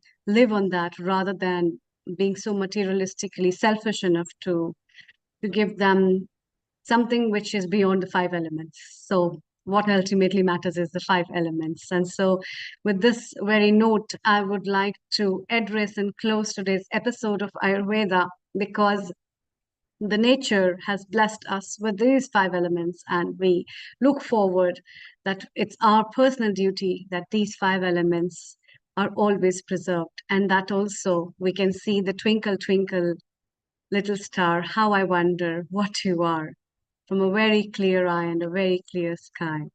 So with that, I commence, and I would like to thank all the contributors of today, all the professors as well as the professionals of Ayurveda who have been giving a lot of informative knowledge and talks, and also all the contributors who have contributed and made this episode a successful one. Let's wind up with this Gayatri Mantra. Om Om Bhurbhuva Swaha Tatsaviturvarenyam Bhargo Devasya Dhimahi Dhiyo Yo Na Prachodaya.